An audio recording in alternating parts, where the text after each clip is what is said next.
Yeah, that's better. I think a reset sometimes fixes stuff. My signal strength is perfect. I don't know what was wrong with OBS. Just give me a moment. I gotta check on Lily's craft dinner.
Craft dinner shouldn't take too much longer. Oh, there's Mr. Josh. There's Chris. Who else we got in here? What do you think here? Oh, the chat's not going up any further. I say I'll be caught up for a few more minutes. I'm making my daughter some Katie.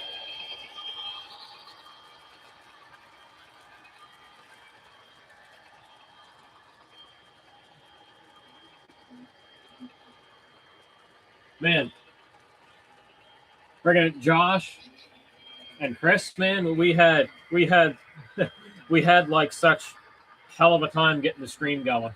It just kept on like every time I got a stream going, like the resolution was like, what was it, 240p? Well, first I tried using OBS. So I wanted to get two cameras going. I had OBS going, and I had two cameras set up. But it was like the frame rate was so slow. It was like watching a PowerPoint slideshow. So I had to close down OBS, reboot everything into normal YouTube, and then we couldn't get high resolution. Oh yeah, it's doing good now. I just really, really wanted to like use OBS and have two cameras at either end, right? And it just wasn't happening. I don't know why.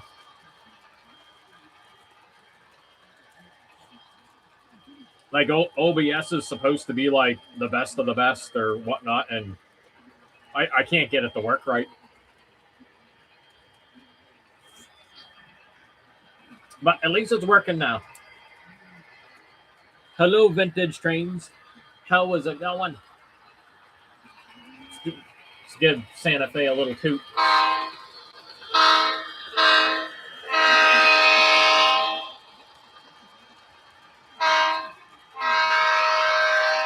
All right, I gotta go check the craft dinner.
Okay, I am back. Or I'll slowly get the blue goose out of its box.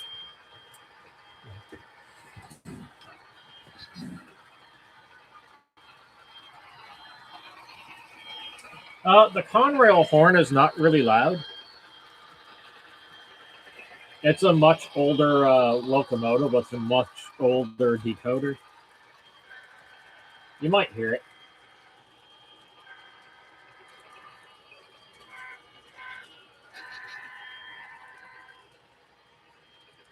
I might be able to turn it up. I'd have to put it up on the program track and set it back to factory defaults.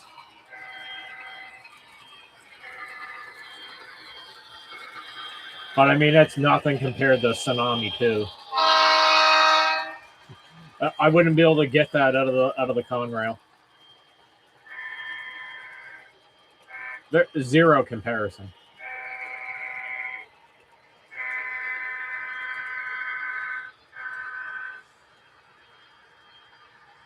Hey, Chris, this little layout here in my bedroom, I have a much bigger layout at my girlfriend's. You can find it in other videos. Um, this little layout, it what I did, I bought a 4x8 sheet of birch, and I built a loft. So basically, I had to cut about a foot off it, so it's really a 4x7. And I used the extra foot for my for just my bench right here that the controller and my gamepad is on. But yeah, so yeah, it's a 4x7, 22-inch Bachman Easy Track there on the outer, and 18-inch radius on the inner. And other than that, it's pretty simple. It's just more or less like kind of slapped together just to have some fun with.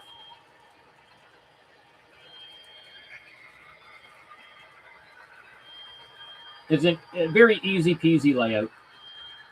I mean, even the build the loft was not hard. So I'll point the camera up a little. So that's my bed up there, right? So my bed's up there. I got my microphone there. I got a light there for the table. There's my monitor right there. Like I say, it's just in town here. I just have a little mini home, so I had to be creative with the space.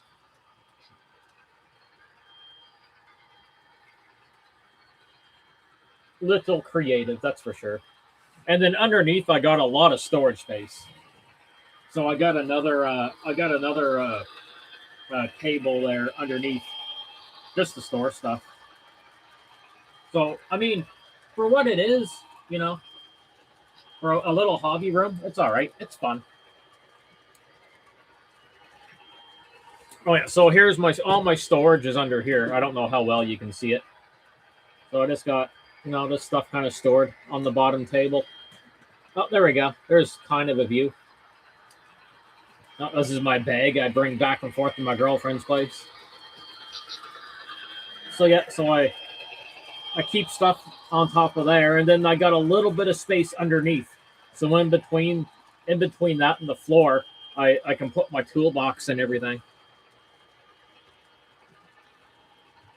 Oh yeah, yeah, yeah. That's my Canadian Pacific E8. He's just waiting for a new motor. We know Rapido's a little slow, but they do stand by their warranties. It will get here.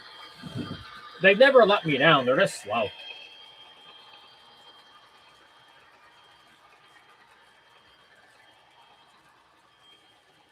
Though nothing was wrong with the day one. I don't think. It just didn't want to pull those old metal coaches around the 19-inch radius. It just slowed right down on that 19-inch radius. And I don't think it's locomotive. I just think it's like radius is too tight to pull those heavy metal passenger coaches. That's all I think it was. Like, I don't think there's anything wrong with them.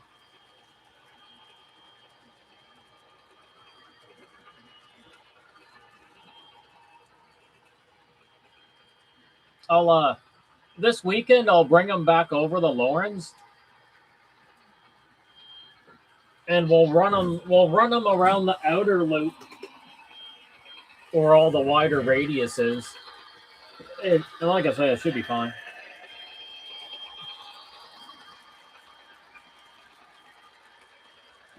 And I'll explain again why majority of my locomotives are Athearn Genesis. So, a Boston and Maine, he's having some motor issues, right? And everyone experience is going to vary. But when it comes to customer service, in my experience, Athearn has the best customer service that I've ever experienced in this hobby. Second would be BLI, but I'll explain why. So anytime I have an issue with an Athearn product, I email them. I email them. They get back to me within 2 hours. That same day, the problem will be solved and the new part will be shipped off to me. That's how fast and how good my experience with Athearn is. And that is why majority of my locomotives are Athearn, because of my awesome customer service experiences I had with Athearn.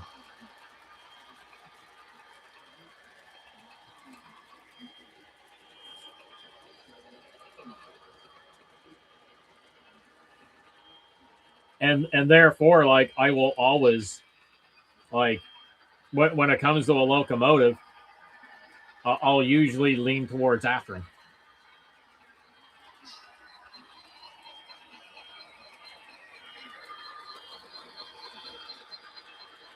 On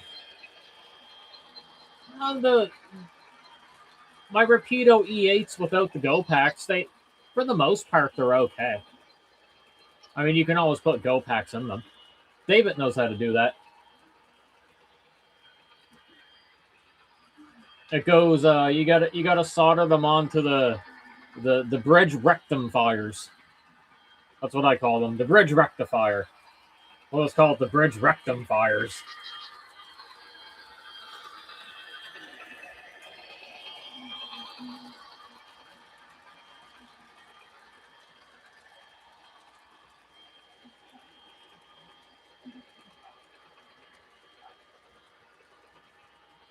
Oh man, thank you, Josh. Man, that's awesome. I appreciate it. Yep, exactly. The rectum fire. But yeah, David showed me how to do it, and it doesn't look too difficult. On the Rapido boards, it'll even, like, it'll say where to do it. I looked it up a little while ago. I mean, last time me and David were talking about it. And the a Tsunami 2 decoder, you don't even need to the friggin' weld them on. I'd recommend it, but the Tsunami 2 decoders, they use the little rubbery plastic little clips, so you just feed your wire through the hole and put the clip on. Sorry, put the clip on. I'm like burping a lot because I'm drinking retro Pepsi. Yeah, which is understandable.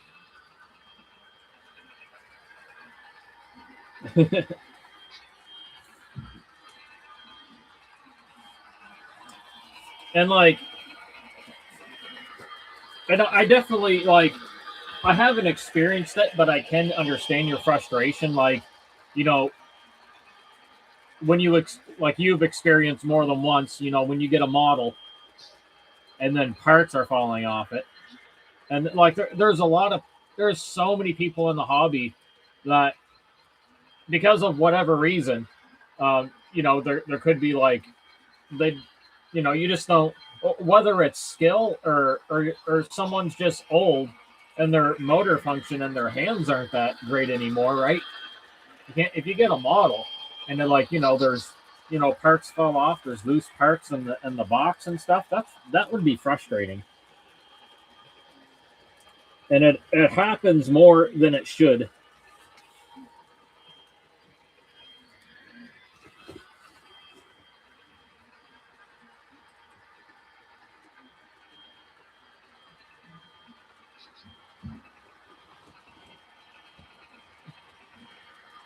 And if you have, like if you have really large fingers too, you know, things can be a bit of a pain in the arse in this hobby.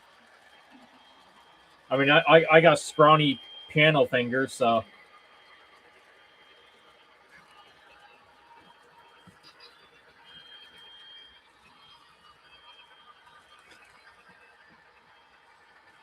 But I mean, like, you know, if I was like, you know, let's just say, for example, if I was, you know, let's say I'm like 80 years old, and you know my finger function isn't that good anymore.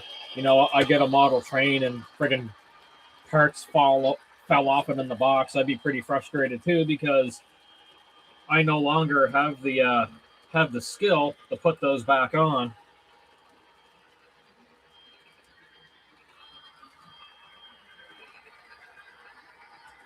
Yeah, me and David were talking about solid steps earlier.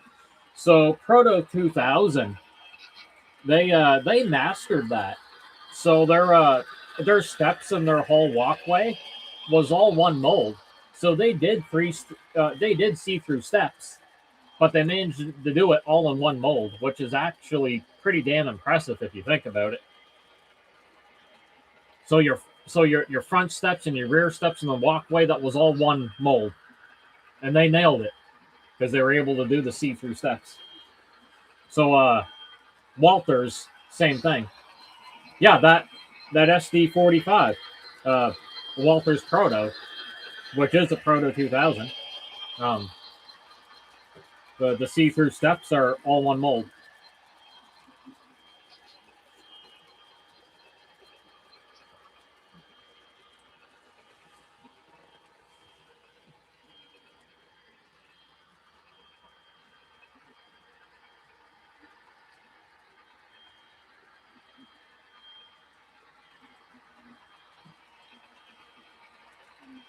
Like, the camera's not going to pick it up, but that Atherin Genesis Kodachrome Santa Fe, when I got it, it didn't come with its lift rings. It was missing all its lift rings. They weren't put on from the factory.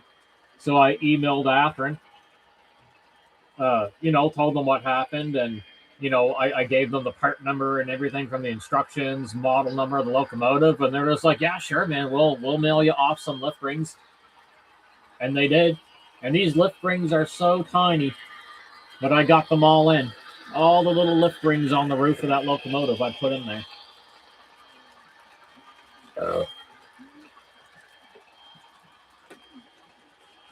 But I'm definitely going to enjoy the skill while I have it, because I know it's not going to last forever.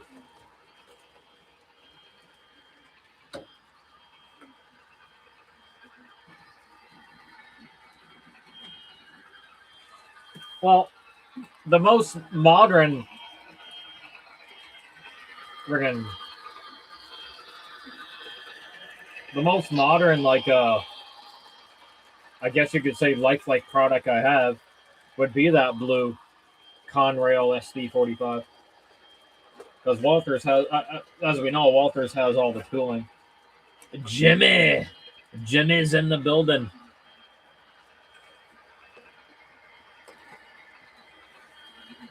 Jimmy made it. All right, I'm just slowly getting the goose unpacked. So Kodachrome is just filling in for the moment. I forgot to bring my good smoke back with me because I'm great like that. But that's the downside with me. I may have great finger dexterity, but I forget things a lot. Hell, I might have left my brain at Lawrence. I don't know yet. Possible.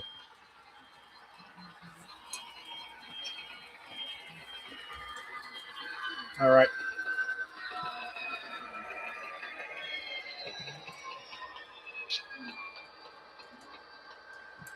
Yeah, I'm just reading that now there, Brian. The level of detail is what killed Lifelike.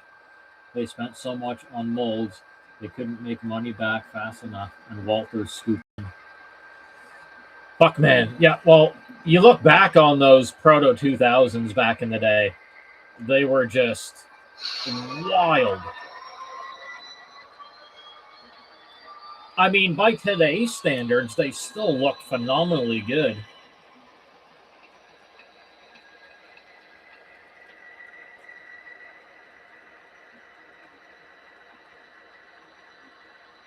Yes, I meant to do that. I meant to bring that other scale trains down and steal the decoder out of it. Swap it out. Because I only got that scale train CSX Givo because it was such a good deal. But I mean, I have enough CSXs. I like to use the Broadway Limited AC 6000 because it's got the smoke unit in it. So I mean, that's friggin' thing's amazing. I know Brian's not a big fan of Paragon 3, but man, friggin' that, I don't even care. That locomotive just kicks ass. I want them to do a modern run of the AC 6000. That'd be absolutely bonkers. All right, I got to shut him off for a minute so I don't blow up my blue goose. This thing's been through enough punishment.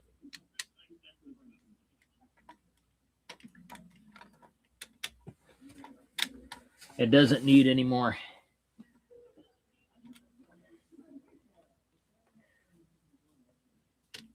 All right, everything connected. You know what? For a steam locomotive, it connects really, like it goes on the rails really good. It's not like completely finicky.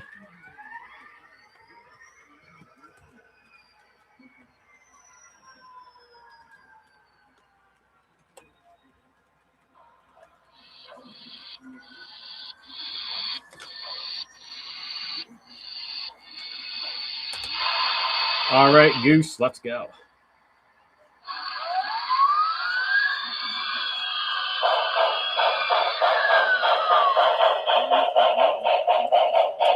There, we got the star of the show going. We got Goose and we got some con. Hell yeah. Everything's looking up.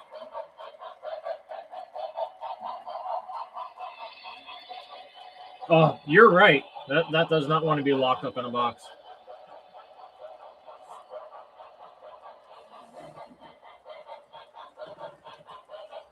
All I want from Christmas is some con. Hell yeah.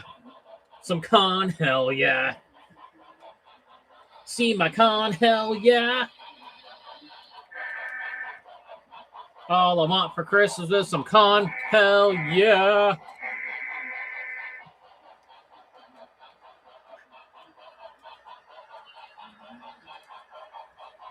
All right, let me put this box away here.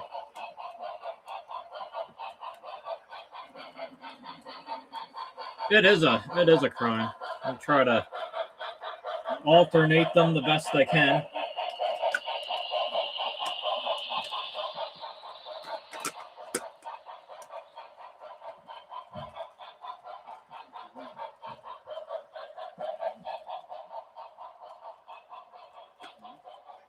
Oh, Frigman.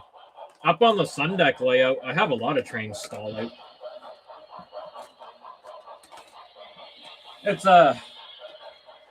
I'm learning it's a very difficult environment in the wintertime. A little frustrating, but I make it work. Yeah, Boston, Maine. I was trying to get him to work. I cleaned them up. I took them all apart, cleaned them up, cleaned the motor, commutator, and everything. And I took the trucks apart, cleaned the wheels, cleaned the copper contacts in the trucks. He's running, but I still think there's a motor issue. And so Atheron's sending me a new motor for him. Oh yeah, no, the window there are things being cocked right the fluke up. It's all getting cocked. Cocking the whole freaking thing. Cack and duct tape solve all those problems.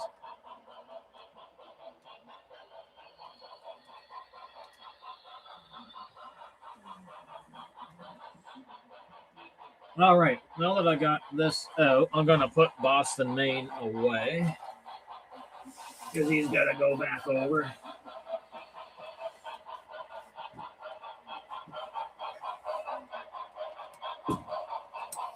Oh, so many boxes. Boxes everywhere. I'm going to turn them down just a notch. There, that's a little better. Sometimes he can be a little ear piercing, especially for a little room.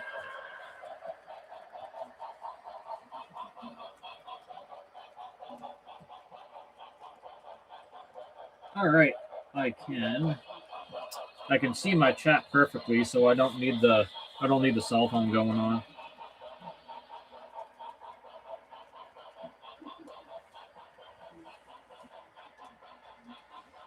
Oh, you weren't on when I was talking about it there, Brian, but I was having a lot of trouble getting well, I got OBS working and I had a second camera hooked up, but when it was on the live stream, it was like watching a PowerPoint slideshow. So I had to use regular YouTube to stream. So there's something. I don't know, once me and David get the Ethernet going, it might be better. Maybe OBS just uses a lot more resources, so it's a little it's tougher to run. Yes, BC Rail has the bad decoder. As much as I want to run him, he needs a decoder. And Scale Trains has zero customer service. I've tried to reach out a couple times already, and yeah, they're not even getting back to me. So I mean, I love their models, but if they don't have like if their customer service is this bad, I can't buy their product.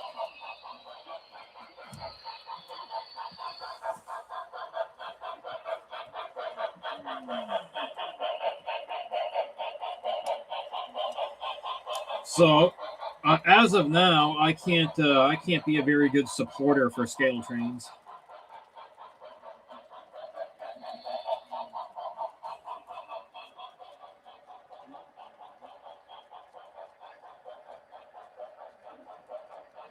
Yeah, it was this crap. Like it was like, wow, this really sucks.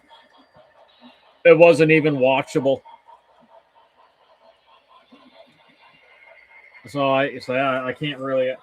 I don't know what's going on with that. I'll try tomorrow. I'll mess around with it a bit more and see if I can't get it running smoother. But I don't know. Like I say, you can even ask David. It was not. It was not doable.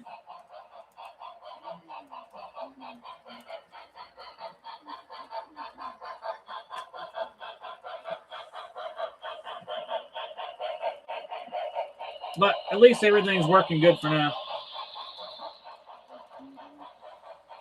Yeah, I did take BC Rail to David's house and we got him working briefly. But yeah, something really weird going on with it.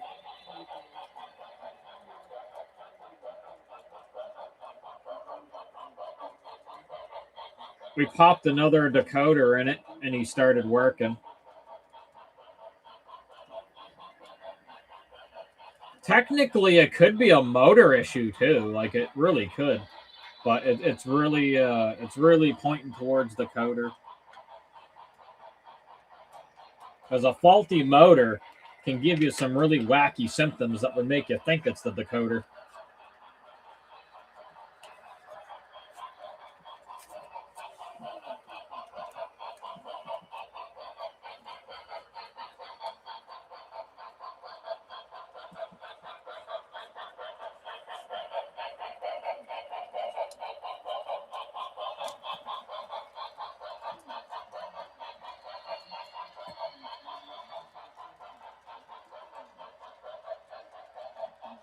Oh yeah, 100%. Like I say, it's lock sound, so it's likely the decoder. Like I say, I had every intention to bring the other scale trains down and take the decoder out, but yeah, I forgot.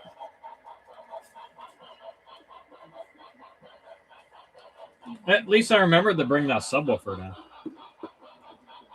Oh, I got your re-railer here too. The re-railer is here.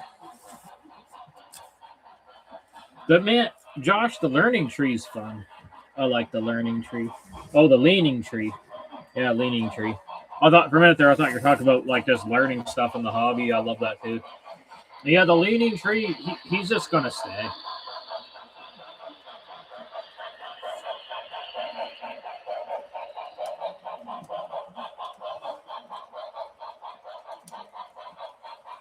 All right, this E8 is going to wait for his motor. It'll get here someday.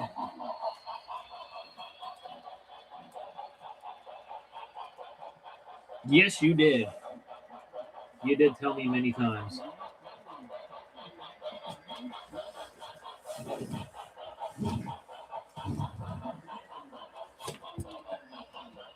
Okay.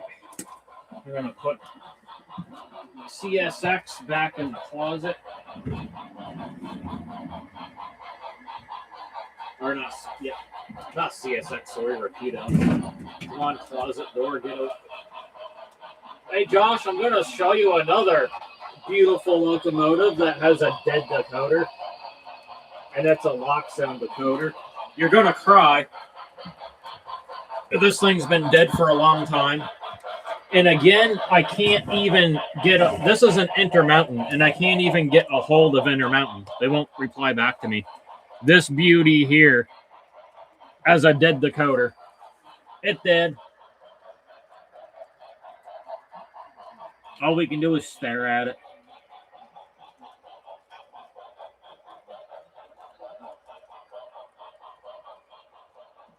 Yeah, I think so too. Just to get it going. I ain't affording friggin' sound decoders anytime soon. Especially not with Christmas. Oh, man. It's so funny. Out of all my Gevos,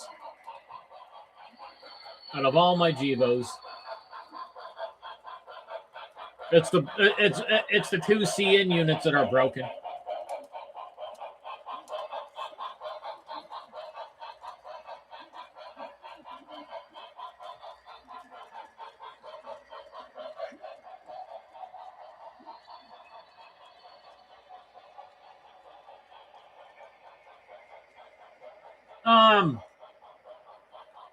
I might have stumbled across his channel, Josh. Goodness, I may have, but I don't I can't even talk. Recall a leaning tree.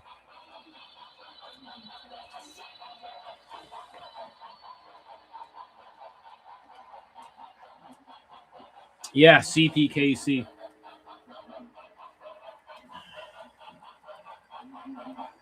But yeah, no, Intermountain dead.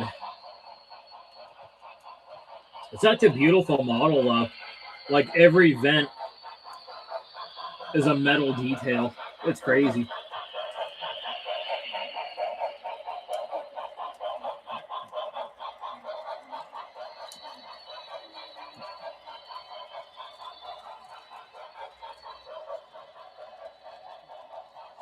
What I'd love to have for Conrail is like all blue Conrail boxcars.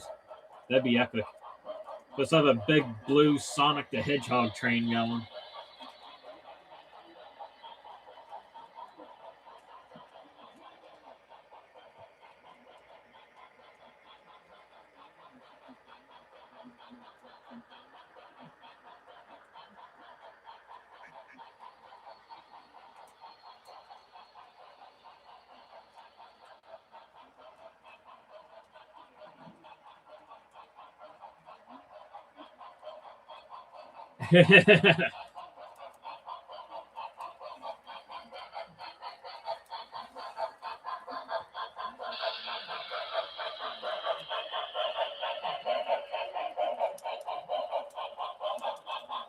Oh, for a minute there, I was like Jim talking about the GP9, thinking of instead of thinking of selling. I was saying I'm thinking of lawn darting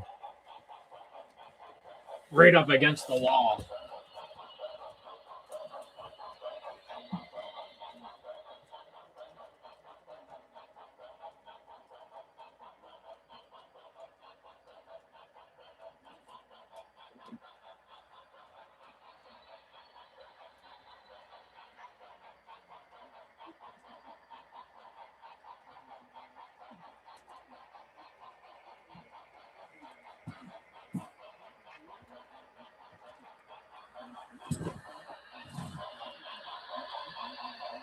Yeah. Yeah, my daylight is dead.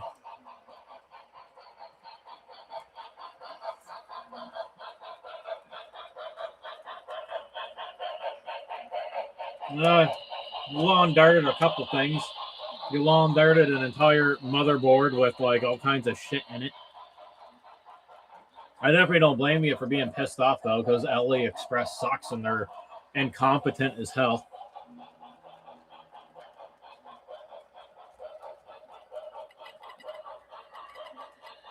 What it would have been really funny is if you lawn darted it right up on the street. I could try and get some life out of the BC rail, but I doubt it. I'll throw it on here and hope for some shits and giggles.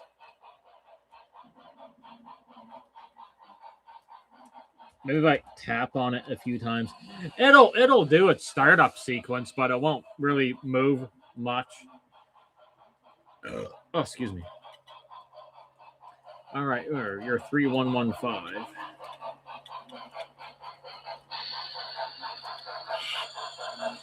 It's starting up.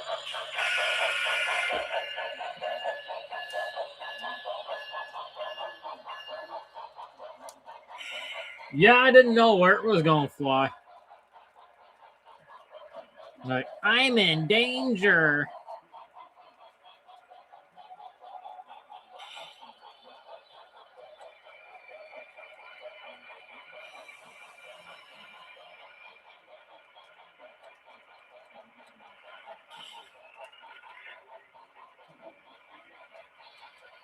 But not doing anything.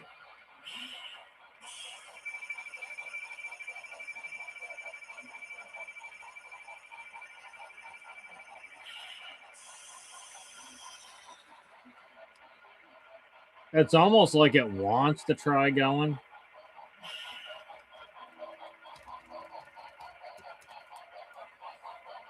But, nope. Try reverse. Oh, yeah, lights work.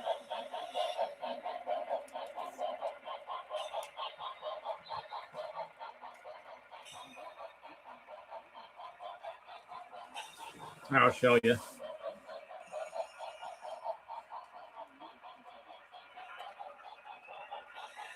You can probably see the lights.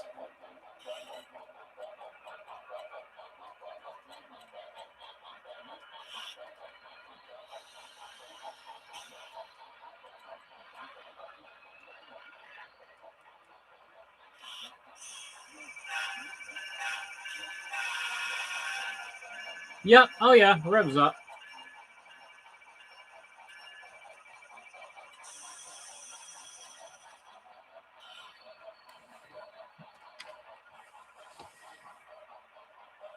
It is revving.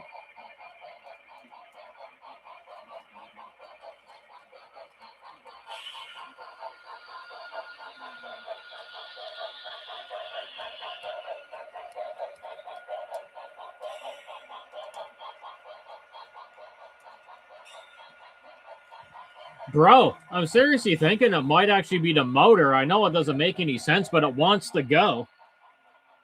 Like,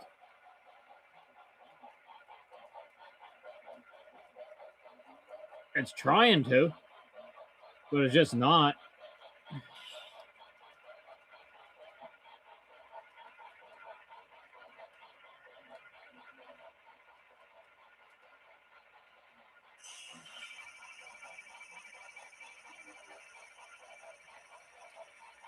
Like, if I help it, it'll move.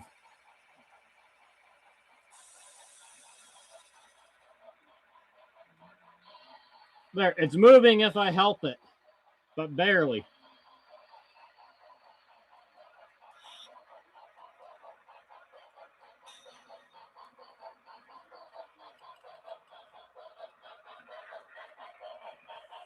Oh, no. No, it's weird because me and David did pop another decoder in it and it worked. Or I'll take him apart. He's not hard to take apart.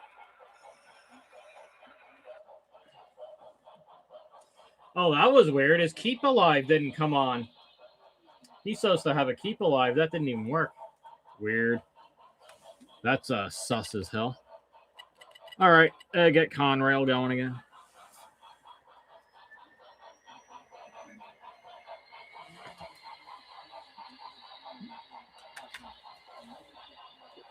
No, all those wheels move freely.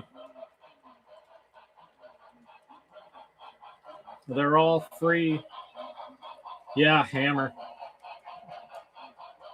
Hammer right to it. Friggin' lawn dart it.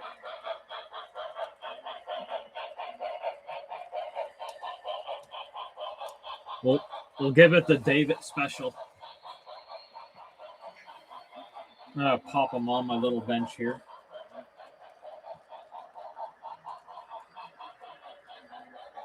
All right, gonna take you apart there, bud. Well, I'll get some more smoke fluid in the goose too.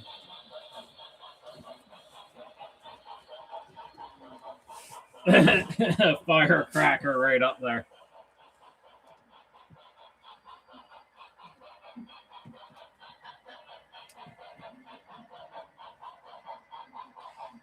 All right, come here, Goose.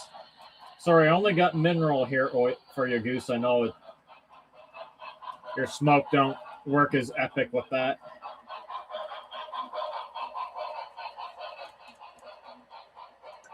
Oh, your bloody lights went out anyway. I'll reset you.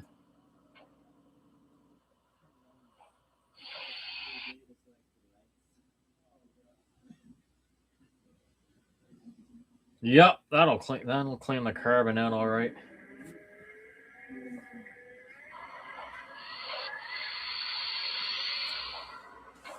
All right, let's get a couple drops in you. Oh, that's a big hair stuck on there. I don't want that. I don't want hair going down there. 1, 2, 3, 4.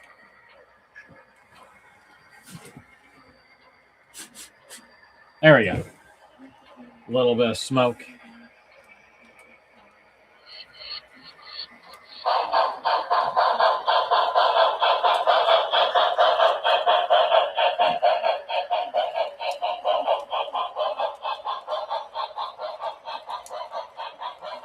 No, the daylight sounds way different.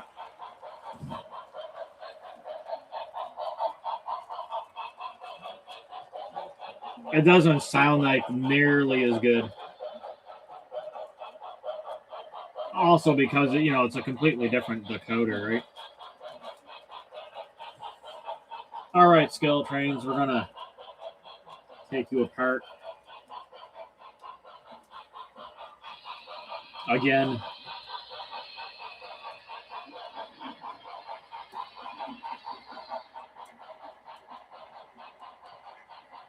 I had you apart so many times. Oh, come on, get out of there.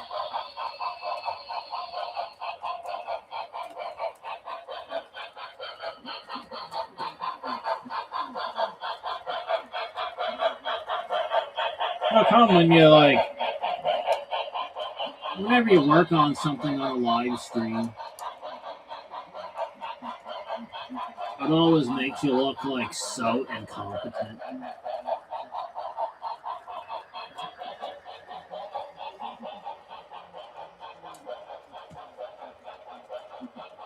Is it nature of the beast?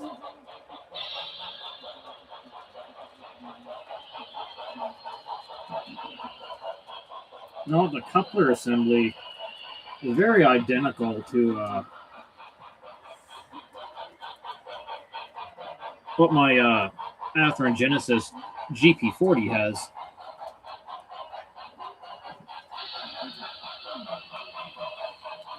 Yeah, they're very different. Very different. Definitely not the same beast.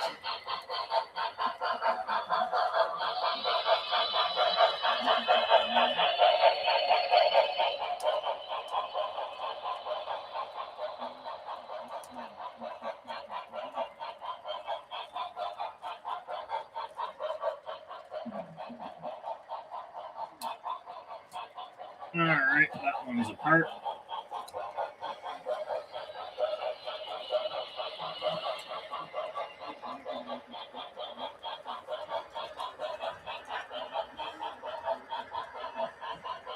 I will give Scale Train some credit. They make it so easy for the shells to come off the chassis.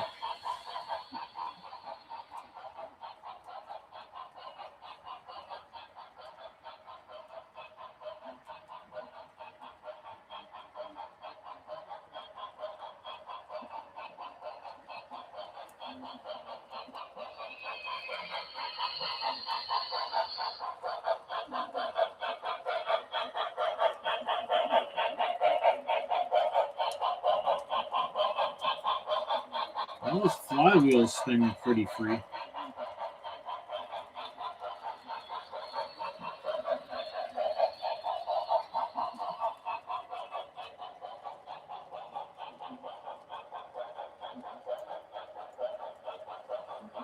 All right. And let me stop Conrail for a minute.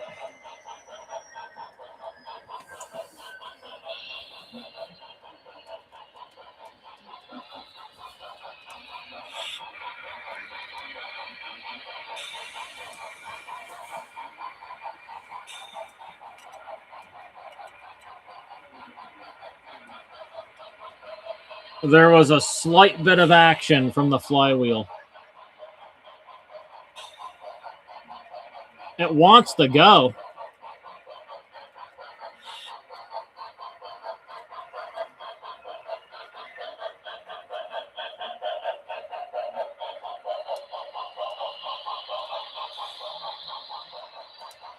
Ooh.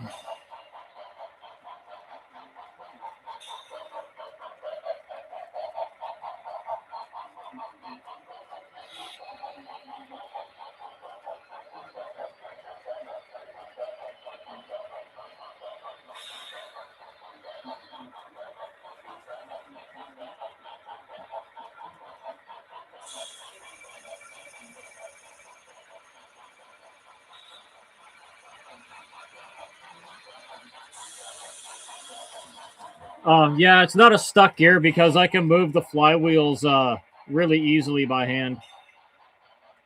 Like it wants to go, but it just, yeah.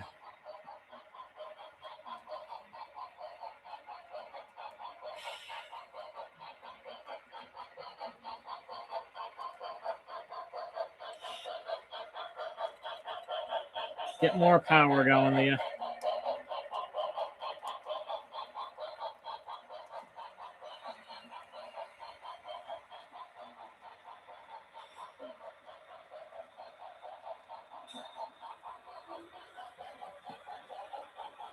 Yeah. It trying. I mean, it very well could be. Because he is trying. A little help, it'll almost go, and then...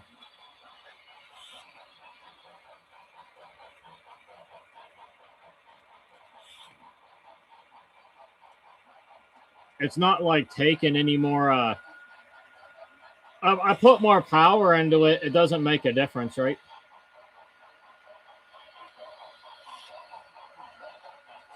Like, you know, speed step 5 and speed step 20, like, make no difference.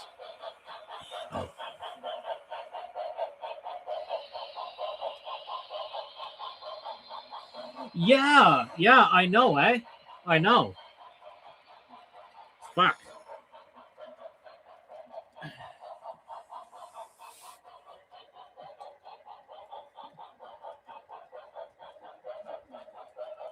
I was gonna say, since I got them apart, just friggin' run a decoder over to me, but I don't think you have a 21 pin available at the moment.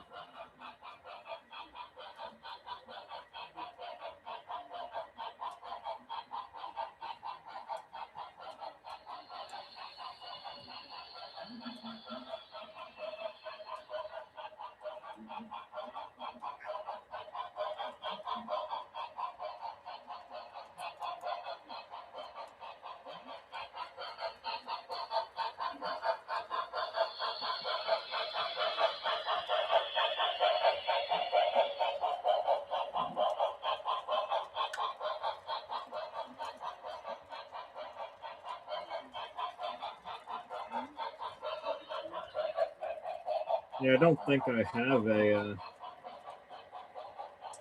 Yeah, I'm just gonna have to wait till I get the other scale trains here and kind of see what's up.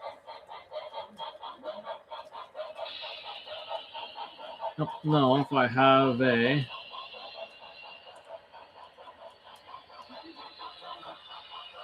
No, I don't have another. I don't have another 21 pin decoder I can easily snag. Yeah, exactly.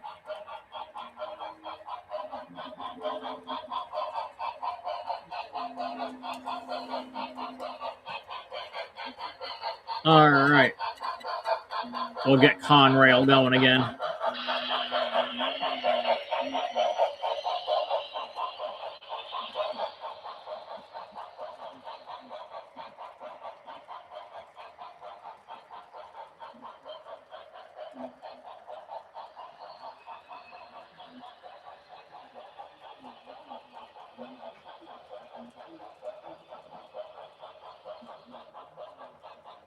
I mean, it'd be funny as hell. I could steal one of the Loke sounds out of one of the E8s because they're simple to get the.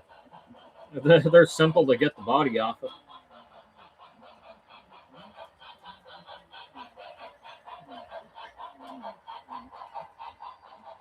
Oh, let me put him away.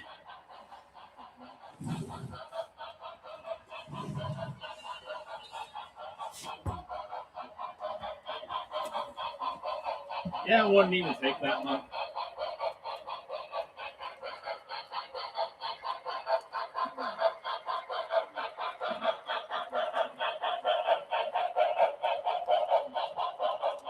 I'll just check and see if I have anything easier. I can seal up a cover, but I don't think so. Oh, wait a minute. Hold on. I might.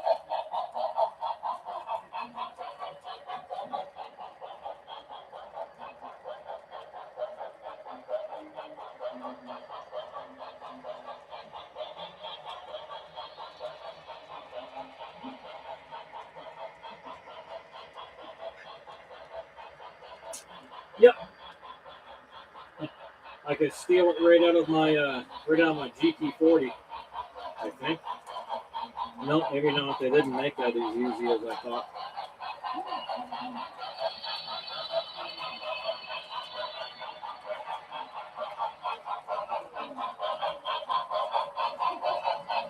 Torpedo, that is really weird. That is not easy access. You tried though. You tried. You get a E for effort.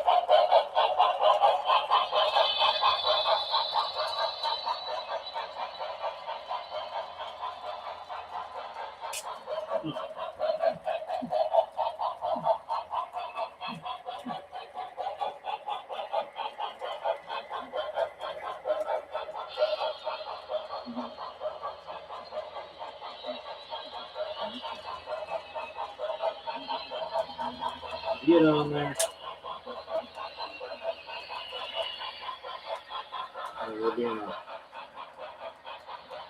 You're being a bugger.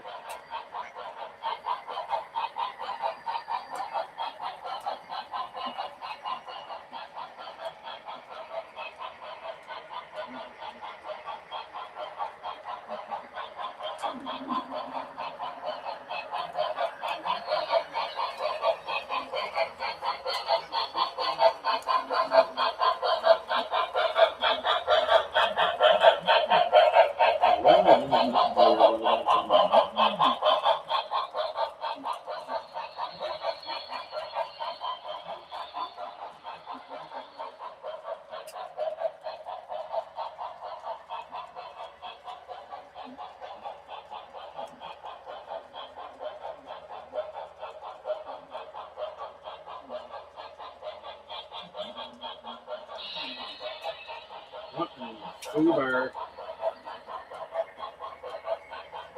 Oh, goodness.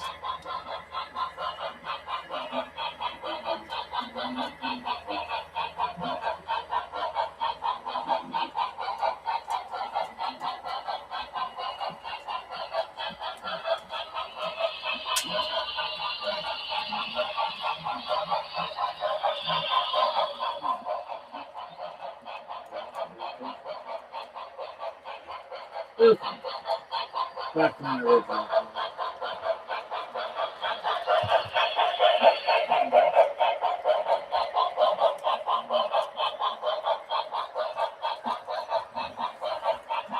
Maybe this one.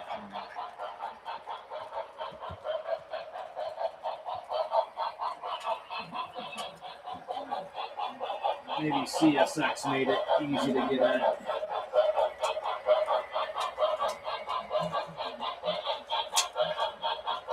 Nope.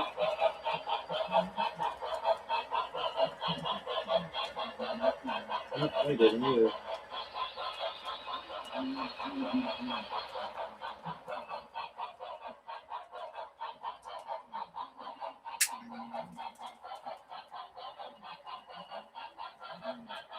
No way.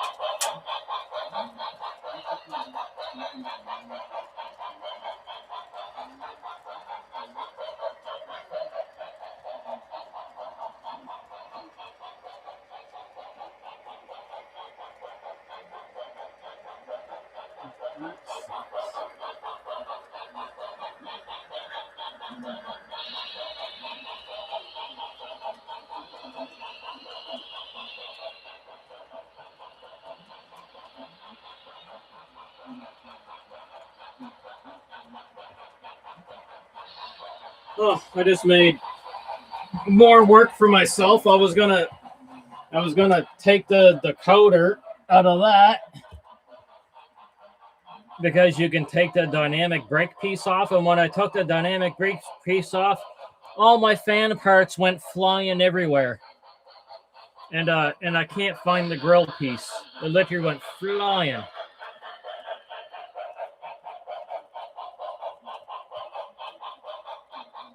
So I'll have to email Rapido about that. That'll take a fucking month.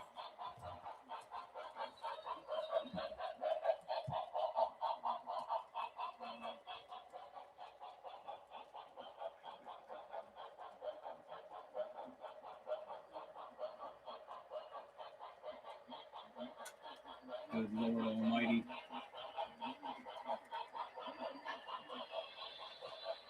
Unless I can find that fan grill, but oh my frig, the pieces just went flying.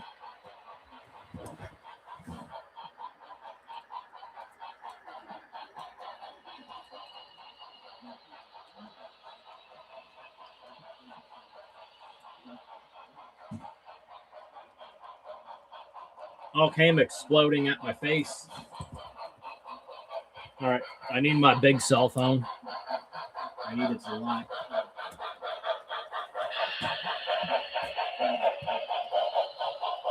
It's funny, in this hobby, you try and solve one problem, and then in the midst of solving the problem, you create another problem.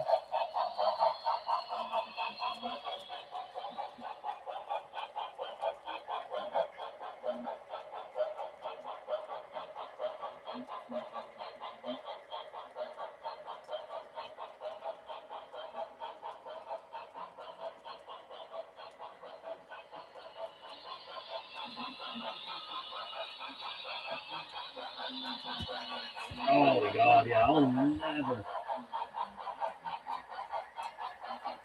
never find that in here.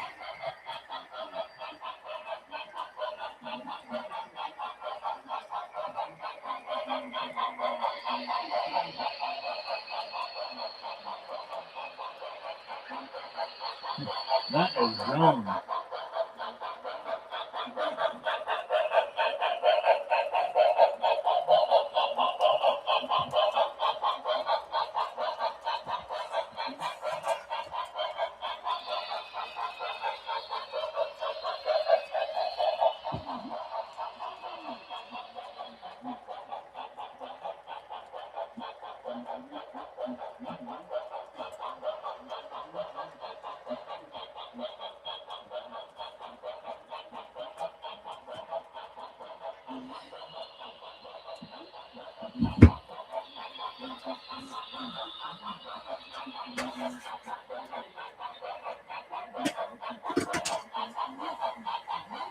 Holy crap, how far could a freaking grill fly?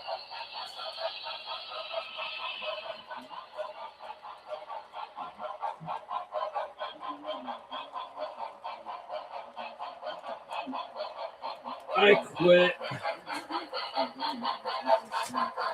Oh, David will be lawn dart or something right now.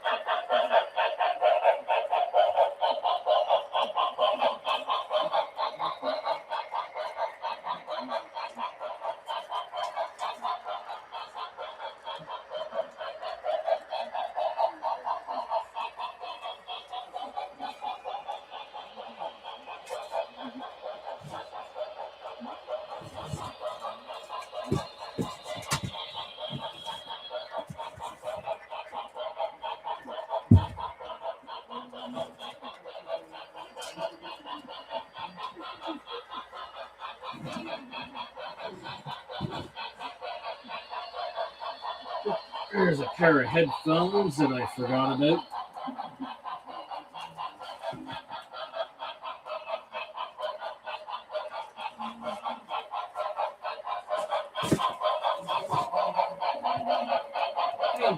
I wouldn't be surprised if it pops up sometime.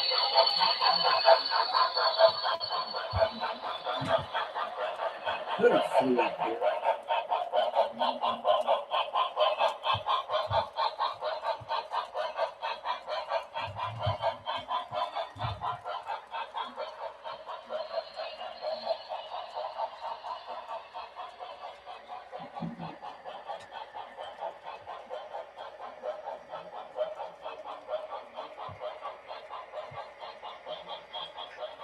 Anyway, that's a loss.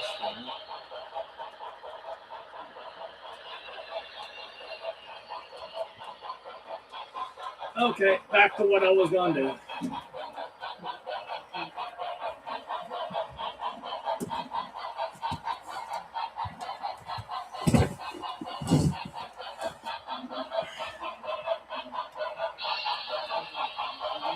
Of course it was in a bag.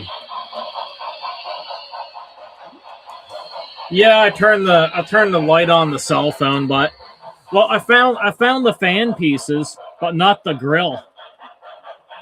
I was like, holy fuck, they went exploding up in my face.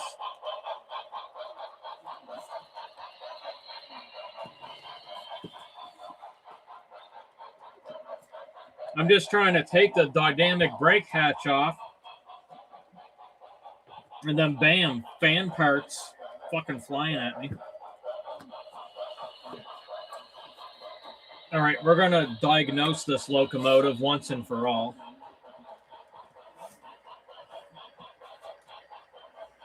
We're going to diagnose it with fucking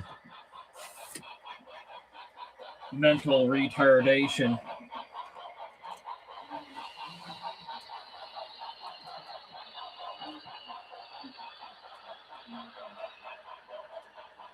Oh, could. You never know.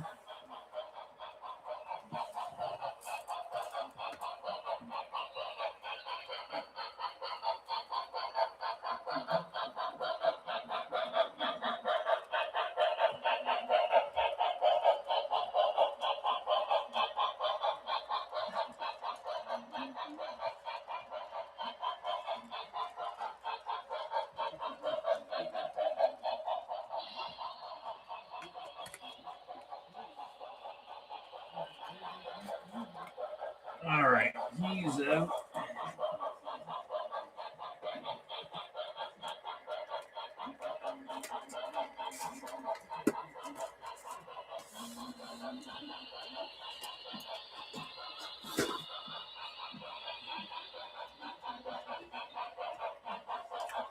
Okay. See if I can't make parts off the E8 go flying.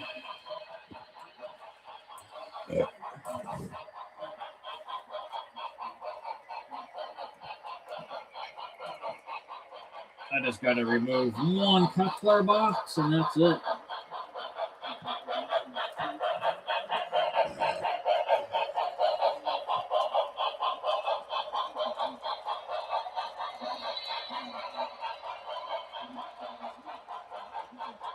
There we go. Over there, that there. Not to get it mixed up with other things.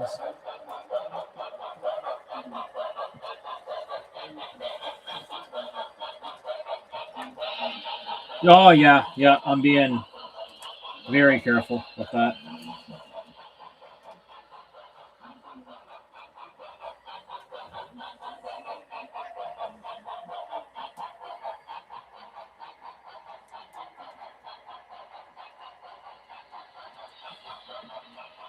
All right. Let's gently get you out of there.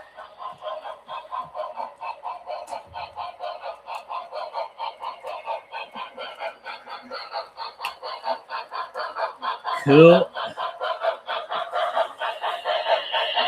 Alrighty.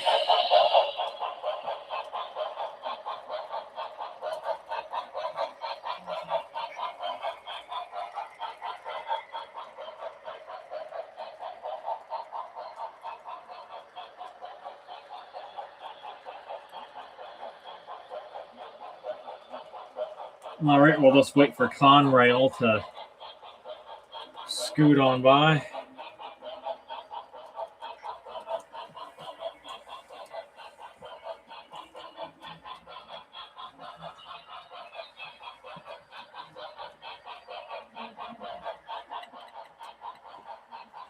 All right, Conrail, go a little faster.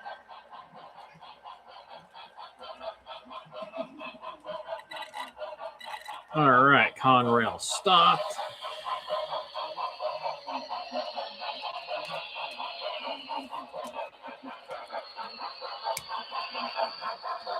All right, he will be address 1800.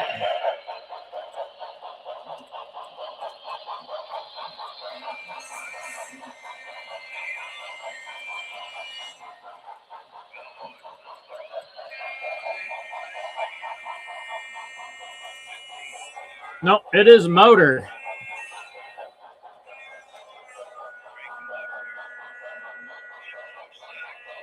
Motor's gone or needs maintenance.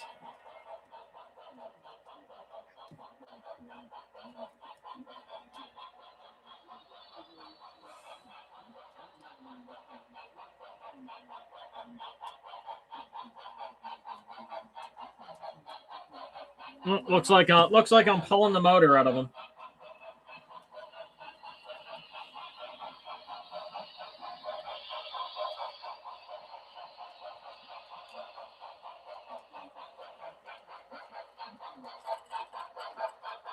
That is kind of weird, though, eh?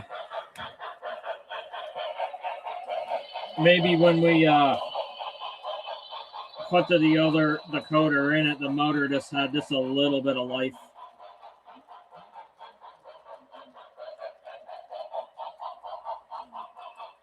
Okay, well, I mean, I'd much rather right now a motor than a decoder.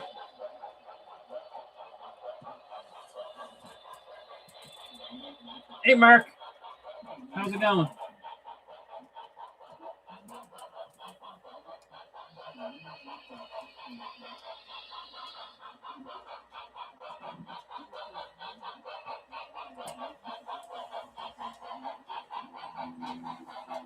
That's all kinds of bad motors going on here.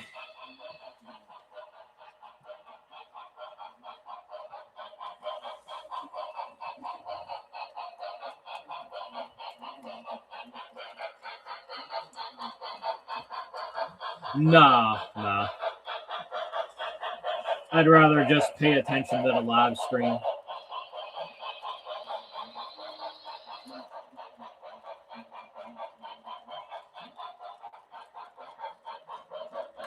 Although, I am going to try and look for my fan grill.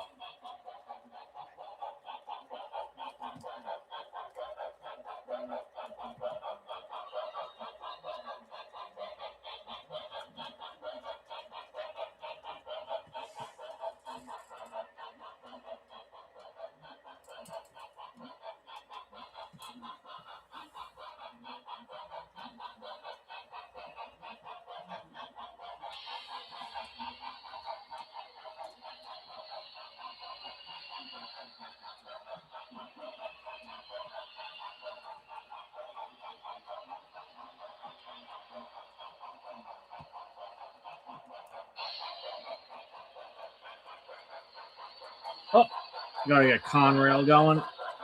I left them sitting.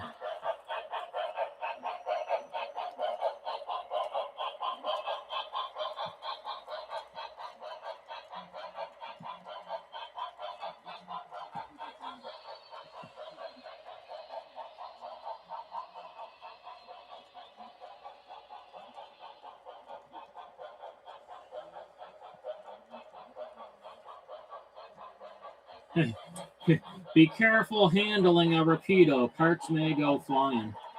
Or not what may, will go flying. Rapidos will lawn dart themselves right at your face.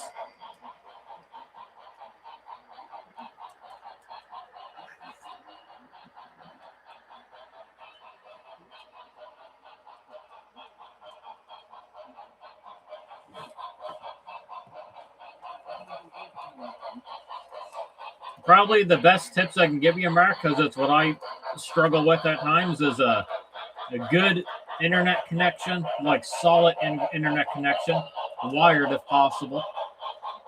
Good webcam. I would recommend a webcam with a minimum that can do 60 frames a second. And learn how to use, and I haven't quite learned how to use it yet, learn how to use OBS Studios. At least 2 camera angles if you can, so 2 cameras.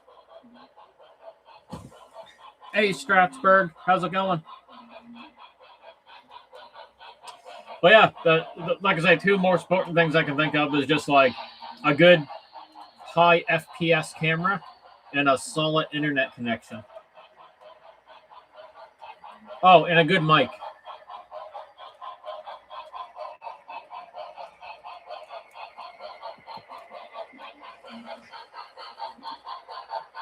Oh, I just got to reboot the Goose because his lights went out. I think they went out a little while ago.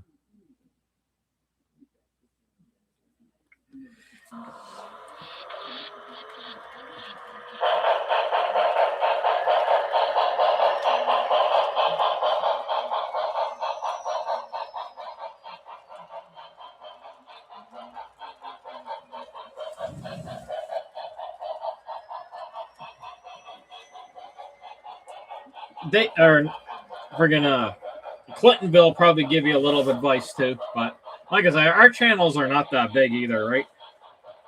We just do this for fun. Well, I'm sure people with big channels do it for fun too, but I imagine.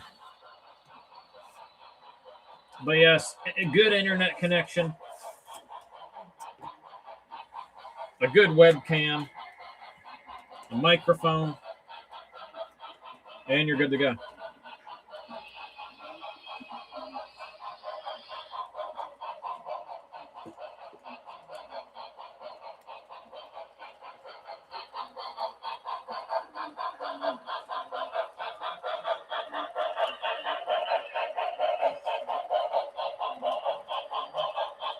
The reason why the Blue Goose's lights go out, it's when the lights and the smoke unit are not connected to the keep alives. So if it hits a spot of track that it doesn't like, that's all it really takes. So the locomotive won't stop necessarily unless it's dirty or the track's dirty. But yeah, the lights in the smoke unit are not connected to the keep alives. And Brian Clintonville, he was explaining it the other day. Smoke units are a DC thing, right? And smoke units were always connected to the lights. He probably doesn't want to explain it all over again. It's best to Google.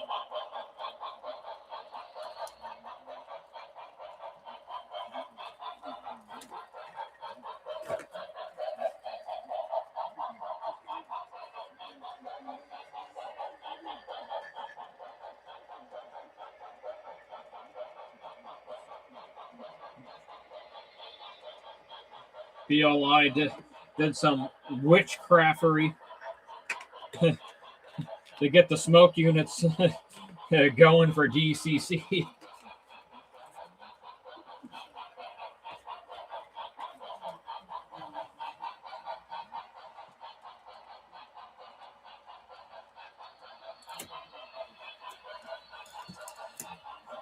Yeah, rolling stock can be definitely a pain in the butt. I have quite a bit of mine updated the metal wheels. Now, what I do to save, like, especially to save money, so you might see it there, Strasburg. I think a wire's in the way. So with my passenger cars, because my coaches, because I like to get old River Rossies and AHM, so I make a conversion car. So my first conversion car will be a Katie. And it's really easy to do. I make a shim for the box, for the draft gear box. I just use some super glue, get the Katie hooked up there, but I just do one conversion. And then the rest are horn hooks.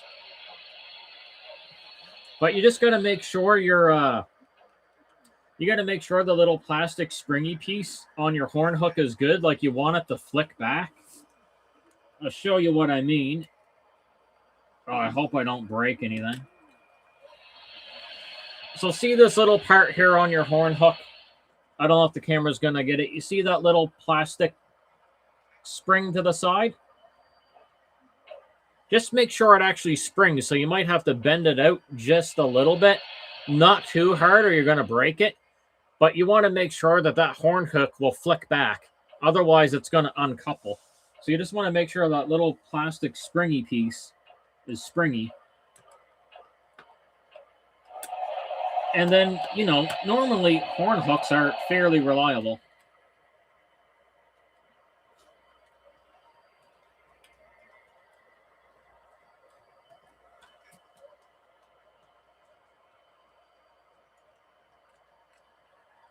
So you want your horn hook to be able to flick it and it goes back, right? That's what you want your horn hook to do, is go back. And that's what that little plastic piece will do.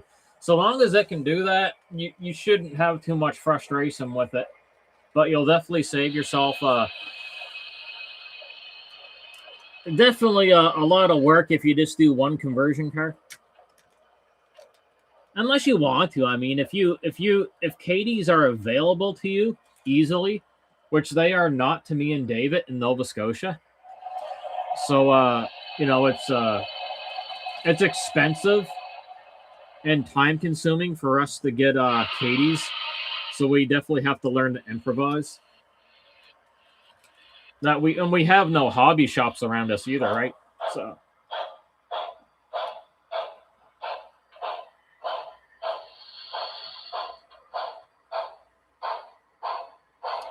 but majority of all my passenger coaches are like that. They're all just, you know, one Katie for your lead coach and then horn hooks and you're good to go. I mean, I'll run this thing for hours and hours on end and it's fine.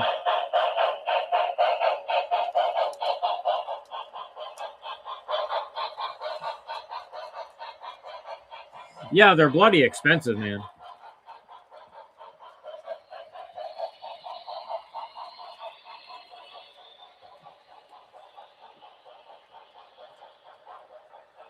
But definitely save yourself the money on the Katie's. Do one conversion coach or car. And then, yeah, get the metal wheels. I mean, if you're in America, then, you know, you can get Katie's a lot cheaper.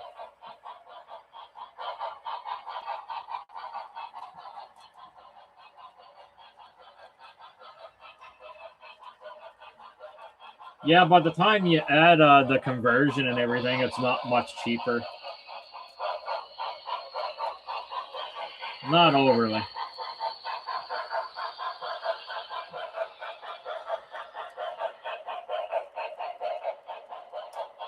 Yeah, I do the same thing to the Mantuas and the Taikos, right? See if I have an example here for you. Yes, I do.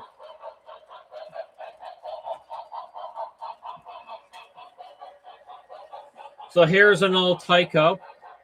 I did a KD conversion too. So he is my lead box car when I use him. And then the rest is this horn hook. So basically, the horn hook part, I just I just cut it off, right? So this one here, so I just cut it off, no big deal. And then to make sure your height is right, you may have to, make a little plastic shim, glue the gearbox on, and then you're good to go. Easy. Like I haven't run into much trouble with coupler height.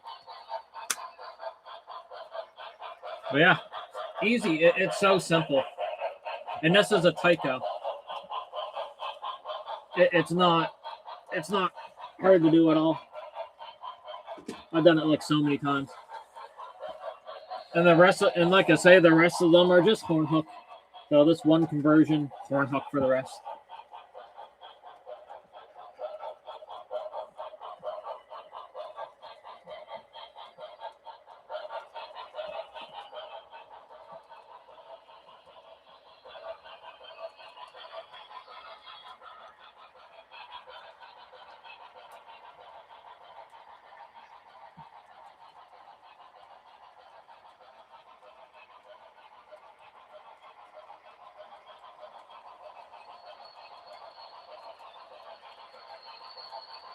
Oh yeah, I don't blame you, Jim. Like I say, if I was able, if I had enough KDs to go around, I'd definitely convert everything.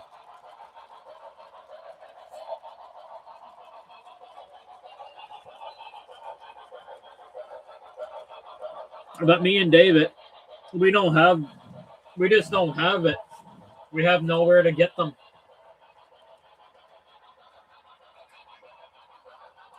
And it just makes no sense to buy a pack of KDs and then have to pay like $20 freaking shipping. It has to make sense.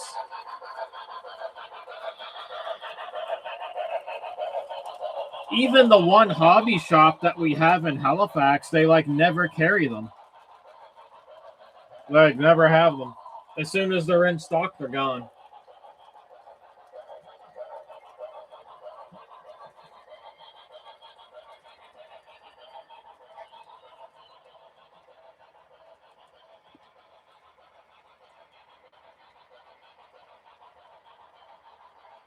Yeah, no passport. All right, I'm going to put the Rapido back up in the closet. And a tiny little light flicker right there. Not a whole lot, but I'll fix it up in a second. See what's going on. Am I getting any up a little bit right here? Now let's clean it off with my nail. Give it a scrape, and we're good to go.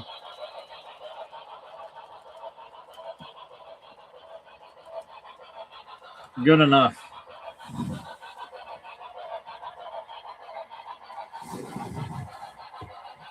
I don't know if I want to live in Illinois.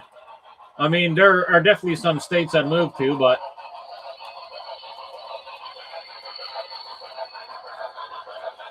I mean, you guys got some PvP zones in the state of Illinois.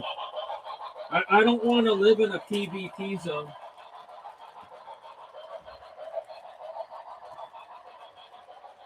You guys right on that PvP server.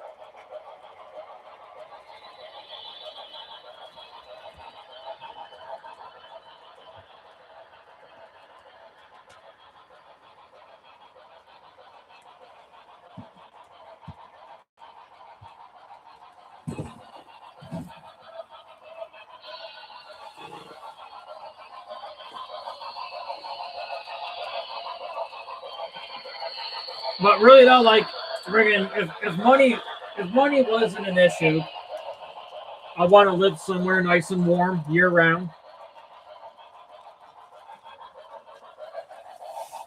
So probably the state of somewhere in the state of Arizona. if money was no factor, and I would like do whatever I had to do or whatever needs to be done to get citizenship because I want a lot of guns to play with, and a good sized backyard where I can like go play with my guns and like shoot at targets and stuff. It'd be great. I mean, I have my crossbow. That's fun. I love my crossbow. I can shoot that all kinds of places. But like, I want like nice warm state like Arizona, a nice big yard, friggin' bunch of assault rifles. I want an AK-47, an AK-74U. I want an old school Vietnam era M16. I want all kinds of things and just go target practice. I also want a British M14.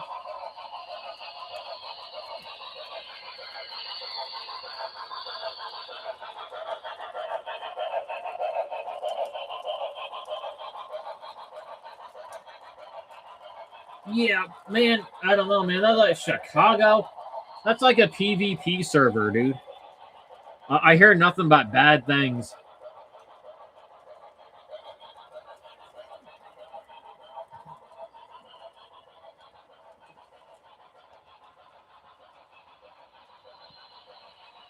I know Mr. Trump is working on cleaning stuff up, which I hope he can. Cleaning house. But no.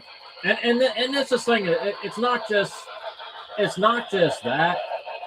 Like I said, if money was no factor, I want to live somewhere that's warm year long. I'm done with snow. I'm done with it. I don't want to see it ever again.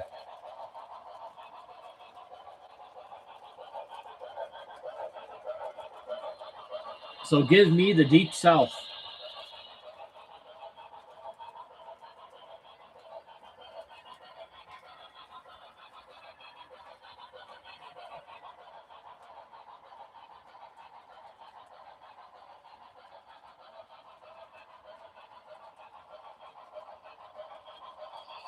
Yeah, I do honor it. Like, I'm poking fun a little bit too, right? I do get that. Illinois is a big state.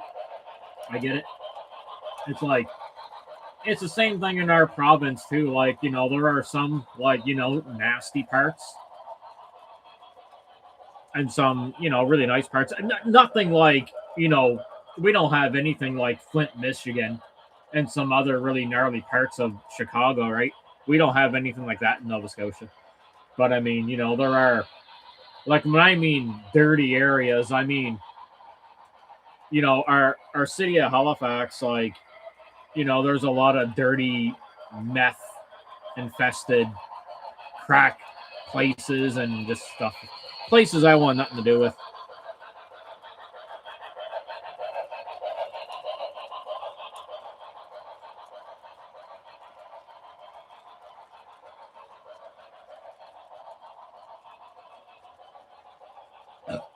It's what you would call the shitty part of town.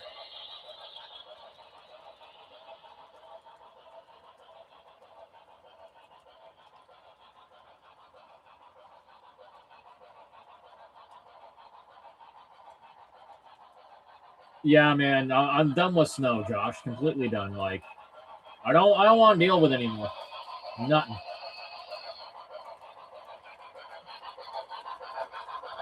None of that.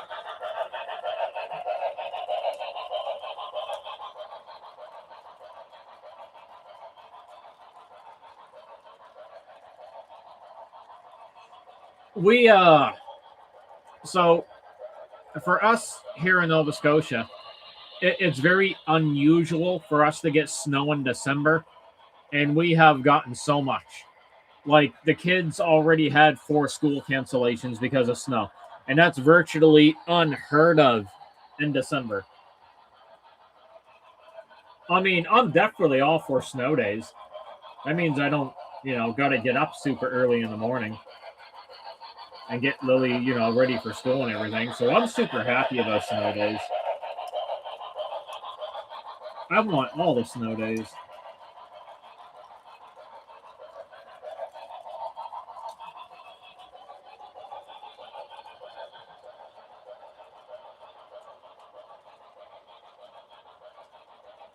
Oh God, January and February.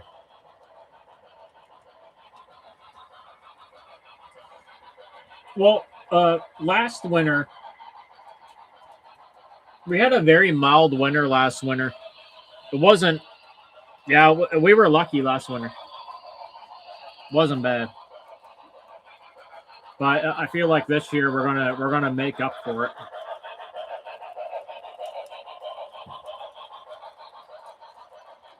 I feel me and David, man. The winter of 2026, man. Me and David are getting it right up the poop chute with the snow. We're all getting it.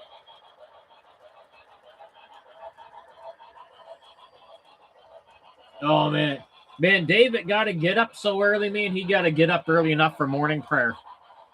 He's gonna be up at the crack of crow's ass.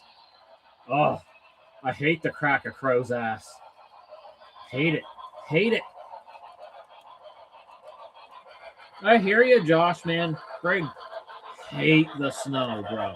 Hate it so much.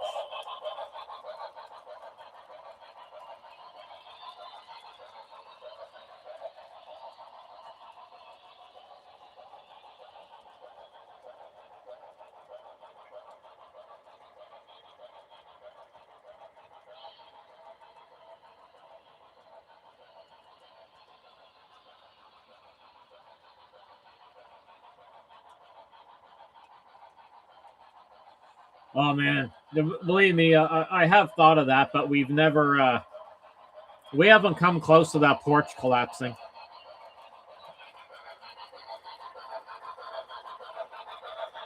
Even that one winter that we got 120 centimeters of snow, the porch didn't collapse. I'm not saying it's impossible. I mean, it could happen, but unlikely.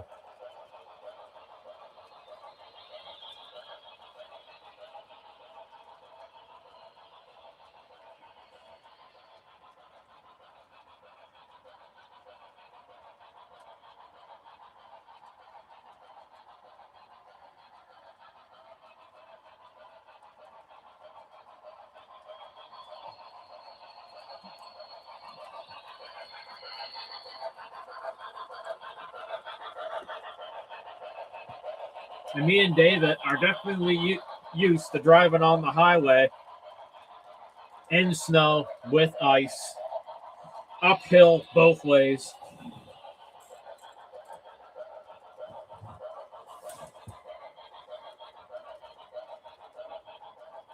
So used to driving in the snow on the highways is just like meh. Give throw something at me I haven't driven through before.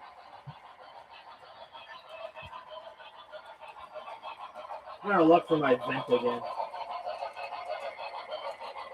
Take a little search for it.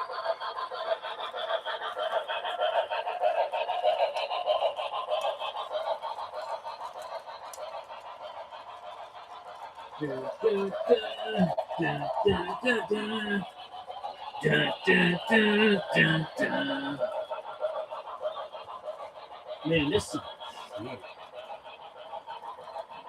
why do things have to go flying?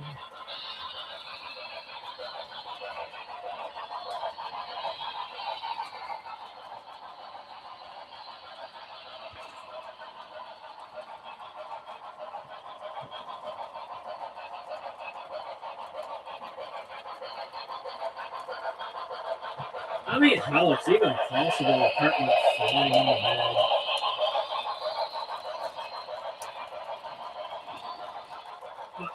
The grill would be kind of hard to see.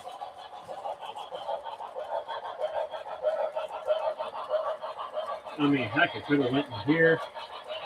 Could have flew here somewhere.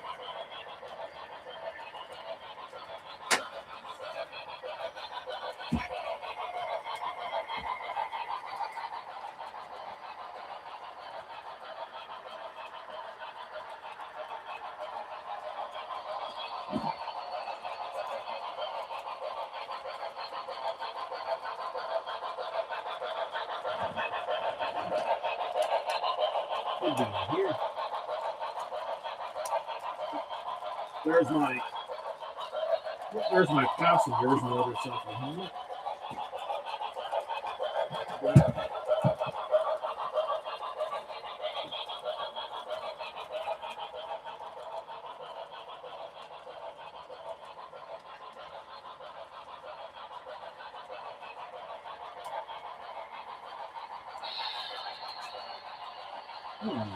What is that receipt for? Oh, I gotta put that in his box.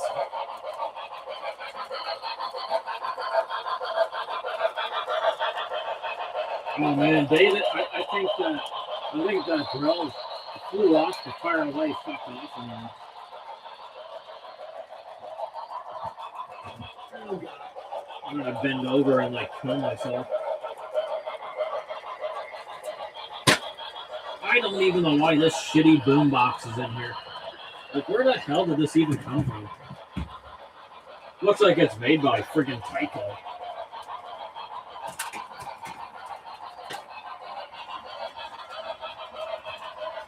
How the hell, at 42 years old, am I able to bend like this? It makes no sense.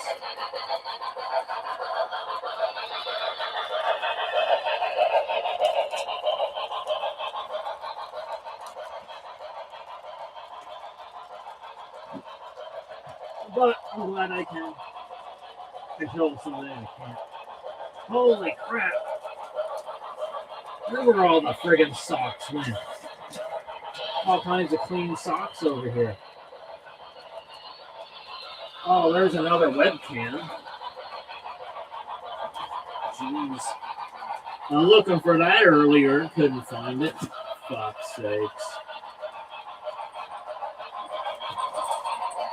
Oh. Just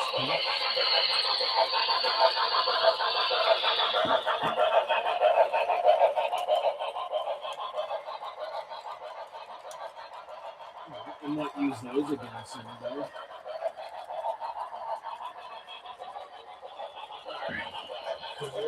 Oh, wait, I put those in the drawer.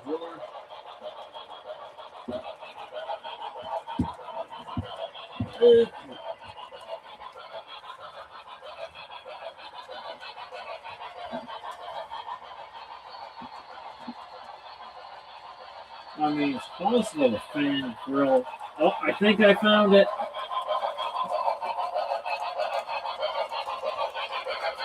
It somehow managed to fly all the way back into one of the drawers. Oh man, that was funny. But hey, I found it. You know the drawers I keep my locomotives in? Yeah, it flew in one of those at the very back. So there, I got all the parts. I'll put them right here so you can see them, kind of, sort of. There's the grill. I'll put the lock sound decoder here. All right, little blue grill. And we got some fan parts. There, I'm happy I found it. I don't have to email Rapido. I'll be like, yeah, I looked at one of my locomotives and then parts started flying at my face. All I did was stare at it.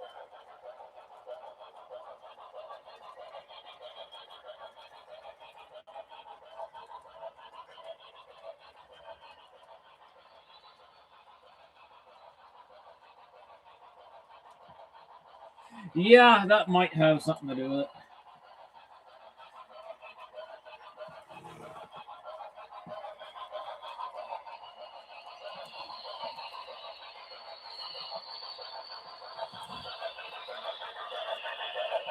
All right, let me get these little things back in here.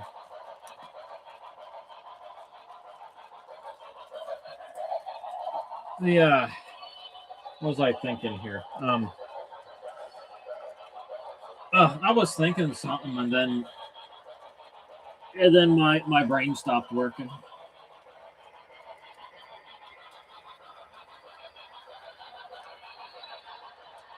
I'm pretty sure that just goes in like that.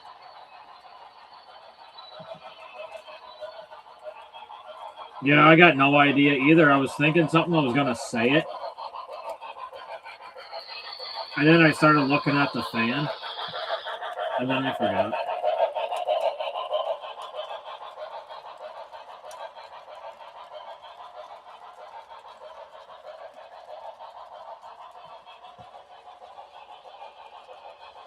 Well, the reason why, Josh, is because the lights in the smoke unit, they're not hooked up to the keep alive capacitor unit. So if it hits a dirty spot of track or something it doesn't like, the lights just go out.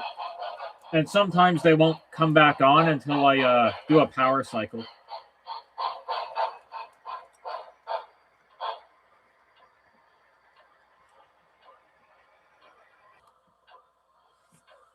And the only way to really make them come back on is just to power cycle it.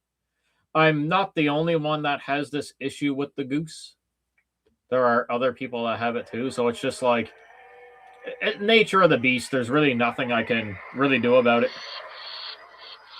other than just live with it.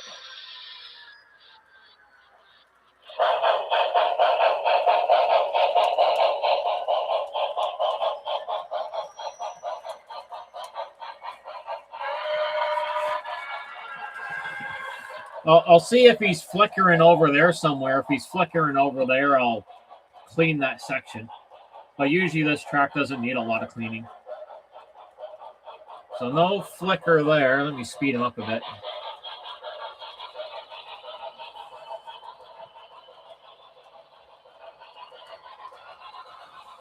It's probably just the switch over here. That's the only part I really see him blink at. He doesn't like it. He never has. He's never liked this switch. Yeah, that's where he does it. There's really nothing I can do about it, unfortunately. It's just he doesn't like Bachmann switches.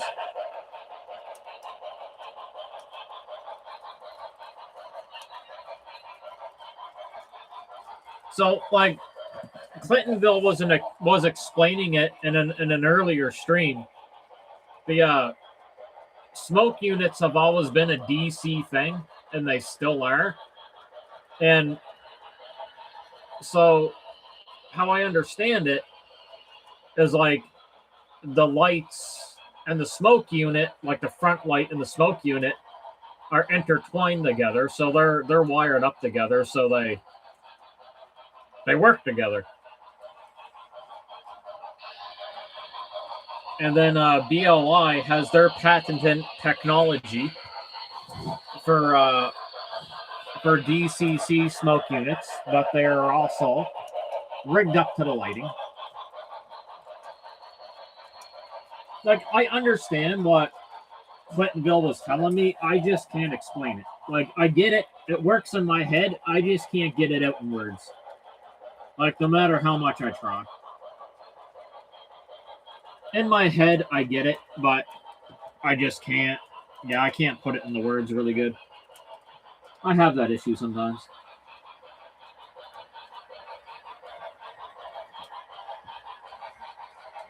But yes, more or less, the simplest way to explain it is when BLI designed the locomotive, the smoke unit and the lights are not hooked up to keep alive. There, he didn't blink that time. He might need a little more smoke though.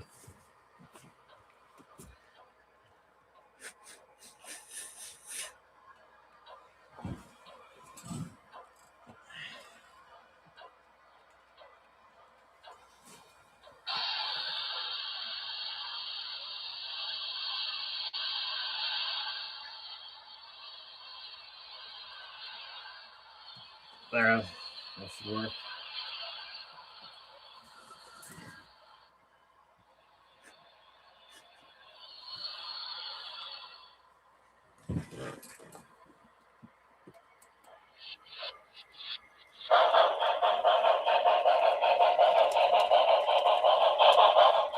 All right.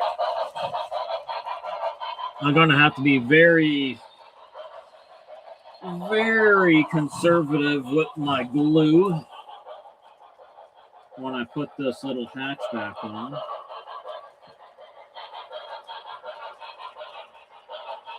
Like a little minute amount of it.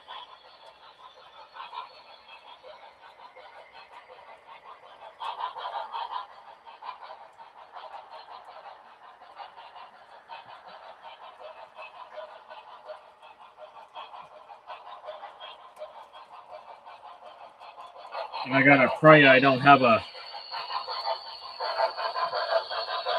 glue accident. No glue accidents.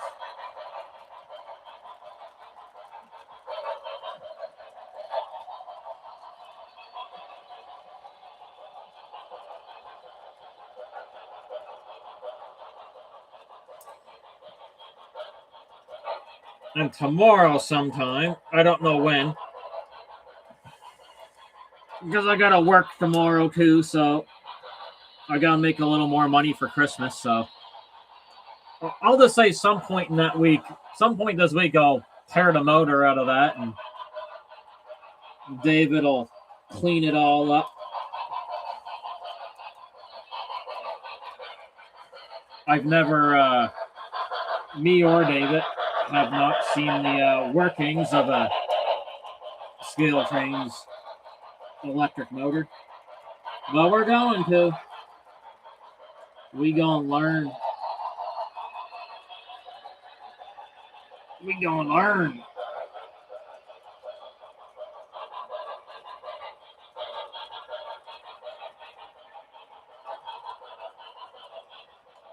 It's likely carboned up.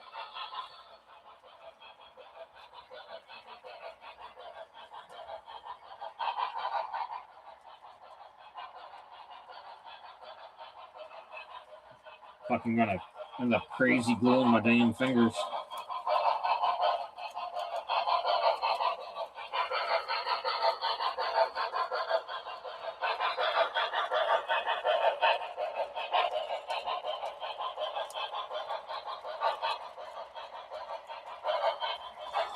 Okay.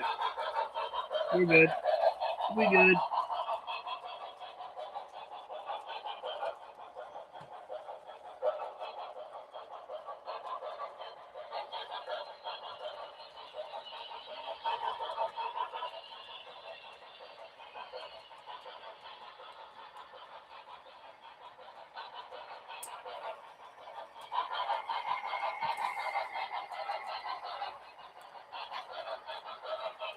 No, I'm just gonna let that dry and call it a day.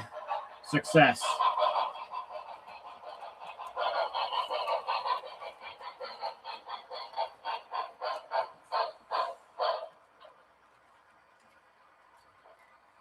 Yeah, that mineral oil don't burn nearly as good as the Bachman stuff.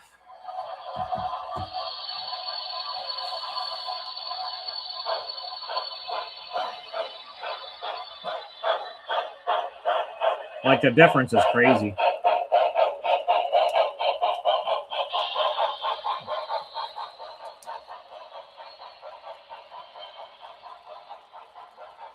Oh yeah, most modern electric motors are 5-pole skew wound.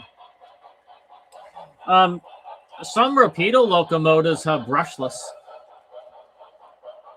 I forget which locomotives now.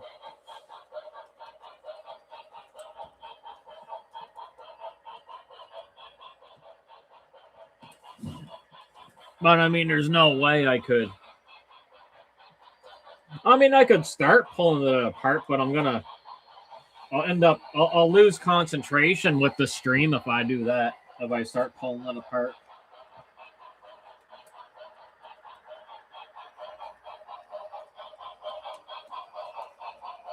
But I think David wants me to wait anyway.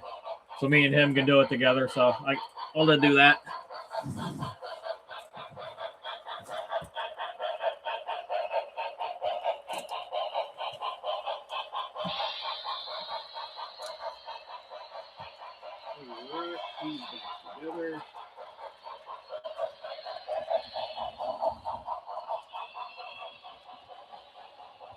Ooh.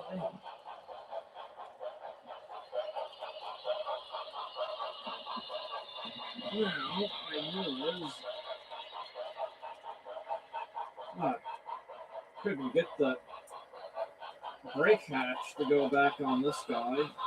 Really good.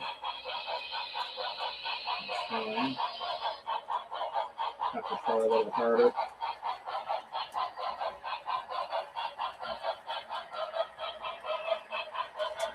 Oh, there we go.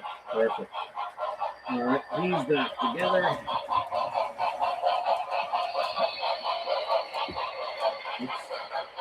Don't break anything.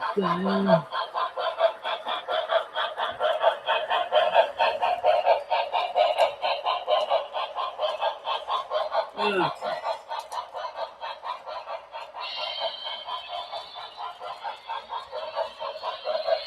All right, there's another webcam. Of course, I just laid it somewhere now. I don't know where it is because, of course, I would do that.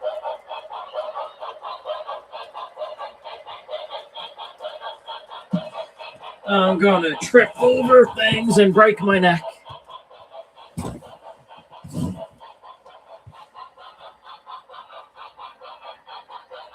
Excellent.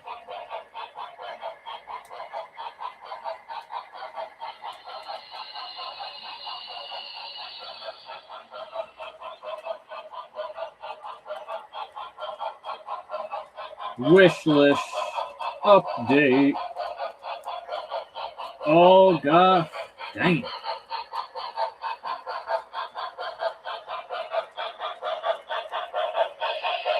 Dang.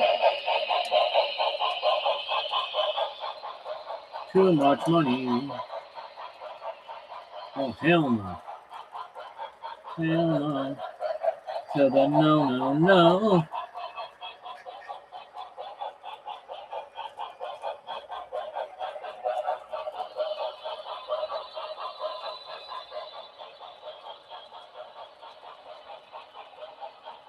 Oh wait, is that new in box?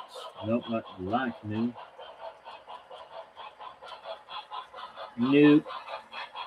Nope, on crack. On crack. They all on crack.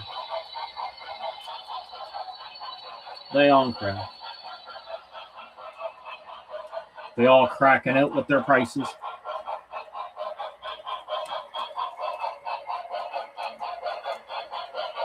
Oh, there it is.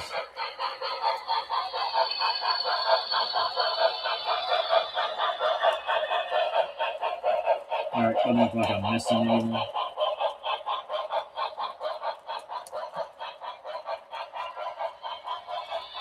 Alright, just give me 1 second and I will do that. Alright, here we go. I mean, I could pull it out now if you guys want me to. I mean, I'll start pulling it out. I just might not like see the chat right away.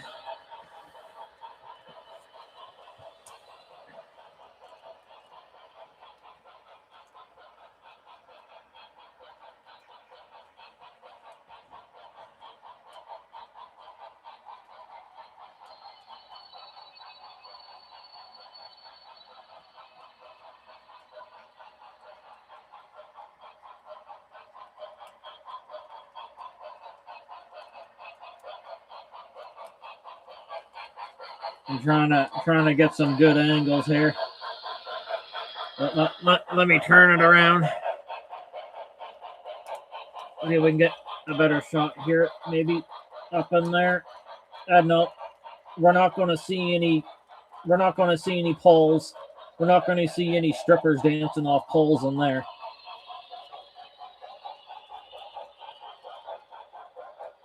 It does, yeah.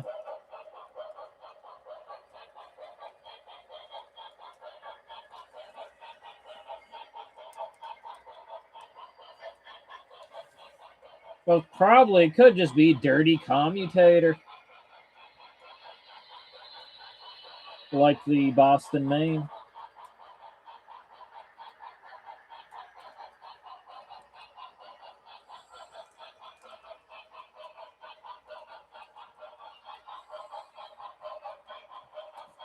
But I can't see scale trains using anything less than a. No, I can't see them using a 3-pole motor.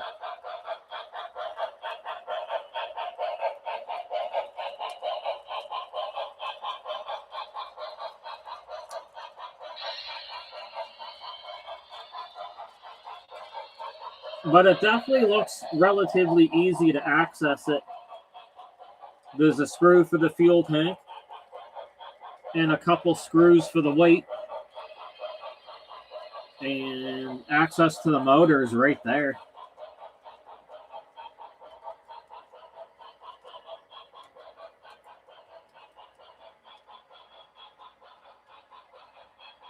One, two, there's those screws go right down there. So there's one. Oh, I think there's only 2 top weight screws. Oh yeah, exactly.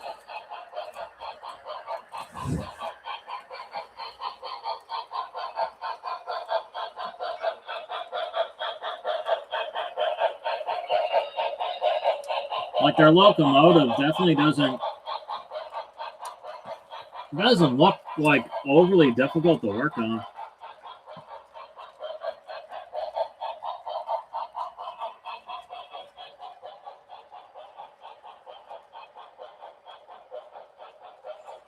Oh yeah, commutators get filthy. Like that's what was wrong with my Boston Main and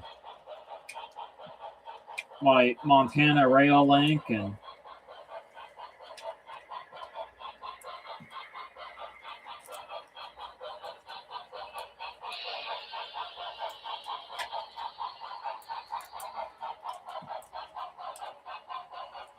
It can all be fixed with a little bit of duct tape.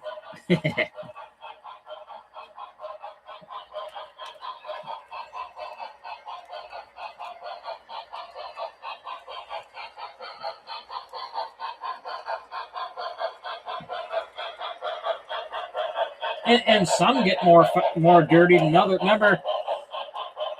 Remember we were talking earlier there, David, and I think you were saying like how the old Athearn Blue boxes, how those motors could like go forever without being cleaned.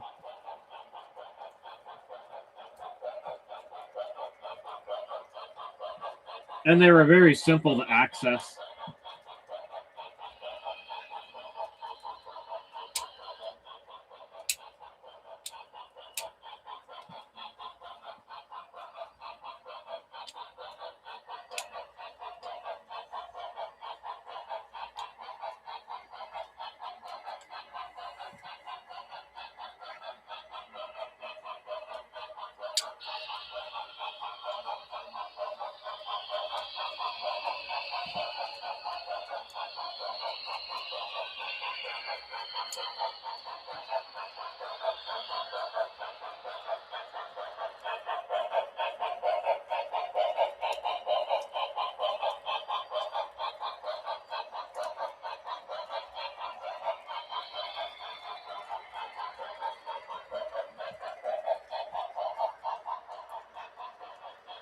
So I can see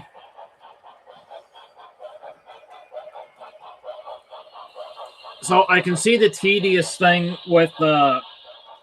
So there's only 2 screws mounting the top weight to the bottom of the chassis, but here's the problem. The tedious thing is the wires are so tightly bound together that the wires are holding the upper weight to the bottom chassis. That's how tight the wires are. So all the tape has to come off in order to get the top weight away from the bottom weight. So that's a bit weird.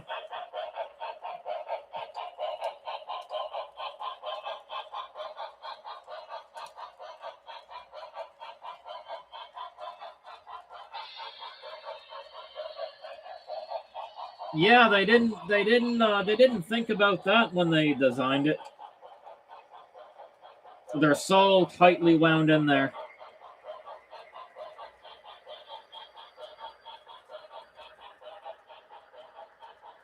But with that said, it's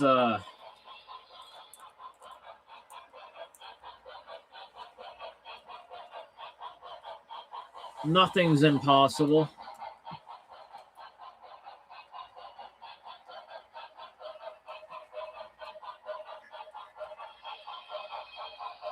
Because there's a will, there's a way, as the old saying goes. Why the hell do they use Scotch tape?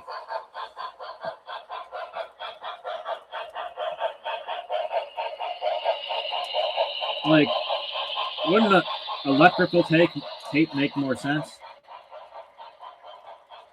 Chattanooga. It almost sounds like a soft drink. The Chattanooga Boogie. Oh, man. Tape's garbage.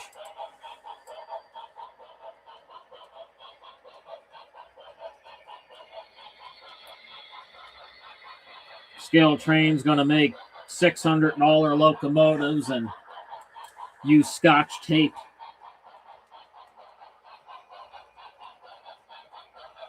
Well, at least the motor's not held in place by electrical tape like Hornby.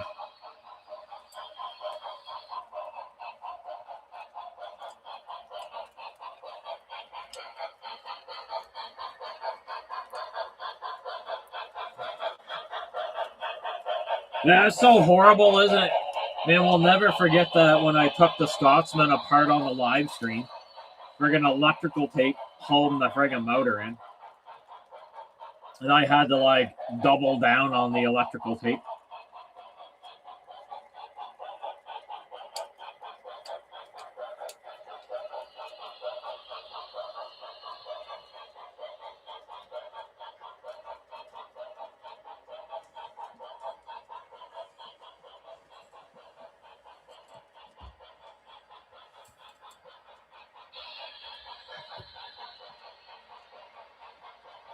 That was just craziness.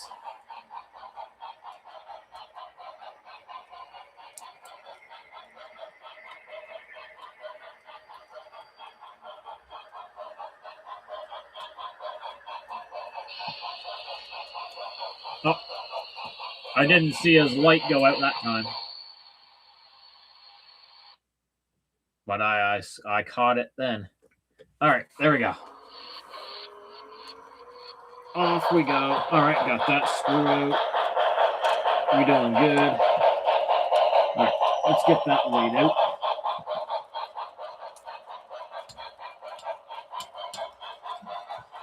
So, I need wire slack. That's what has to happen here. Is wire slack.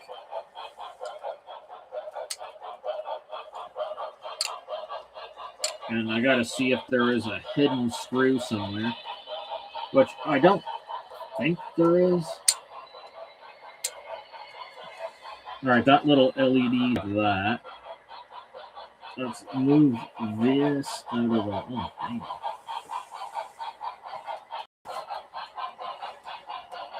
I mean, I'll give them credit for, like, not having a stupid mess of wires everywhere. Brian's like, I'm not giving those assholes any credit.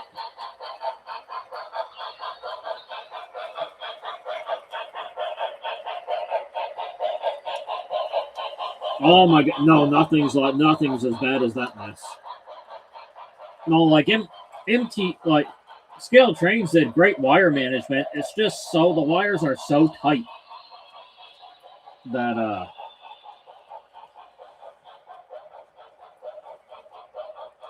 that it just does not want to come out. But it's coming out, so we are good.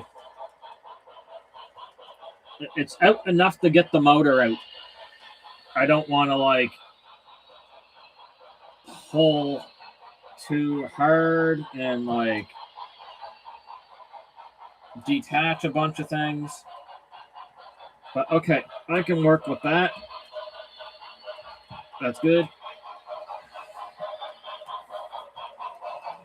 But then the other question is the the drive shafts. I don't know how they're... Okay, I can see the drive shafts. All right, cool.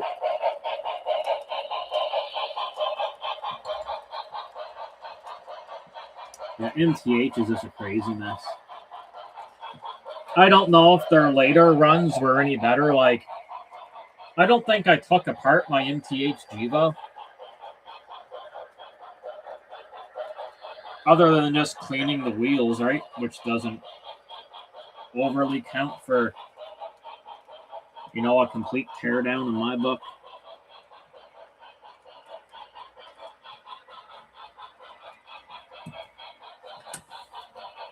But that's all I can recall doing with that.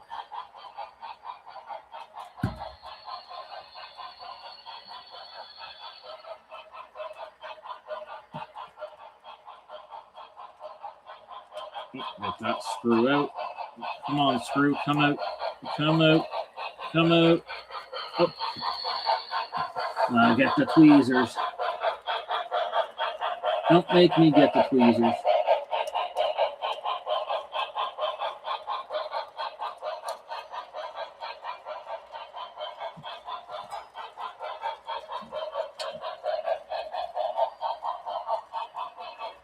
It's like, I shall not comply.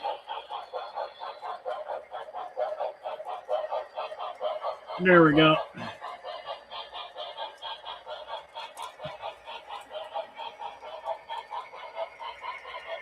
Yeah, MTH is like, yeah, I don't want to work on an MTH.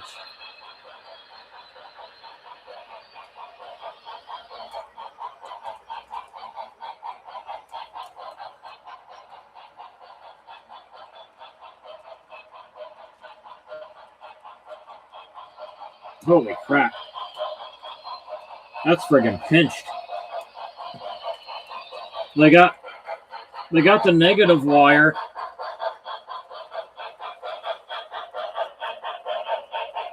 Friggin' pinching. Holy crap, dude. The camera won't be able to pick this up, but the negative wire is like so pinched up against the chassis that it's like exposed. Bare wire is exposed. Crap almighty.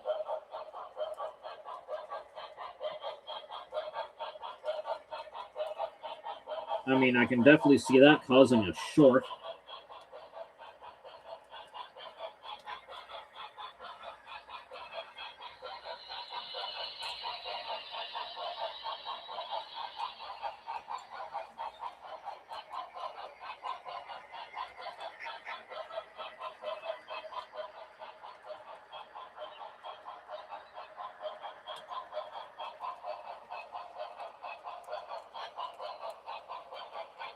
A little bugger.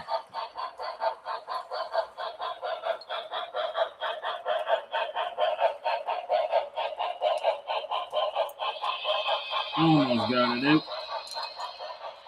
Almost.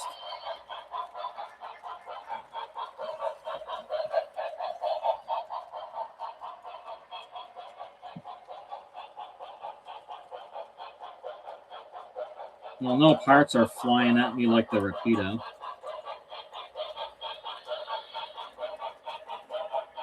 Okay. Let's get you.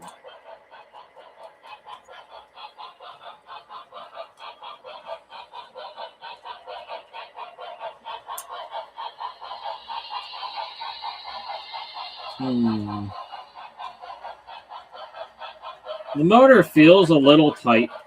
Like the flywheels aren't spinning very freely, right?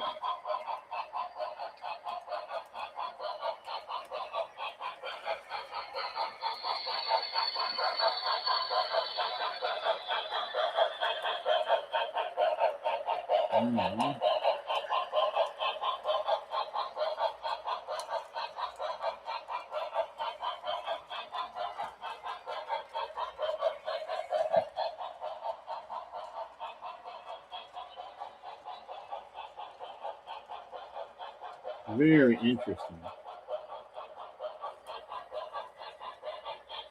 Yeah, that motor don't even spin. Like it's very not free spinning. So I think. Okay, let's see here.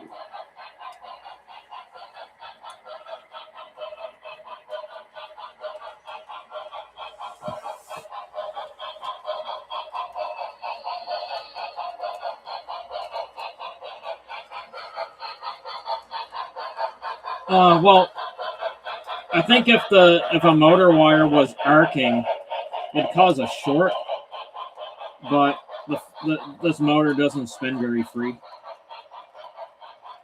Like it's very stiff.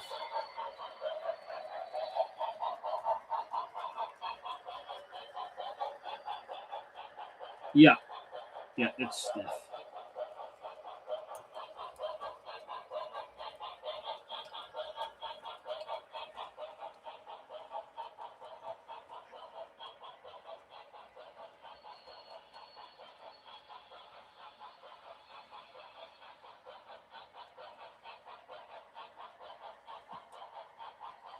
It's funny. There's a screw right there.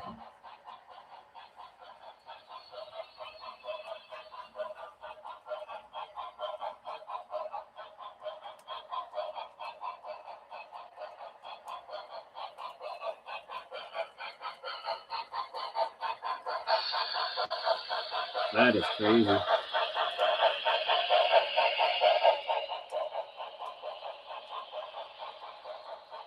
David, this is nuts. Okay, so they get the plastic cover to get at the commutator. They put a screw right up here where my finger is, and half the screw was blocked by the flywheel. Hey, Dougler, like,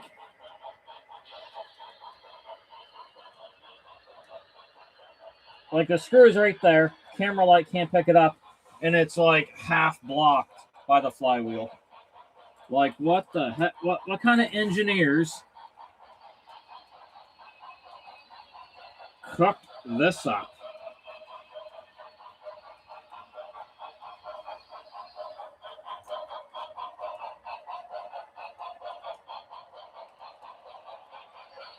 Yeah. So there's a plastic cover, and to get the plastic cover off, there's a screw. Weird. WTF to that epic engineering. It's like just as bad when Cadillac, when they made the North Star V8, and they're like, yeah, let's put the starter underneath the intake manifold. Fucking morons.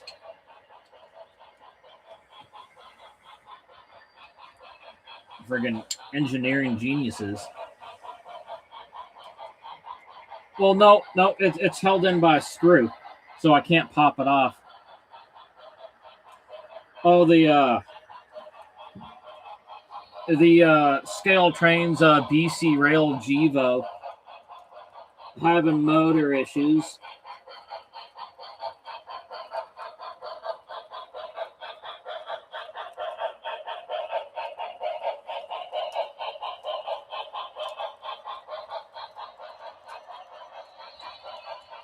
Oh, fuck.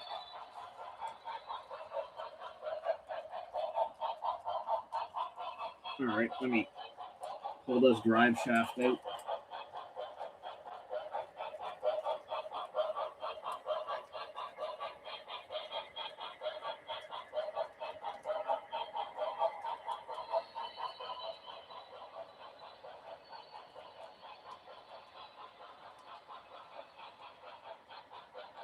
That's so weird.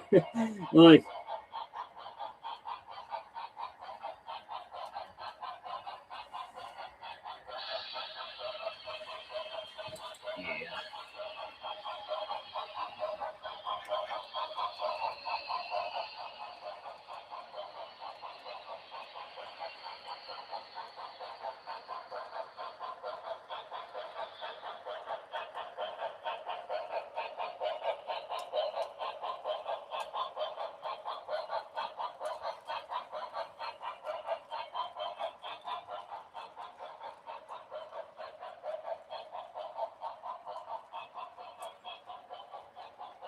I am making progress.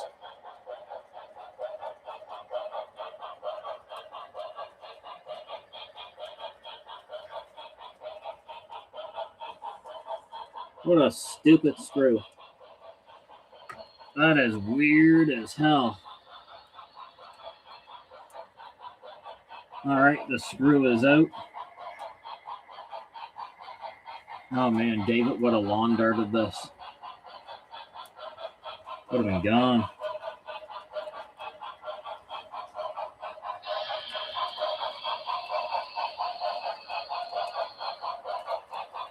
So that still doesn't.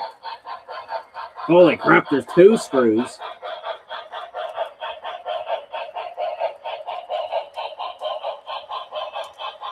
Yeah. Wait, no. Oh, no, there's 4 screws. 4 screws, bro. With the bloody flywheel blocking it.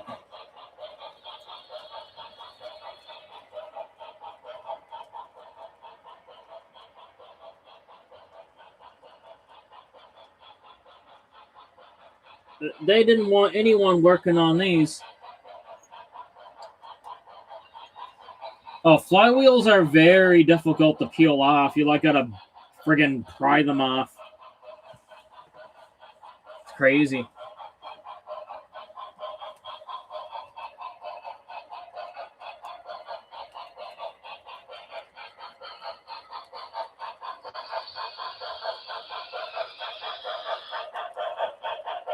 Like this is not a user-friendly design. This is the worst design I've ever seen.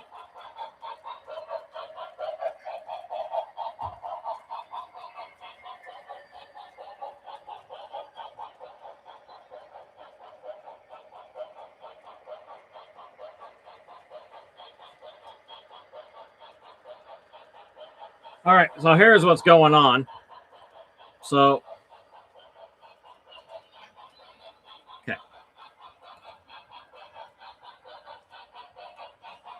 So like most locomotives, you got the plastic shell, which is your motor mount.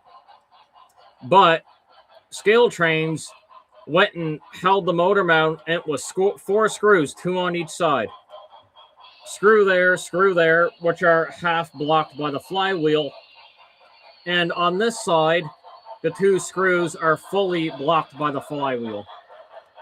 So literally, to get at the commutator on these motors, you got to pull the flywheels out, which is a massive headache.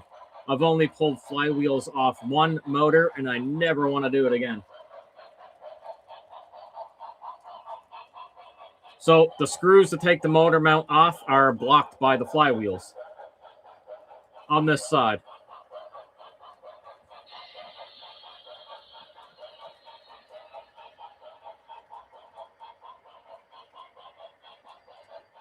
Scale trains really, the engineers at scale trains really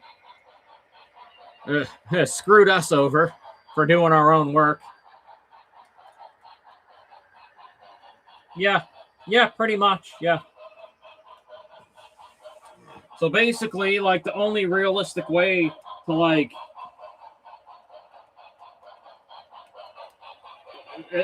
have to butcher the crap out of this motor. Like, absolutely butcher it.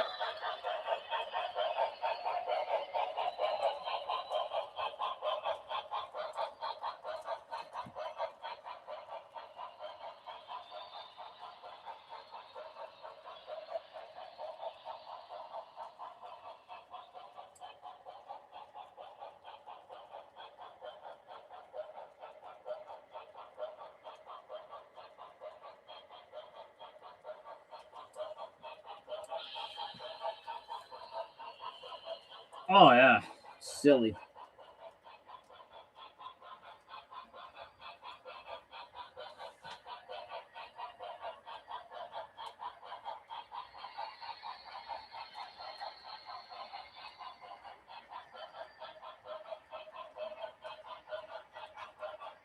Like, it's virtually unserviceable. I mean, nothing, nothing's unserviceable, but they're, wow.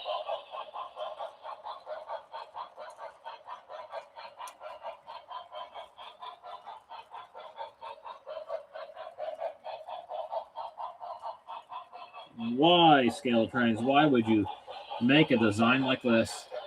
That is absolutely weird.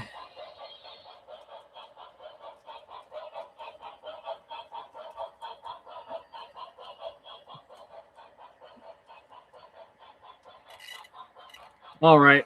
While this is all ghettoed up,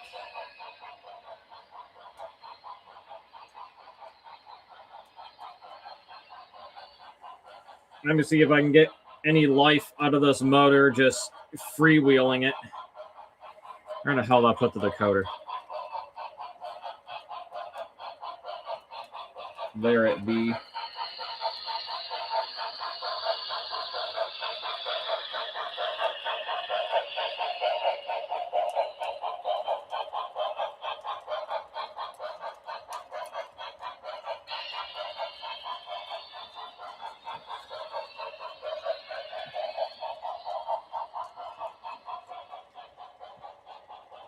Yeah, man, that's like so weird. Oh, what the hell did I do here? What did I break there? Oh, right, nothing.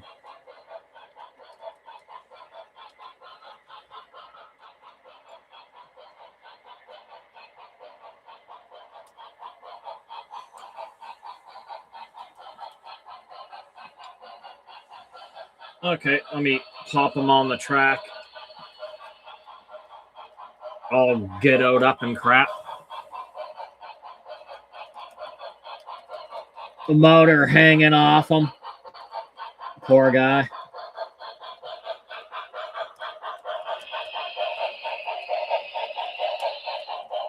Oh, I think he's even more dead.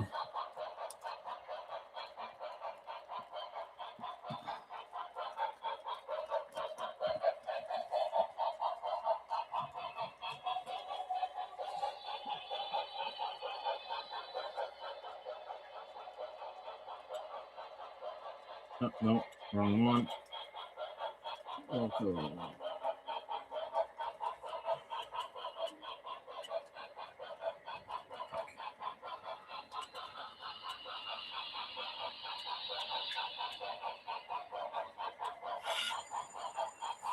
Okay. See if we can get motor working.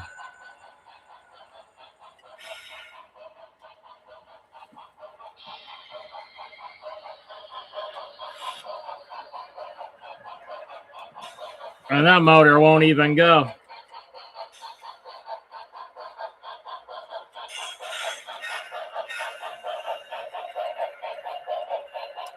Oh, wait. Oh, well, it's doing something. There's flywheels spinning.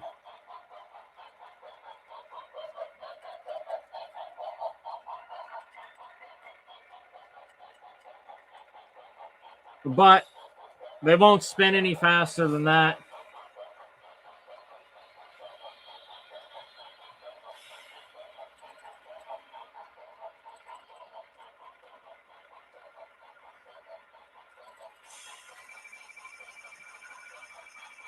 The motor doesn't respond to like more power going to it.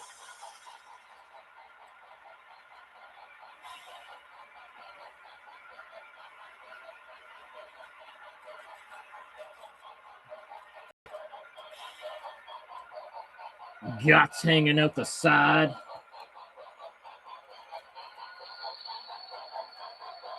Yeah, it doesn't matter if you're on one speed, like if you're on 1% power or like 40% power, the flywheel will only spin, the motor will only spin at one speed. Hey, Glenn.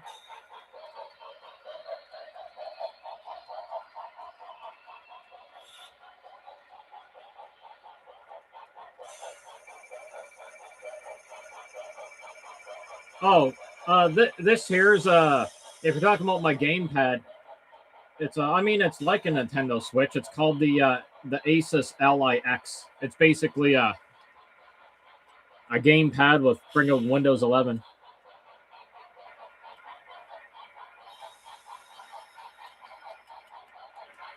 Yeah, that's all the motor will do is that. No, David, do you want me to snippy it? I'll snippy it right off.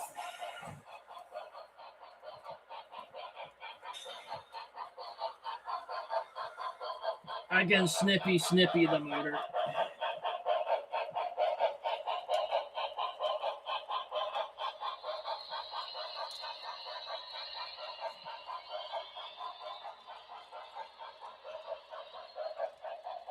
Okay. All right. I can do that. So basically leave some wire left. Yeah. Oof.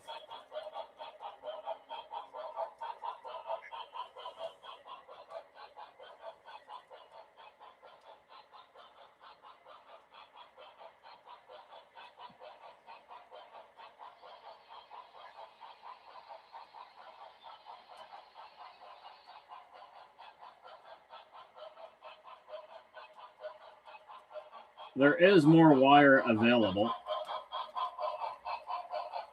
I'll just, yeah, I know what you mean. I'll do it.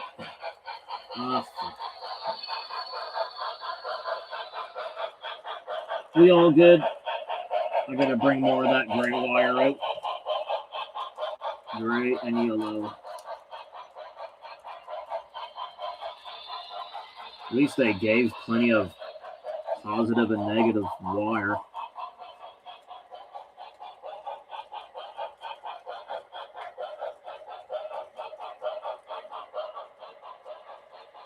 I wonder if the scale train Gevos are known for motor failure.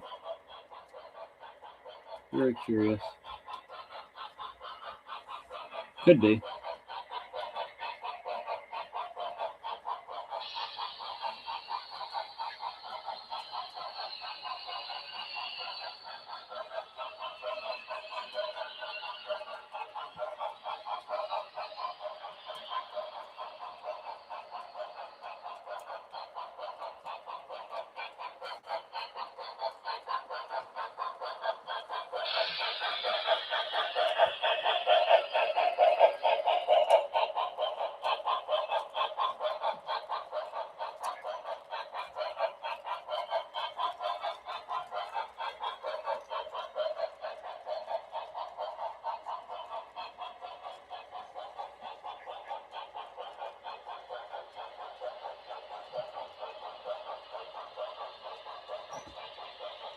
Yeah, pretty much, David.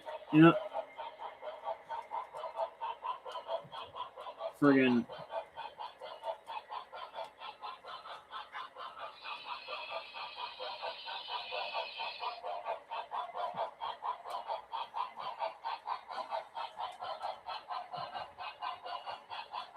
I wish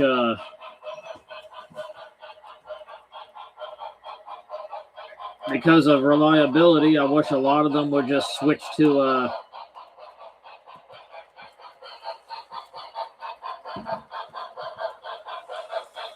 Tsunami. Tsunami 2.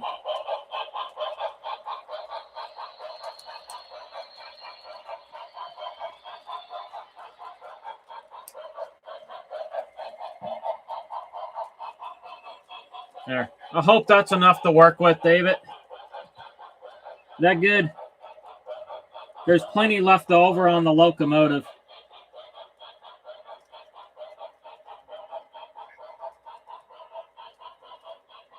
Dun, dun, dun.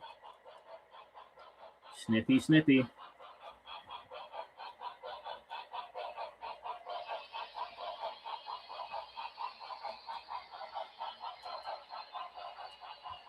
Yeah, really, though.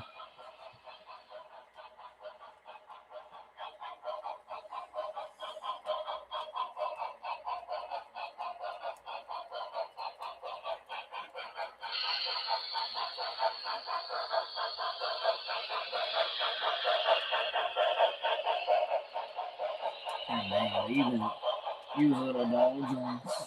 That's crazy.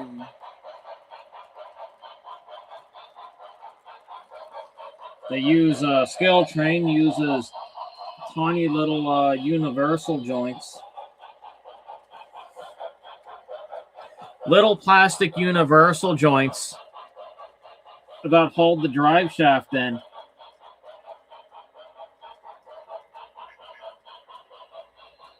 Right on the top there. Little universal joints. Oh man, those break, you're screwed.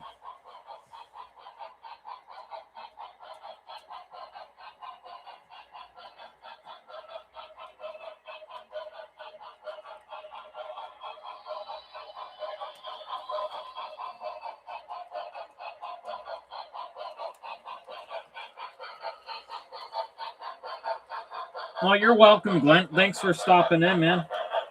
I appreciate it.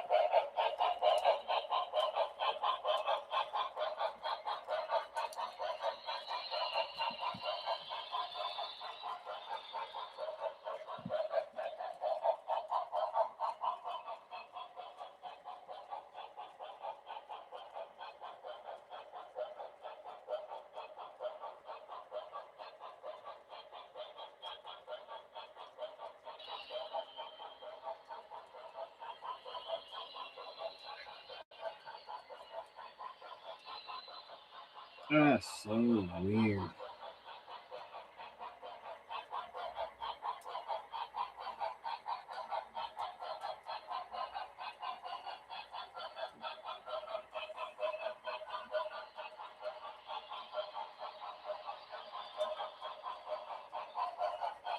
I'm going to try and get that other end out here. If I can get that out, I'm going to try. Or let me put the chassis and everything back over here.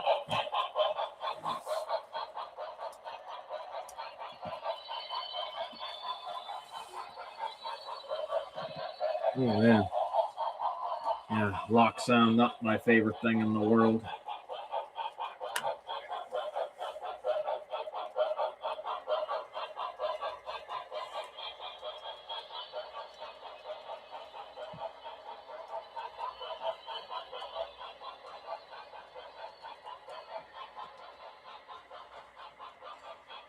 That is...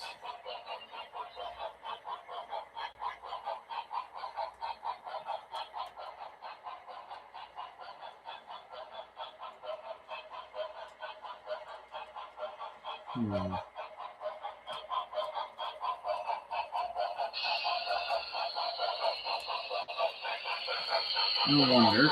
Let me take a look at this for a second.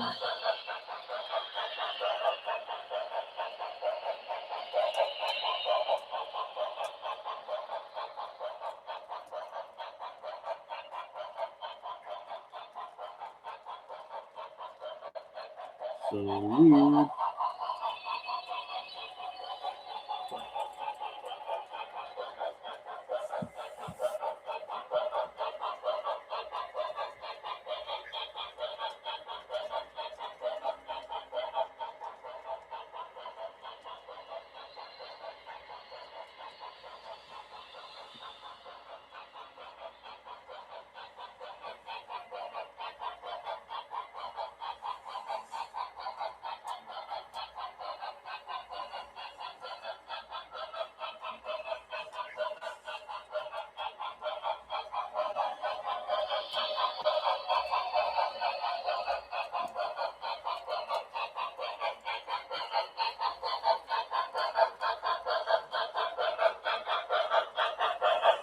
I want to see SMT work on one of these.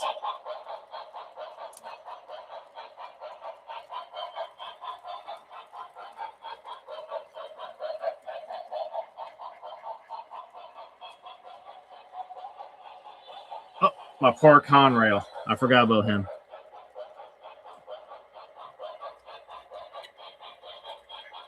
$6,114.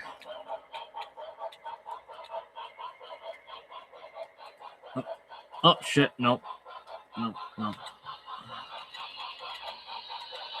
There we go.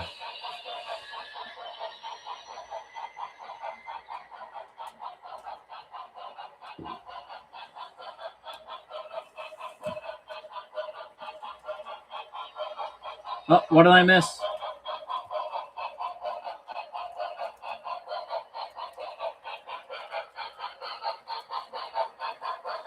DC MRC. Put a speaker on the rails.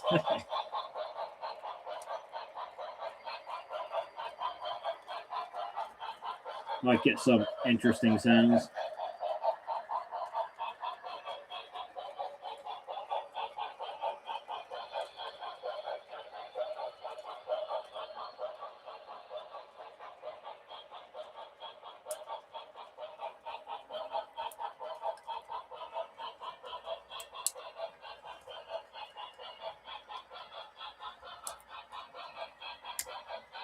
Hell yeah. Alright, got that screw out.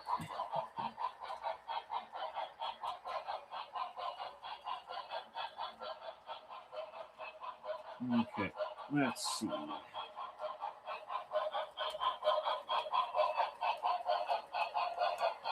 So even not like that, it's still weird.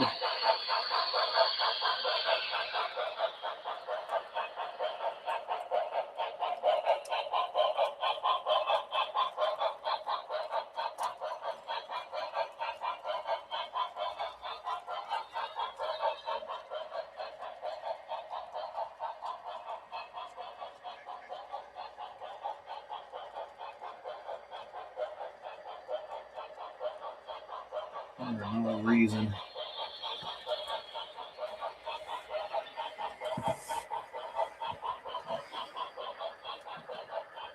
I mean, he probably got like one of almost everything.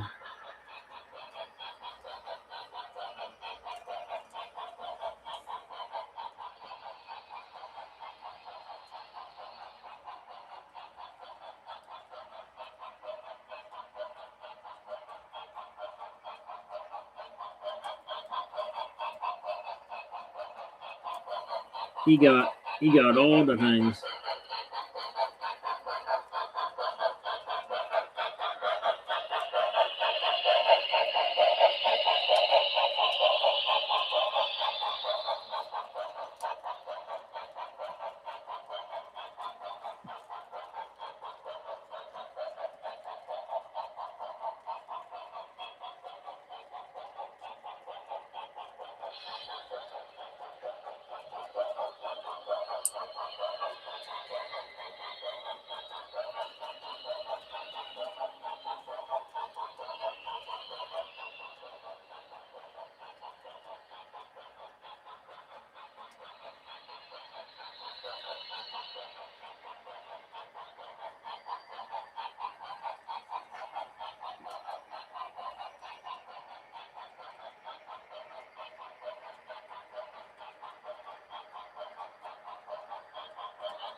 Alright, I am somewhat getting somewhere, but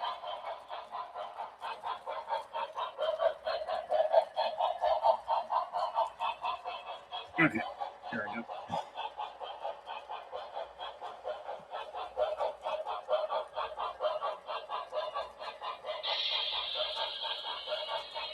Let's hope I don't stab myself too bad with this screwdriver.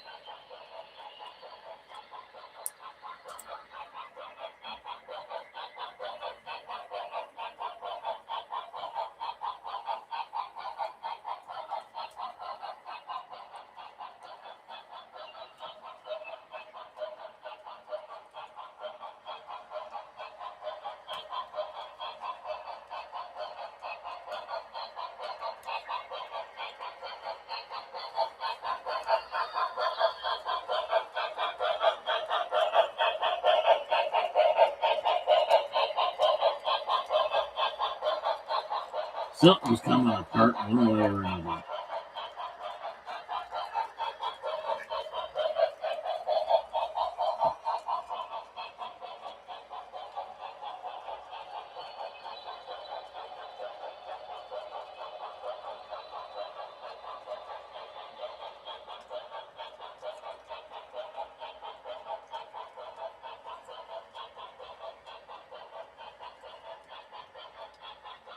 There we go.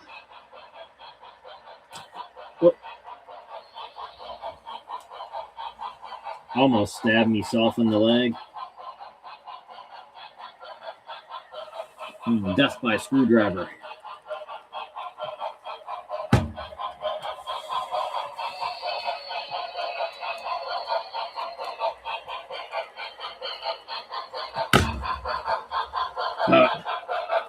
Okay, there is some progress.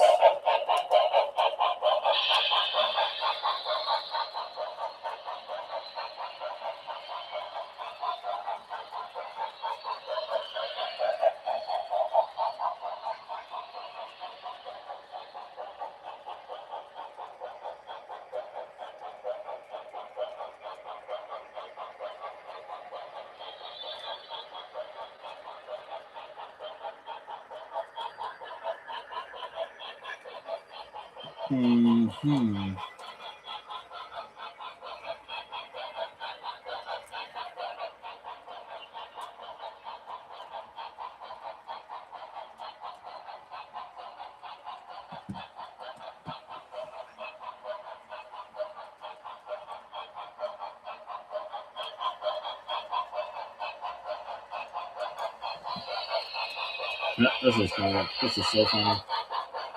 So that cart is held in by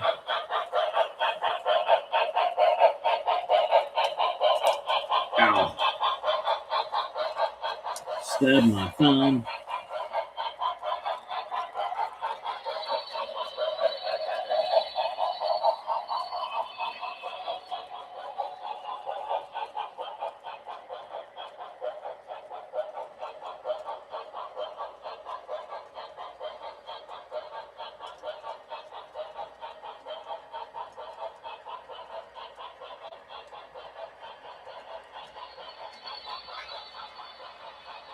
Oh, David, I'm gonna run the shenanigans over to you. You're gonna get a good laugh out of it. I think it's a non-serviceable motor personally, but I know you've probably seen worse. I butchered it as much as I could. We'll run that over, see what you think.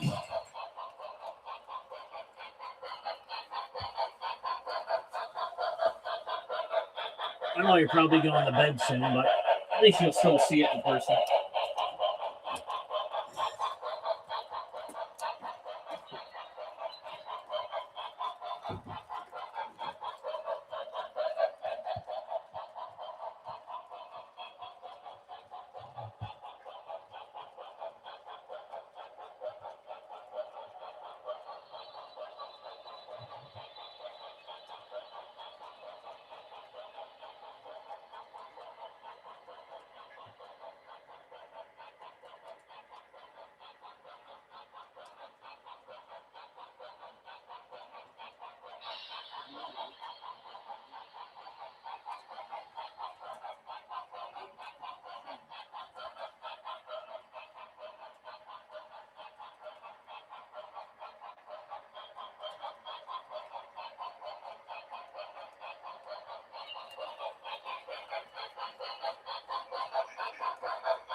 Huh.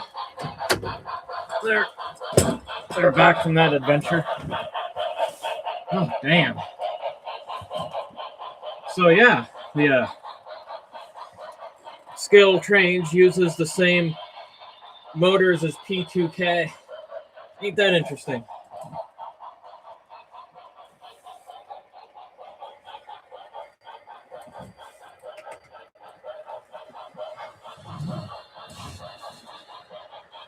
I'm just like, what? Like, what had happened?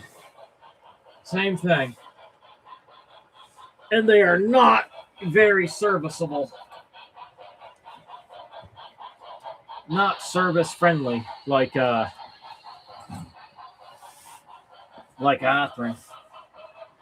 You can service Atherin.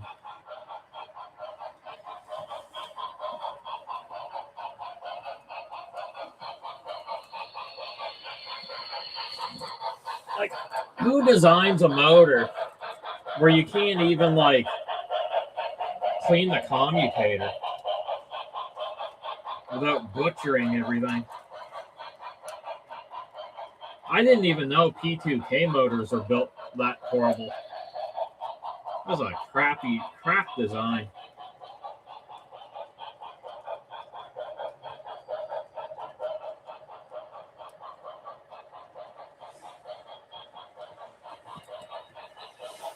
Crazy crap design.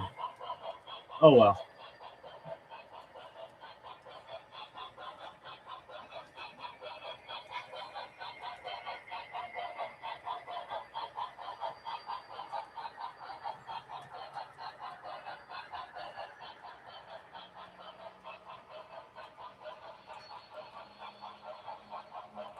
Learn something new.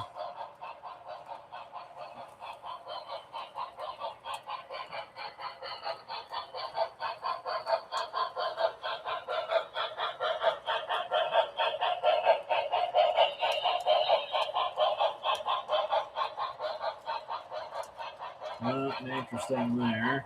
Checking my messages, seeing if I missed anything.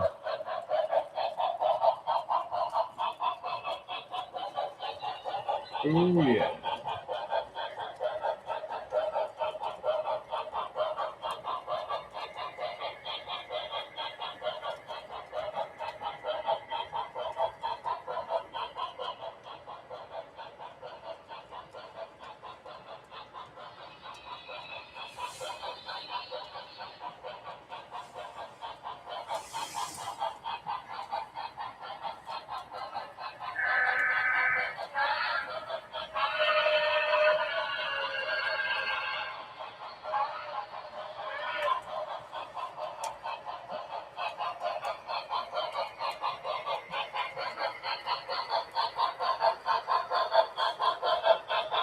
I wonder if the track is getting dirty right there.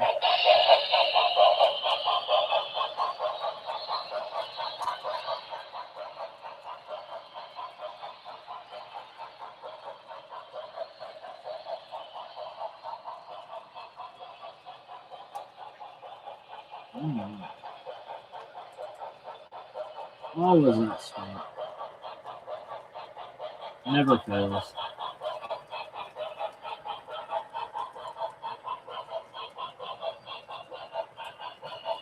Every time.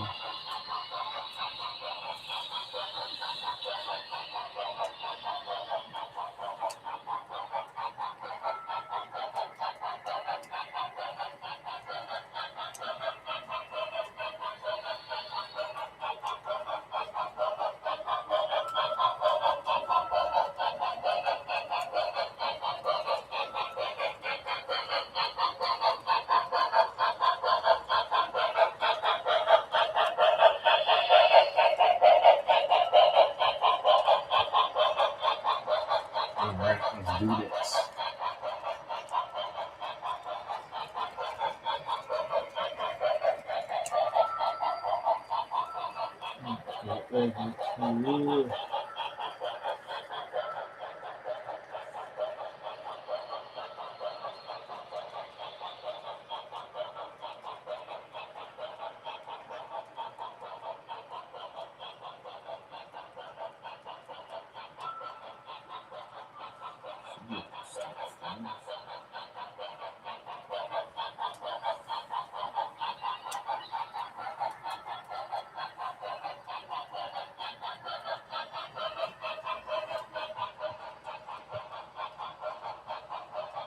All right, see if the lights blink there. Only a tiny bit. Not much smoke going on. Very little. A drop or two.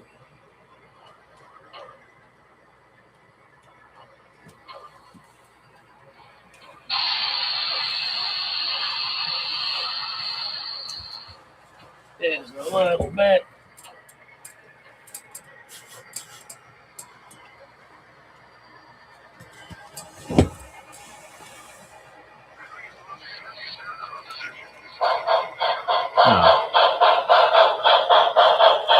Not much going on there.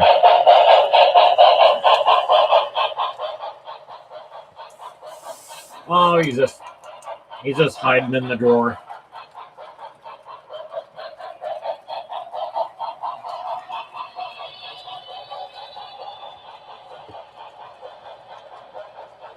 He just chilling in the drawer.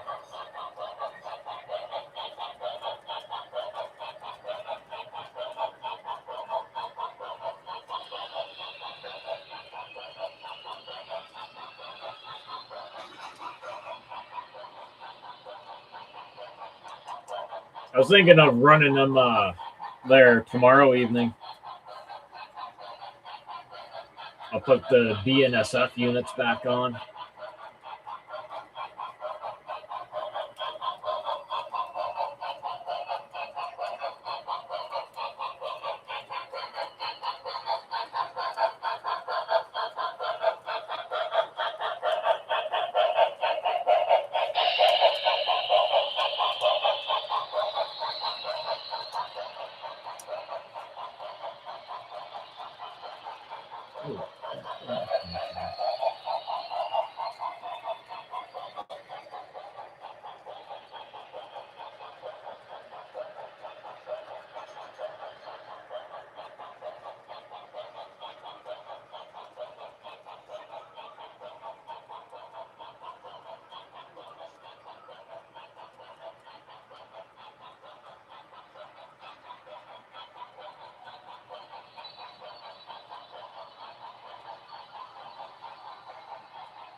I heard a clinking sound, but wasn't anything breaking. So that's good.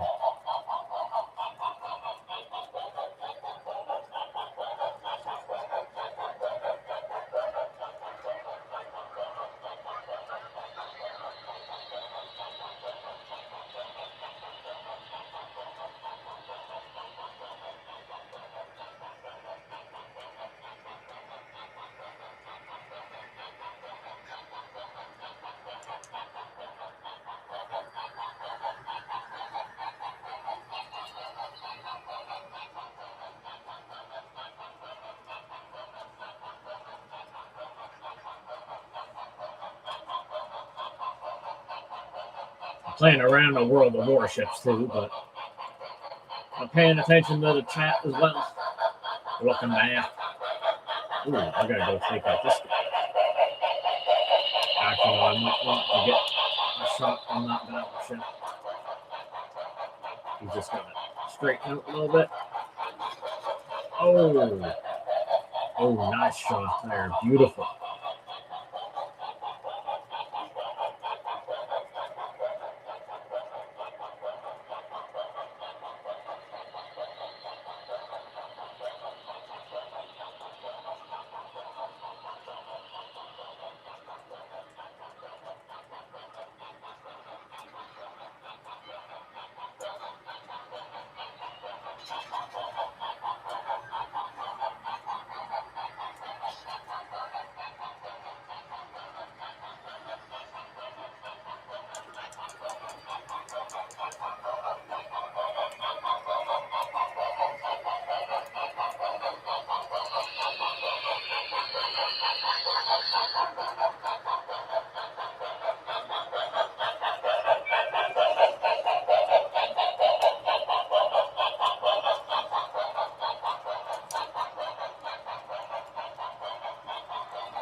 Yeah, those the BNSF colors are so awesome. That's what I love about BNSF, because there's so many colors to choose from.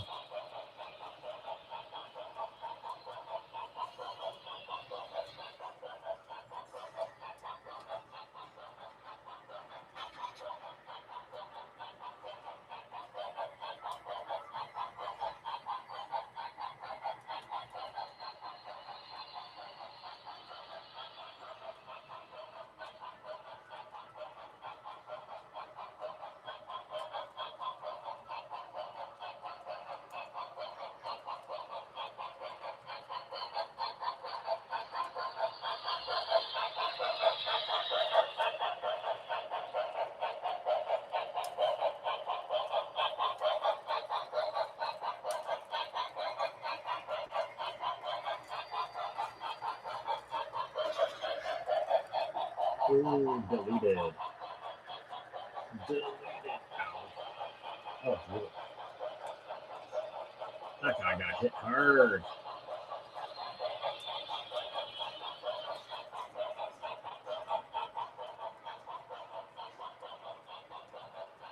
Nobody coming right in.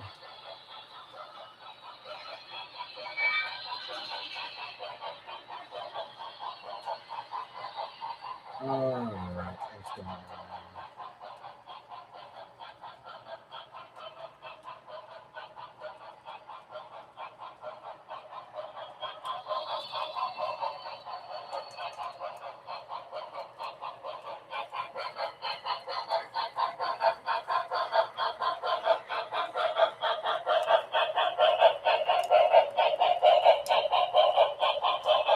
I say tomorrow evening I'll get Pumpkin going.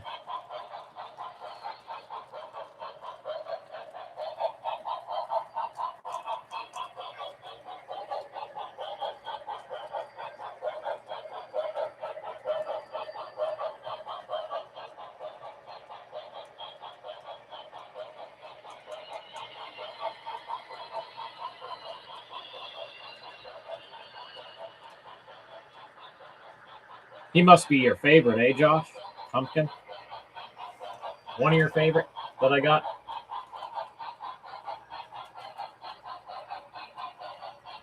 Probably the best nickname for that locomotive, too.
Completeness.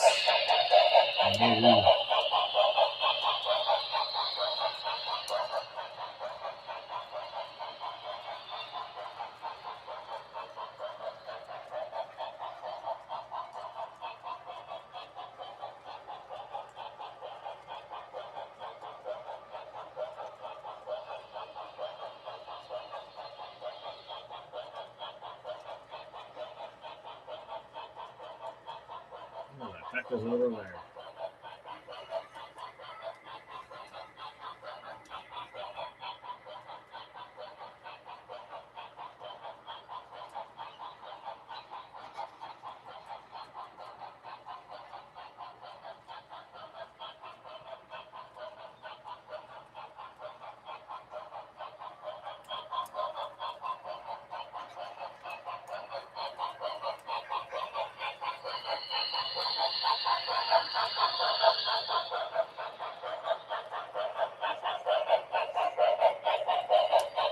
Oh my.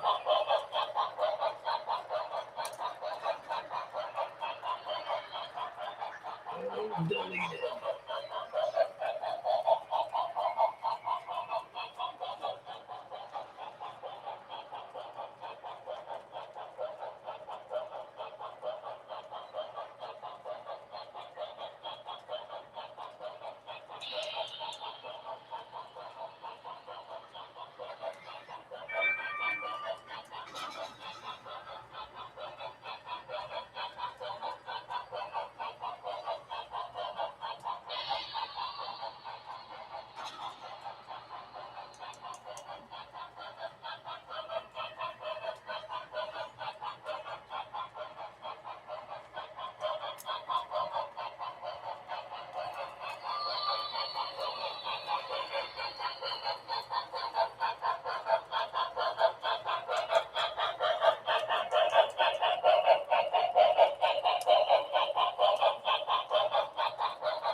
Oh, that guy gone.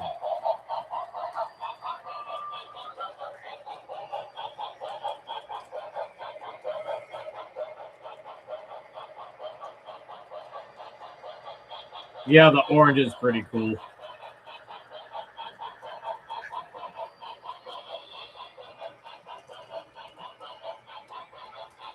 It already, is it? Sweet.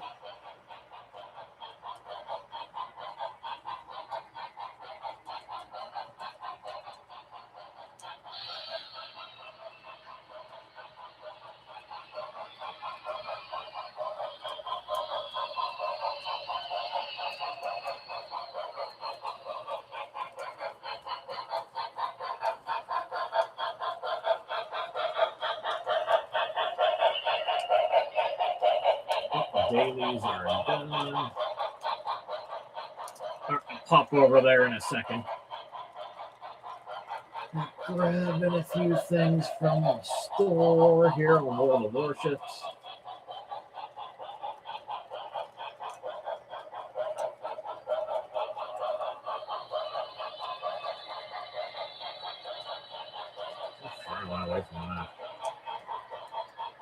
74. So far to go.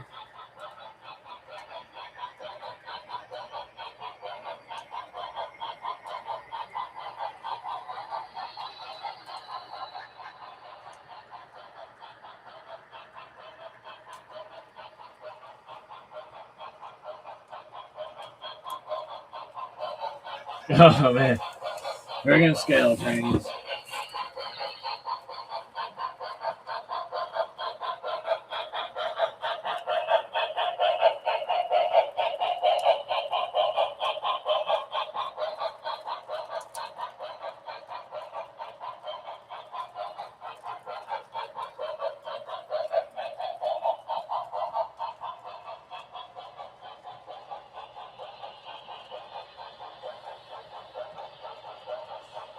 Man, it gets dirty there so quick. Wow.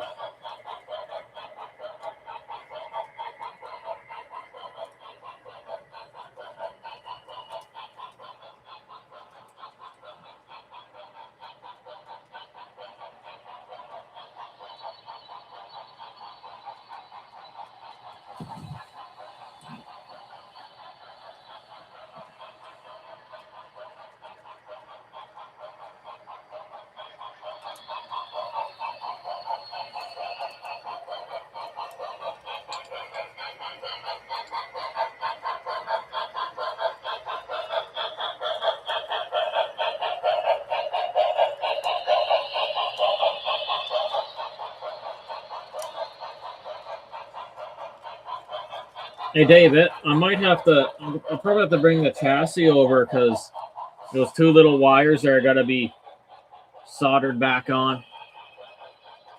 I don't have my soldering gun here because I'm awesome like that. Couldn't even bring it. I should have just brought the chassis over to begin with. All right, I'll just get my stuff back on. Oh, I almost broke a plastic piece right off it. The way I had it laid down like that. Oh, well.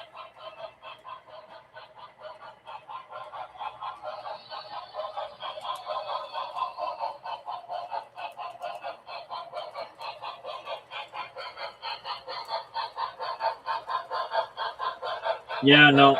Then I'm looking, there was like no wriggle room for flywheels.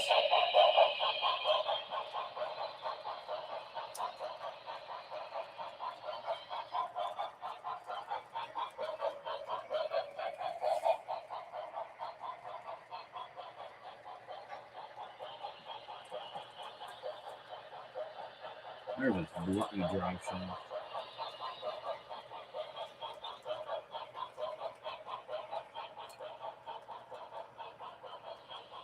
Bloody drive shaft.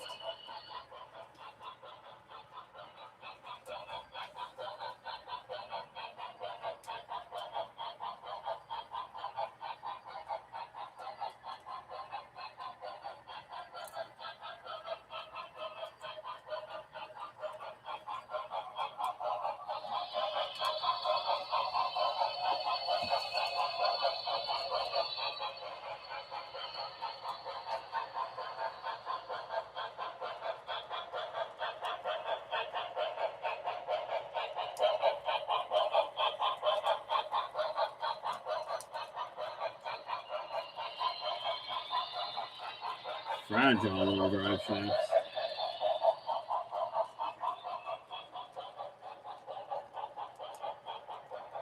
I mean, if they work, they work.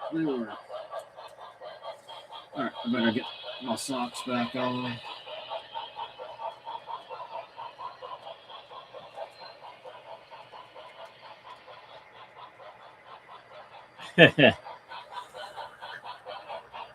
The gift bags.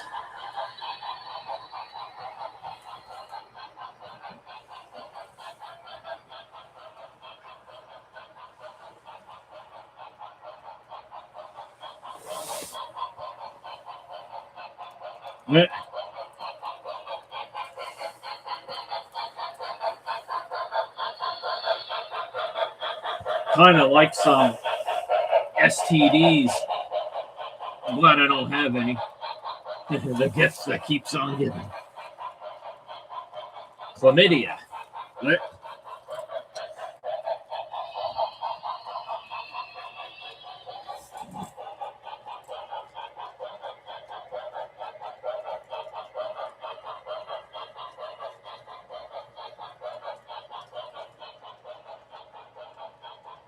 I'm trying to remember if those are the motor screws or not. Alright, I got that. Yes, those are the motor screws.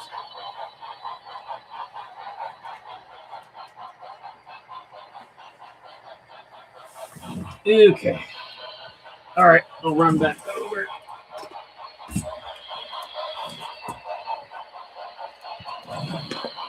Hopefully I left enough screws there for the chassis screws.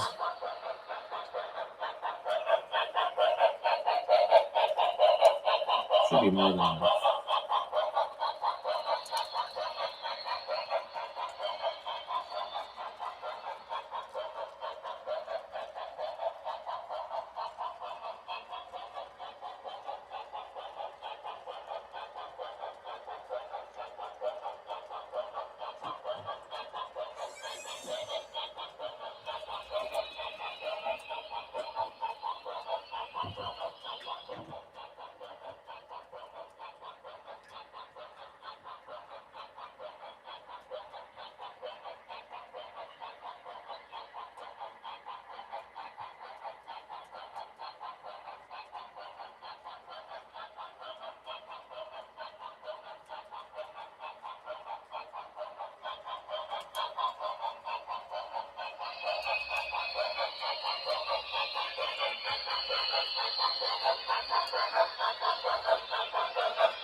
All right. We're about to see how this turned out and see if it works. Oh, I gotta take these socks back off. Oh, they feel so gross. They feel gross. All right, so as we were saying before, Skill Trains uses Walther's motors from like 25 years ago. Ancient.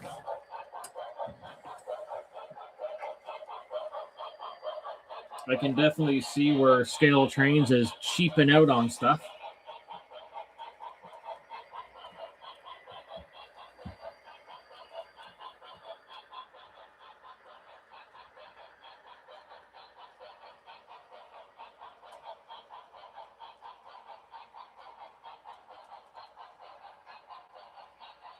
Well, I mean, think of how old Walther's motors are, right? It uses an old, lifelike motor. That's what kind of motor is in Skill Trains. They use lifelike motors. I'm not saying lifelike motors are bad or anything, but I mean, they're friggin' old. Been around forever.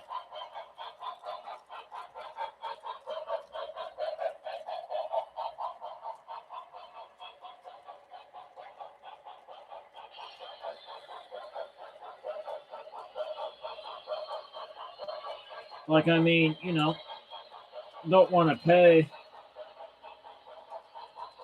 top dollar for like, dude, that's how long these motors been around for. They're still in production and Scale Trains is using them. That's some old ass technology, bro.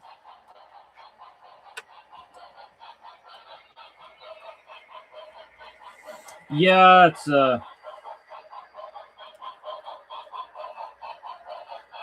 I wish there was something I can do about it, but YouTube is being YouTube.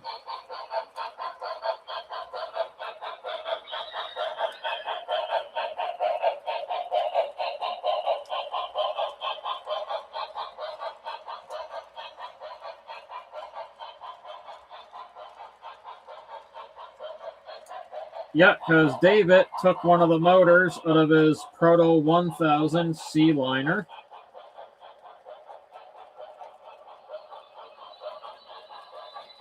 And it's the same thing. Same thing.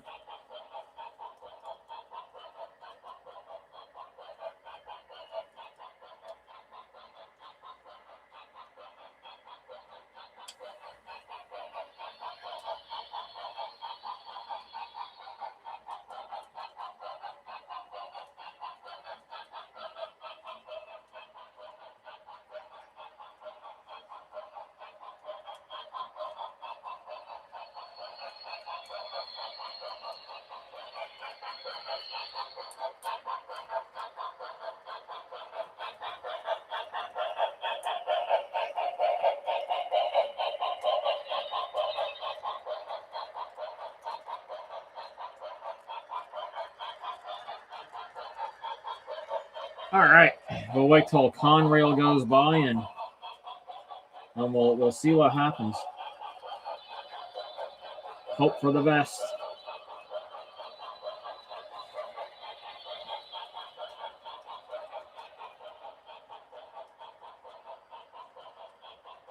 Oh yeah, man, this thing has had the hell ran out of it.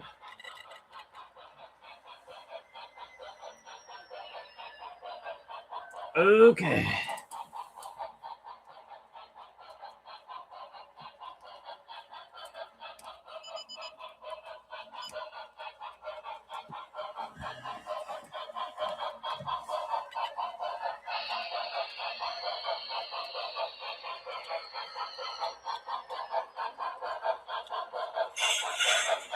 All right. Hopefully.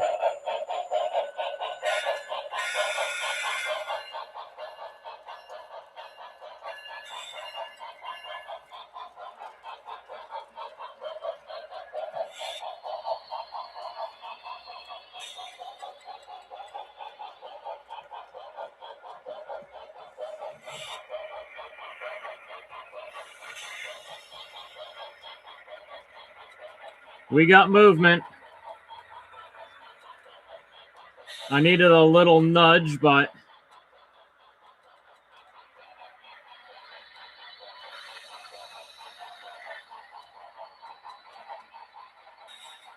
I think it's alive.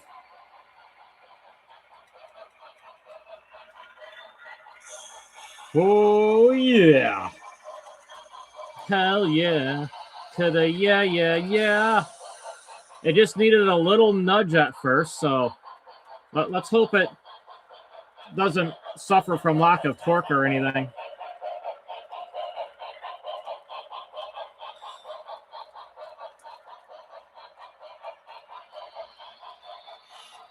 Let's see. Oh, it's got torque. Yeah, it's torquey. Not bad.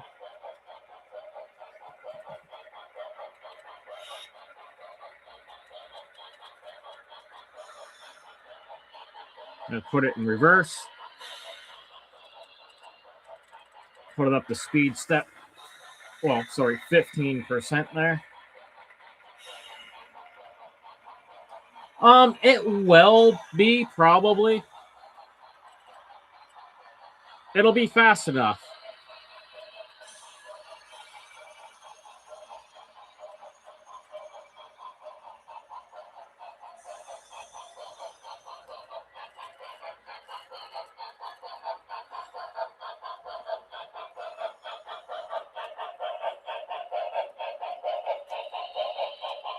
Let me give it a little. Well, here I'll get it and Conrail going together here. Conrail is not even that fast.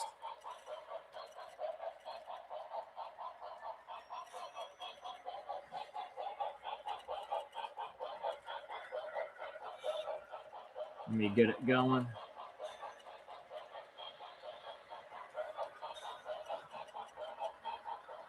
Well, Conrail crashing into it. There, put them up to 40.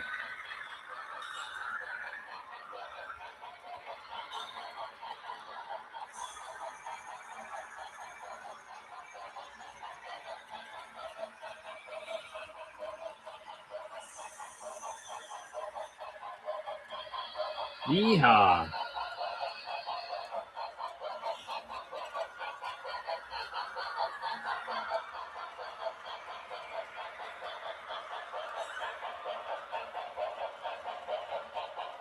I mean, he's fast enough. I got him up to 55, right? So, I mean, that's okay.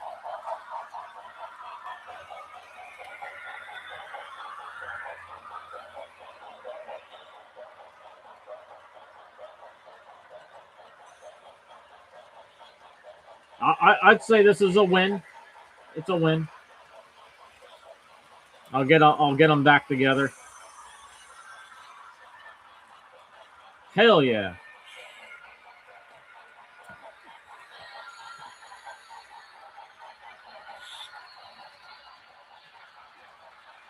There's Keep Alive is working. Yep. Winner, winner, chicken dinner.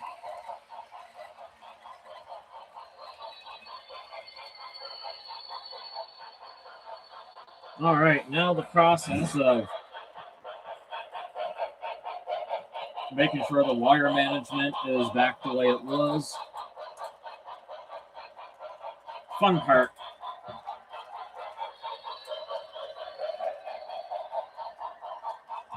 You know, I think it's going to take longer to get everything back together the way it was than pulling them apart originally.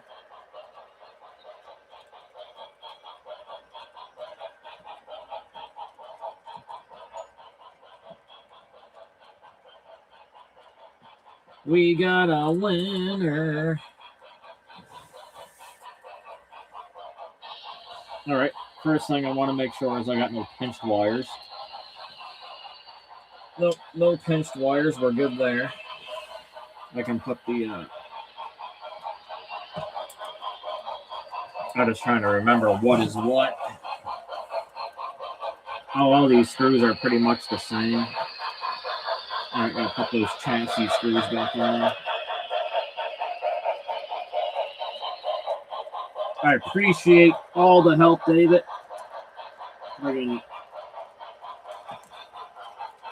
You work wonders with electronics, my friend.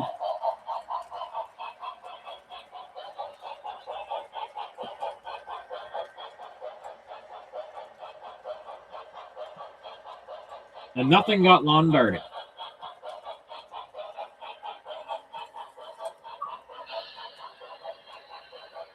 Yeah, it's like I said, I don't want to badmouth the old Walters motors, but a modern, a $600 modern locomotive should not be using like technology from the 90s. You know what I'm saying? And it should have a serviceable motor like Athearn Genesis. Like Athearn, their motors are 100% serviceable. So simple. 2 clicks, and you have access to the commutator, and you can replace the brushes. It's all meant to be fixed, right? Unless catastrophic things can still happen, of course, to it, but.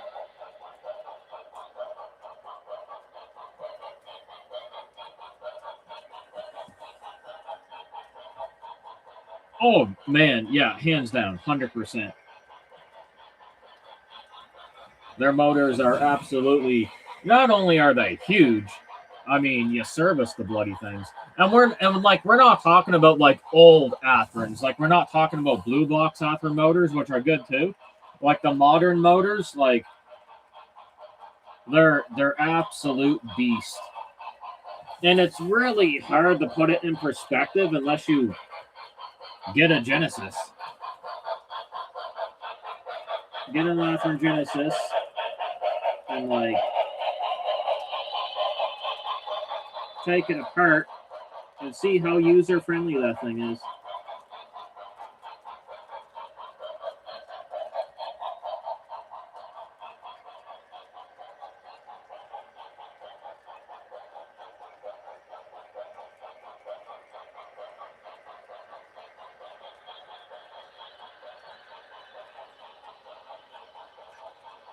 And that's the thing with Athearn, they've always been like that. Like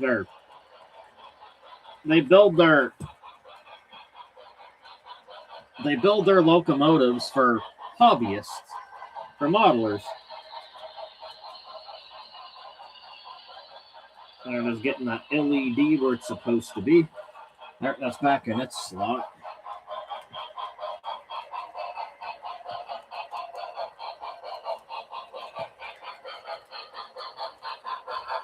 Alright, that goes in there. I'm not going to reuse any of that Scotch tape. Oh, the LED popped over this little thing.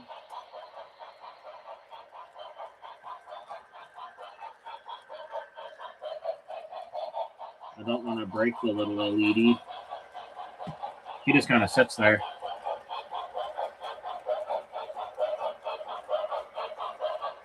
All right, good night, Josh. Thanks for popping in again.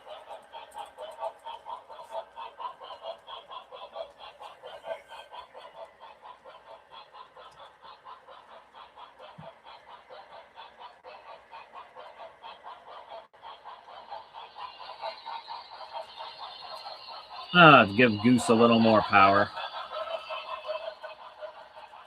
I'm going to turn them down another notch because everyone's sleeping. I can hear them literally like all through the house. It's funny. Like, let my presence be known.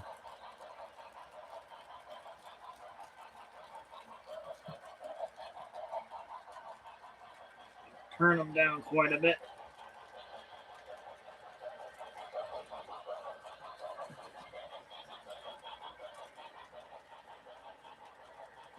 All right, now we're just going to find where I put my electrical tape.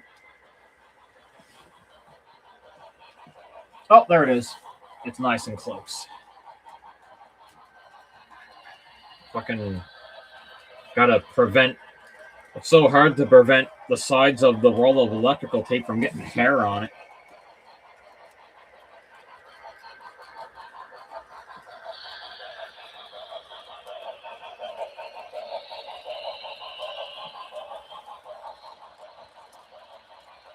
David, you know what I never noticed about the scale train?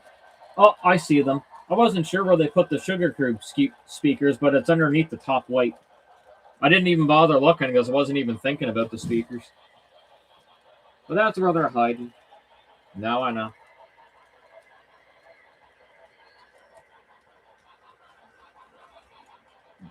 That should be enough tape right there.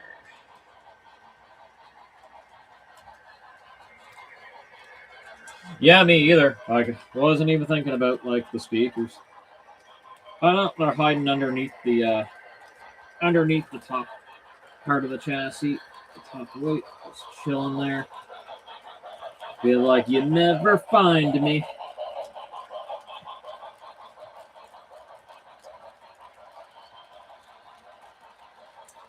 There are things I don't like about electrical tape too, because it is gooey.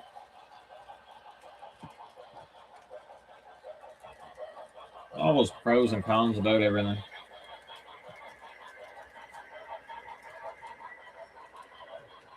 All right, I'll get those wires tucked in and a little square of tape.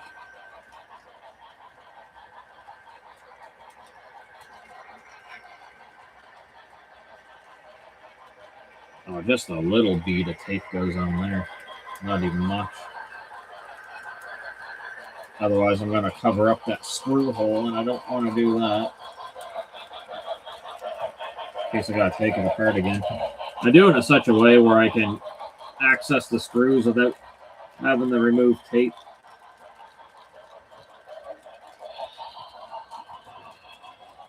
Do it better than factory.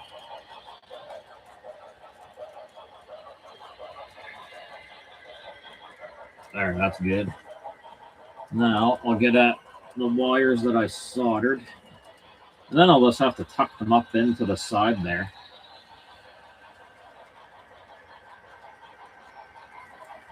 Yeah, I didn't even think about the shrink wrap either, but I'm just gonna...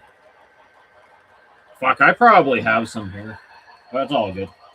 The shrink wrap would have worked. Mint.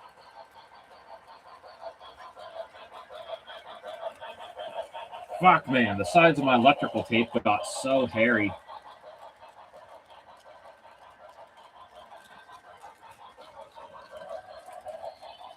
I gotta keep it in a better spot. Yeah, right. Of course, it was right on the table. Of course, it would be.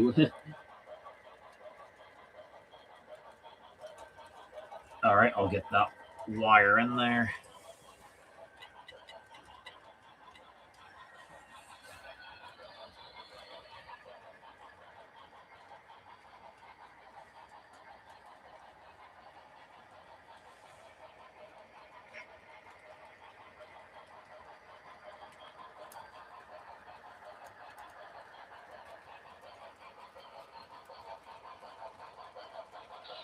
But it's too bad. You know what? Are Cato motors serviceable? I'm assuming they are. I never took apart a Cato motor.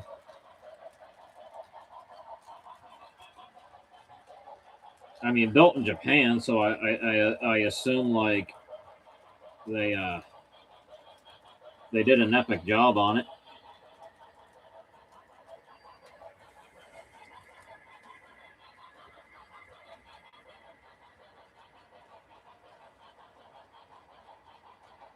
Yeah, me either. Craig, from what I hear from Cato, like, fucking never have to service those things.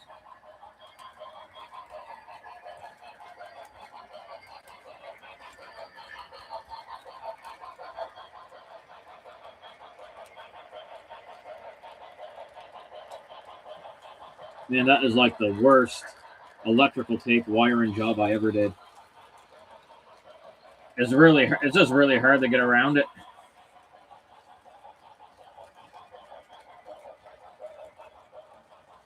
Yo, that is a shoddy job. Oh well.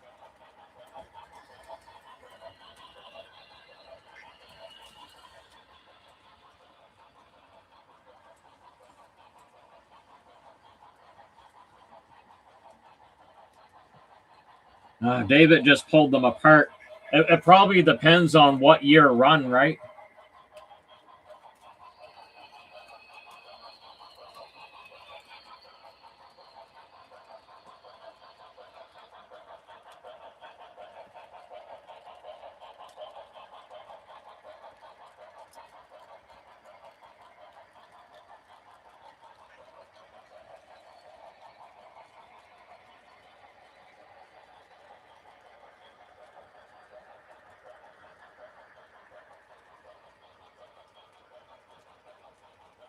Oh, that is right. They did. Yep. Yep. Now I recall. After in drives. That would have been like the FA units, right? Did they use that? FA and FBs. Um, yeah. Now it brings back a little bit of memory.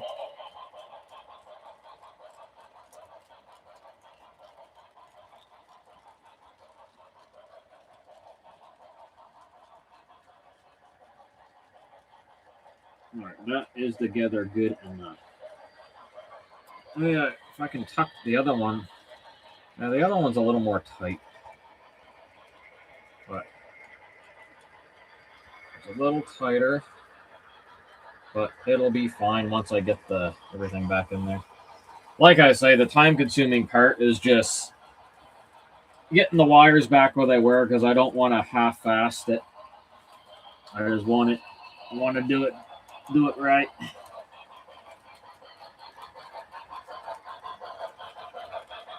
Do it right.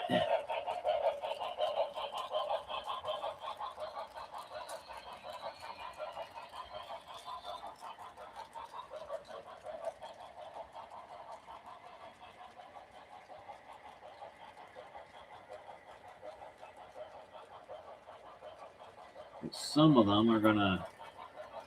Oh yeah, they're all gonna go in there pretty tight.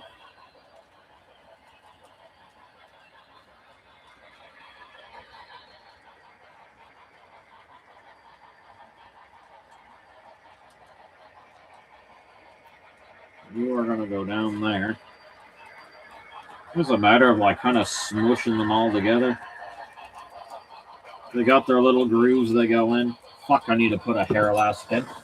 My hair's like going everywhere. I need it out of my face for like 20 minutes. And I can do whatever the hell it wants to do.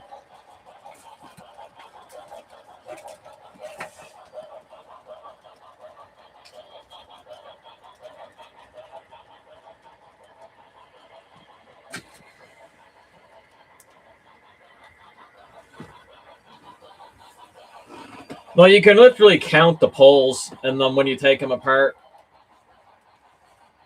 and it should say right on the box. But I always even on the box of Proto 2000s, I always remember them saying 5-pole skew wound motor. I don't have any P2K boxes here, so I can't confirm. Actually, no, that's a lie. Hold on. I can confirm it, just not this second because I'm just trying to put all this wire together here.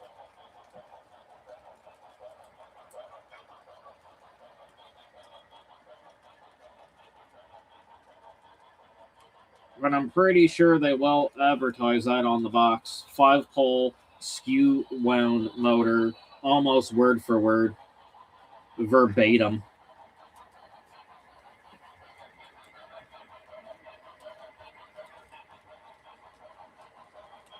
Verbatim that crap, brother.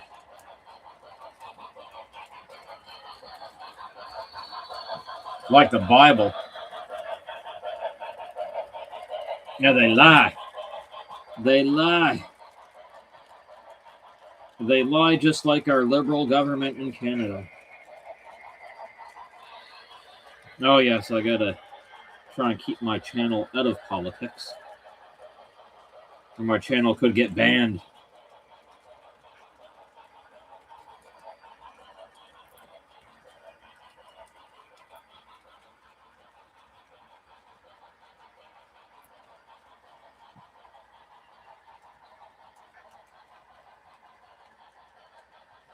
Really? Huh. Yeah, Sam did. Yeah. Yeah, the false advertisement. Yep. I remember a little bit of that.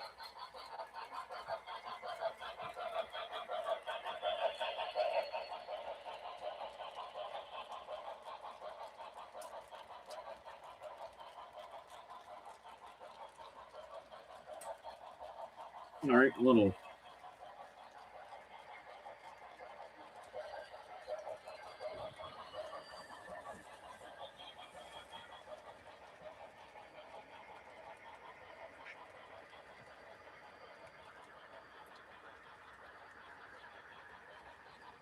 All right, there is a little tad of tape going in there.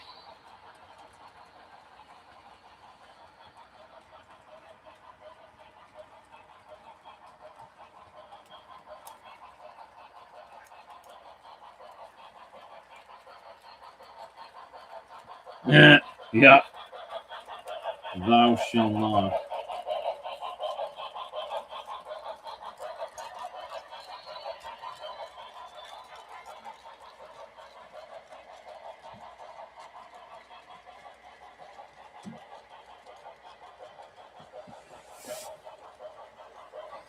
Well, Brian, there's some interesting things I learned. A little bit I've known for a while. Now, I'm just talking about history. So that way I'm not like bringing hate to any specific group. But this is history. It can be looked up. And I just literally found this out the other night. So we'll go back to World War II. So we all know about, the Third Reich and the Jewish concentration camps and stuff like that. So anyway, now I can't pronounce names, but in World War II, there was a Muslim leader. I can't pronounce his name. He was friends with Hitler. All right.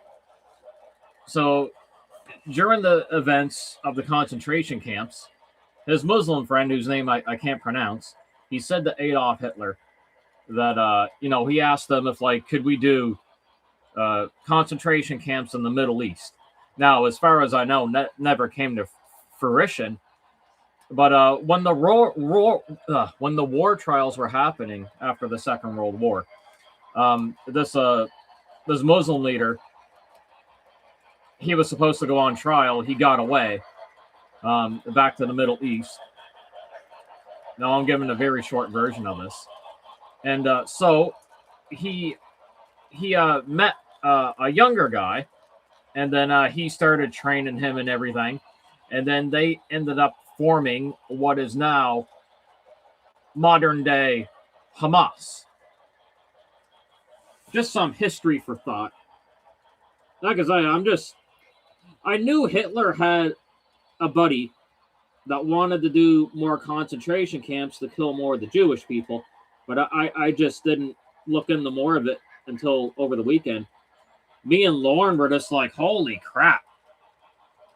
We're just like, wow, it went deeper than what I ever thought it was. But yeah, that's real history. This is all new stuff I'm learning. Well, somewhat new.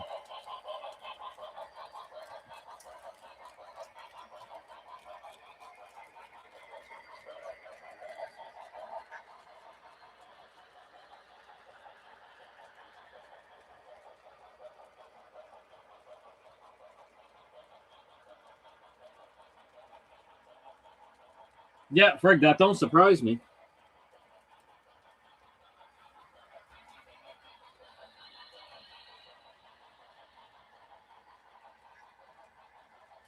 So the way my brain's working, the organization Hamas has a connection to Adolf Hitler and the Third Reich back in World War II.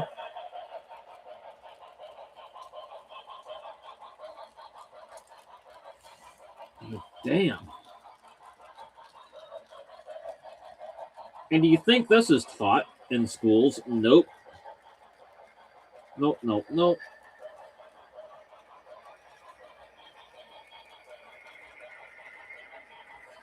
They only touch the tip of the iceberg with the Holocaust.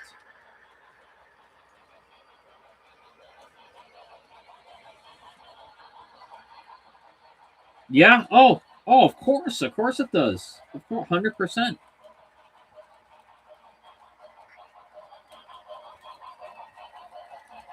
Absolutely.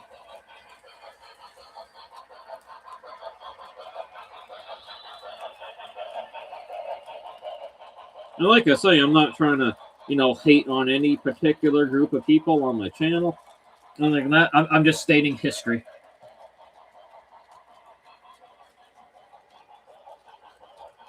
Because I know it's likely, I know it's a topic, that me and you and David definitely, and a lot of other people find interesting, right?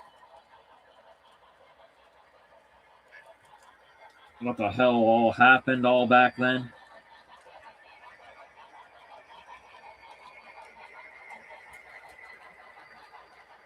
Well, yeah, like we got North America, specifically the states, got so many of the German scientists.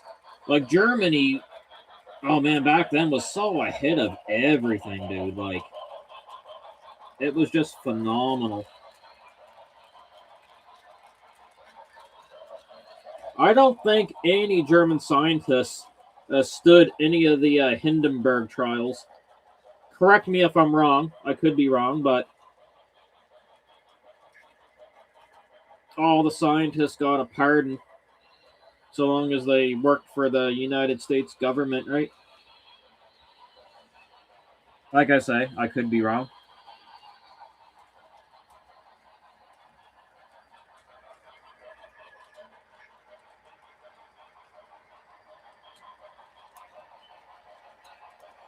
Yeah, yeah, man. Like hell.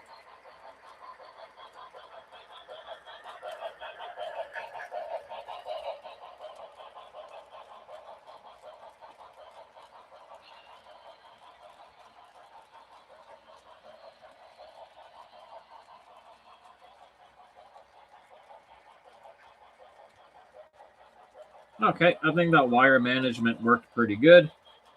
I got everything tucked away.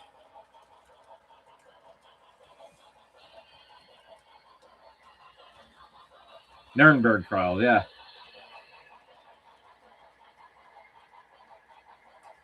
Oh yeah, Japan did some heinous things back in the day. Yeah, I mispronounced that. The blimp. The Hindenburg trials. See, I fuck things up all the time. It's like I like to think I know what I'm talking about, but then I end up butchering something. All right, so I think I got the wires coming along good. So I got them all fed back in up here, all managed, all tucked in. I got them all tucked in here. I got them all tucked in down here, back where they're supposed to be. I didn't have to remove that piece of tape. So, and this guy here needs to just stay there. Needs the. Yeah, I'll see what happens when I put the shell on. It should be fine. I'm just wondering what screws I'm missing. I think I should be good. How do you say it? The Nuremberg trial? It was a Nuremberg, like the Nuremberg ring, the race course. Best way to remind me on how to pronounce it.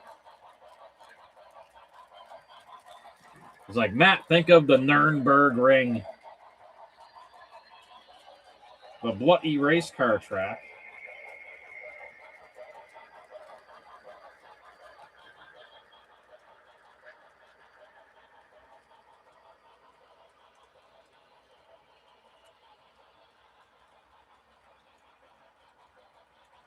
All right, now let's get this.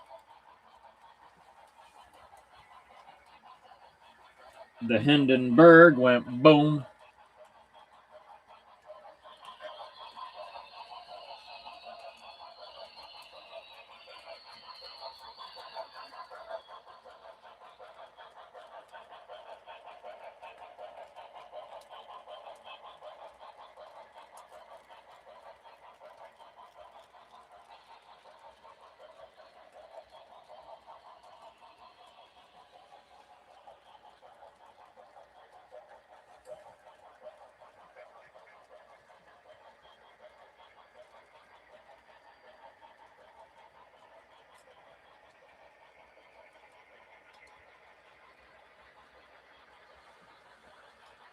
Fuck, man, Canada's so corrupt, dude. Like, Canada is not innocent at all. Like, we know that.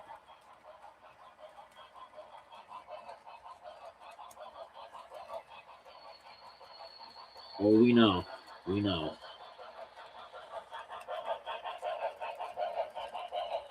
Our current government is so corrupt, brother. It's just absolutely disgusting. Me and David pay attention to it a lot. Probably too much. The corruption runs deep.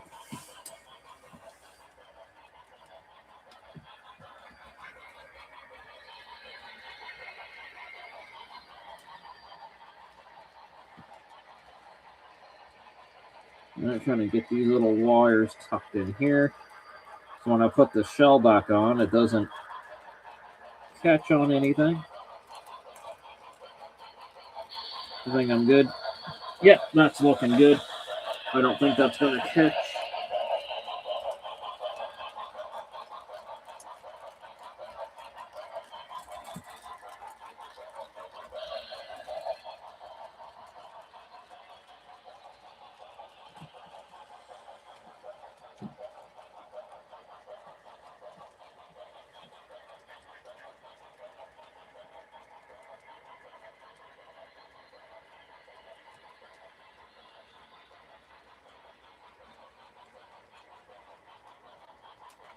Okay, yeah, that wire is going to be a bit of trouble if I can't tuck it in the chassis. All right, yeah, I got to tuck that in the chassis more, but I don't think it's going to stretch. It's very... Right.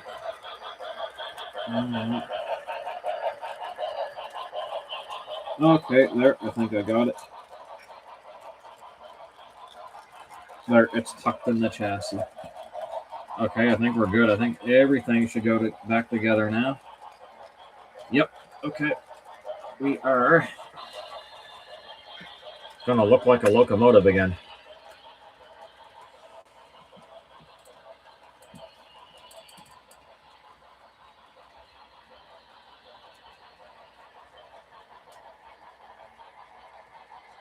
T. We say T. Unless you have an accent, you might say it a little differently.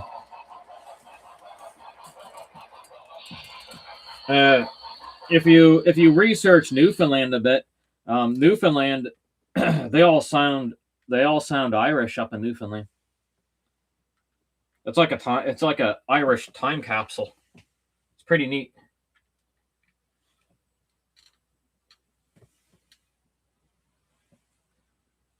Very neat.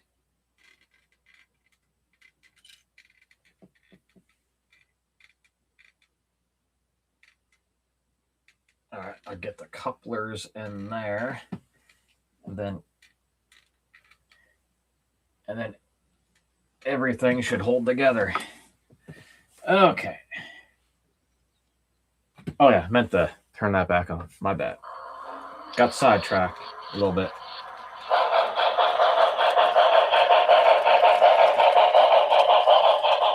All right, BC Rail, you're almost good to go.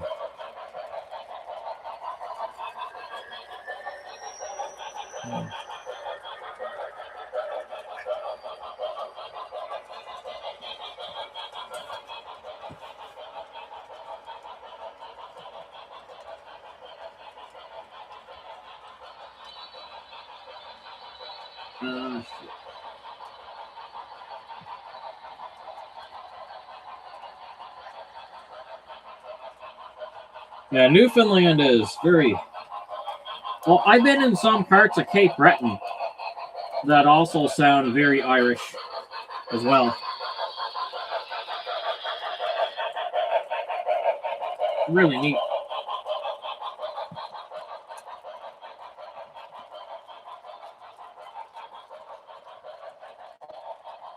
You're just like, heck, did I go to Ireland? Cool.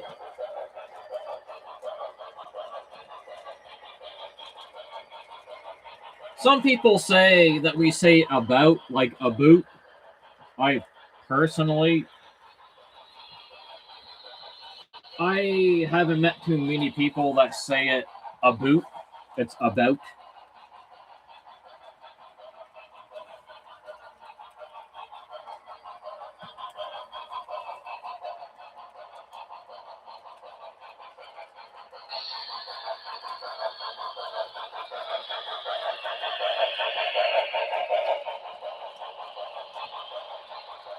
I mean, David, have you met many people that say it a boot instead of about? I haven't. It's one of those funny little misconceptions. It is funny though. I mean, I know there are people that say it that way, but not many. Yeah, like I say, like unless people are just saying it jokingly, I don't hear it.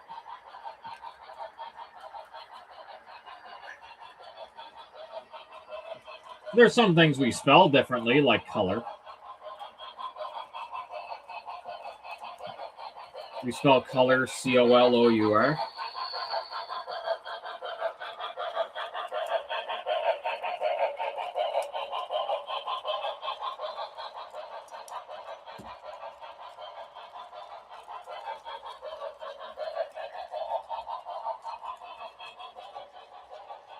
Oh, man, that coupler is going in there really good. Cool. All right, we're almost back. Miss, I don't know where the goose's light keeps on going out at. I gotta watch him for a second and see what's going on. Okay, let's see what's happening. We pronounce it in Canada aluminum. In Britain, they say aluminium. And I'm pretty sure United States is aluminum as well.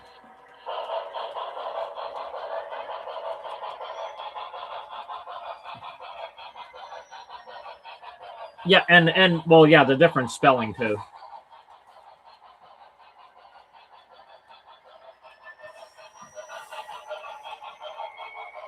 Oh my goose. You're just like you definitely got quite a negative relationship with that spot on the layout.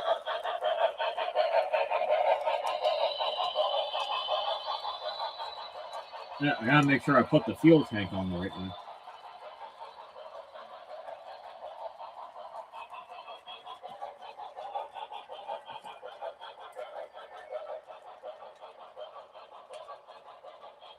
All right, I gotta watch his lights. The lights don't go out over there anywhere. Just when he gets along here, he's just like, the hell with all this crazy shit. Oh, fucking switch.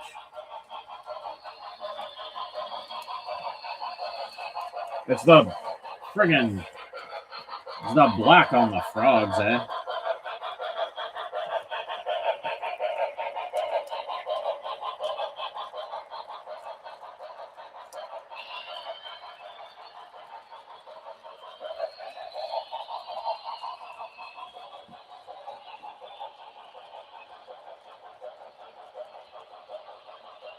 Whale no beef hooked.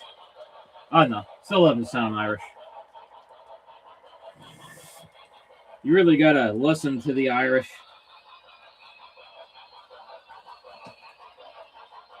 They're very, very unique.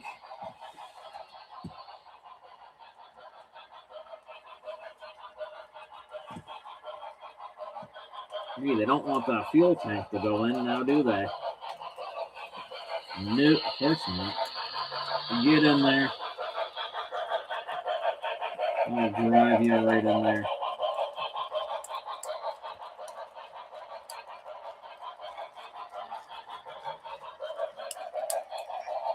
There we go. Cool. Oh, I better fix that piece right there. Faster.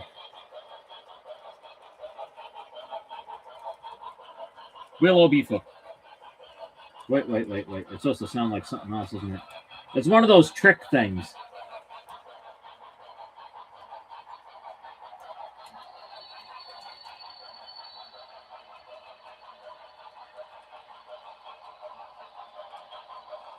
We all be fucked. Is that what it's supposed to sound like?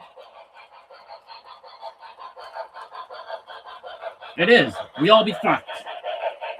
That's exactly what I caught on. I got it. I knew it. I was just like, what am I driving myself into here? We all be fucked.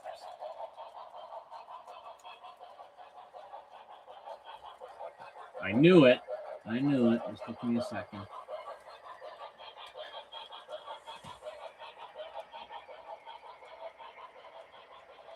Screw this gas tank back in.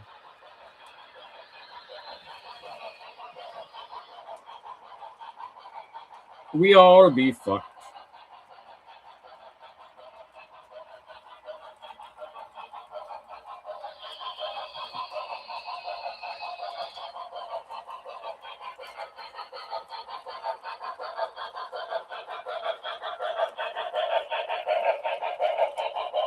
Okay, so far so good. That's all back together. That's all back in there.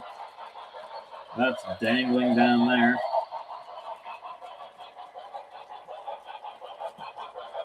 All right, I would say BC Rail is back in service.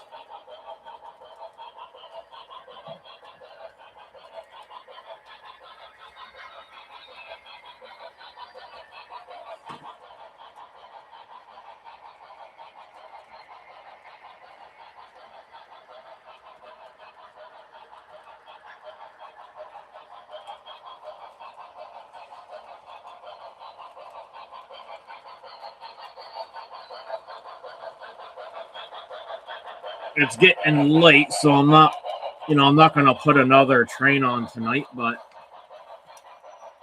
let's put BC Rail on.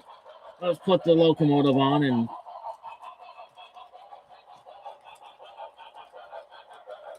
and get the trucks on there.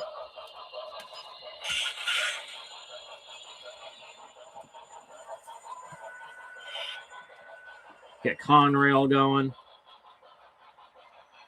Get them up to 15.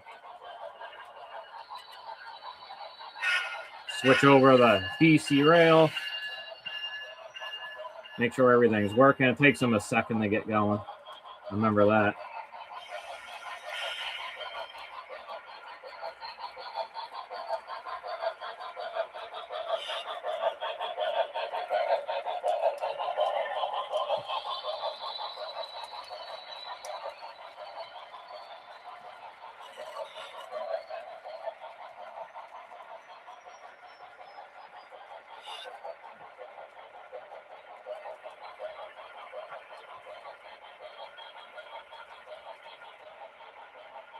Uh-oh.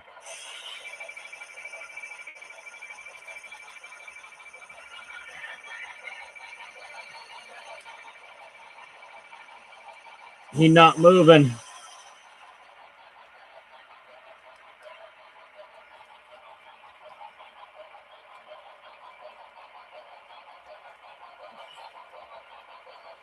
You know what? I wonder if I broke that wire.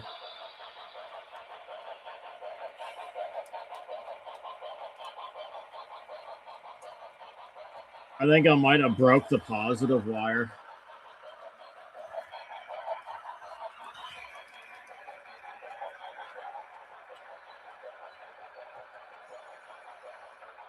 Yeah, I'll try reverse.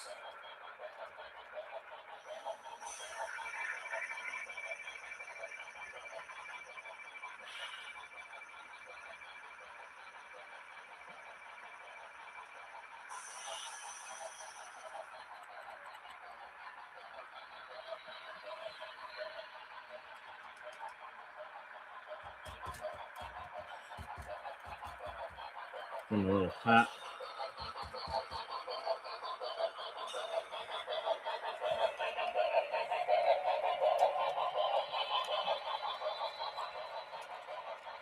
Try it again. I think when I was doing electrical tape, I broke the wire.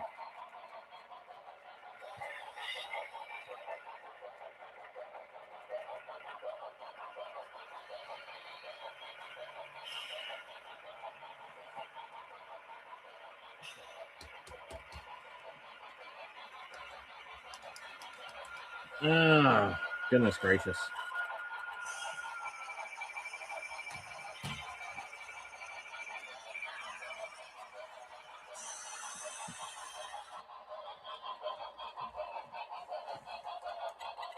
All right, Conrail, you keep on going. All right, here we go again.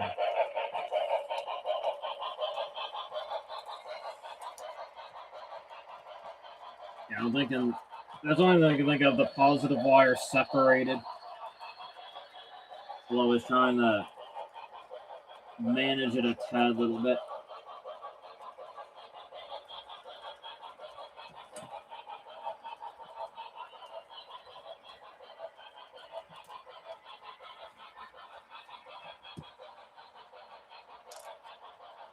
Let me get that coupler right.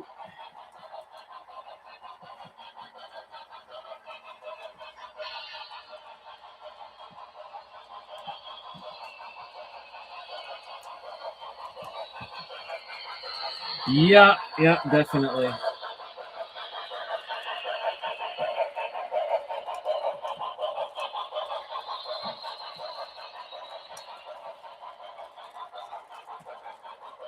I did not make a strong enough welt like solder, I don't think.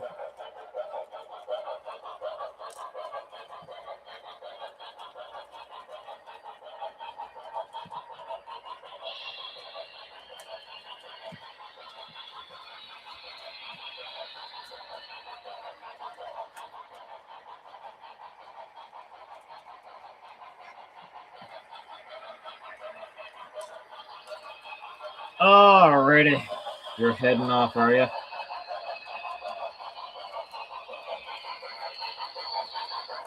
Alright, good night. I'll see what's going on with this before I go to sleep, which it is sleep time very soon. Like it be right around the corner.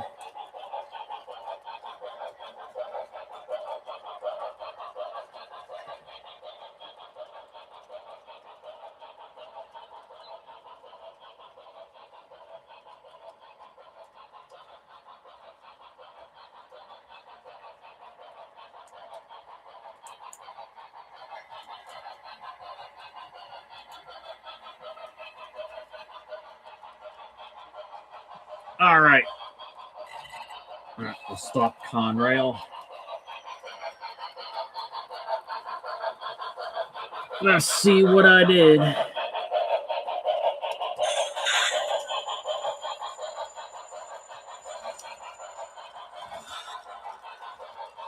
right, let's try and go forward a little bit.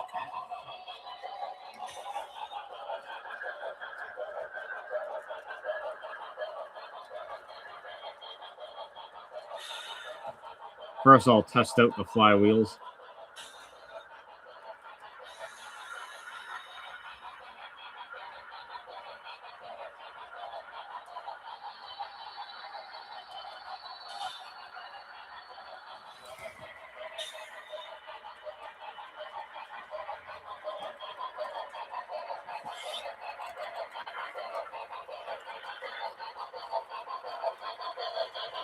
No. I think that wire. I think I doomed the wire.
Let's move it.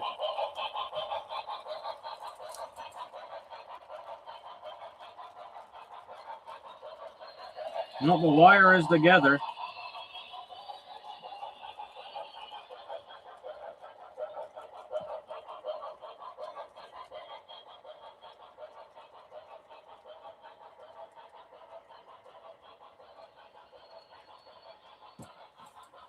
Did I break the negative wire?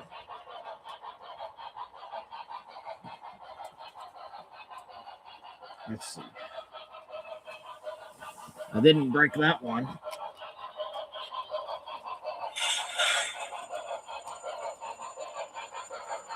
Okay.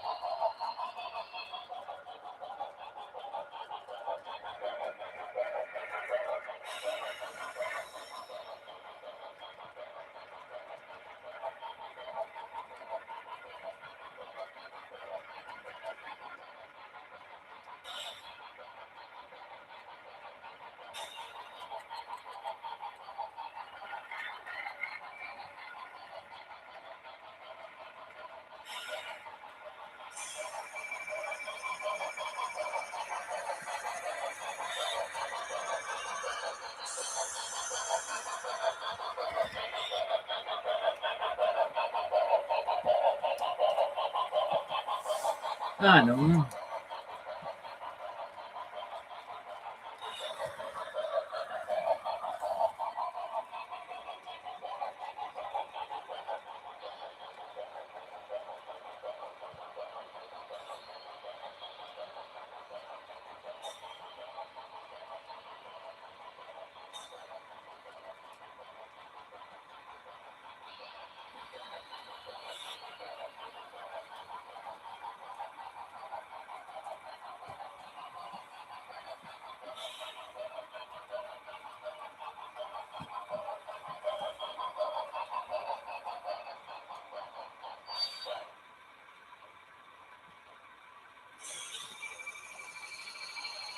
Well, it is getting late, so I am going to call her a night. It's after 11:15. So the BC rail was going, and then it's not going. So I'm not. I don't know what happened there. But yeah, thanks for tuning in, everyone. Thanks, Josh. Thanks, everyone, and I'll catch you next time, which is hopefully tomorrow.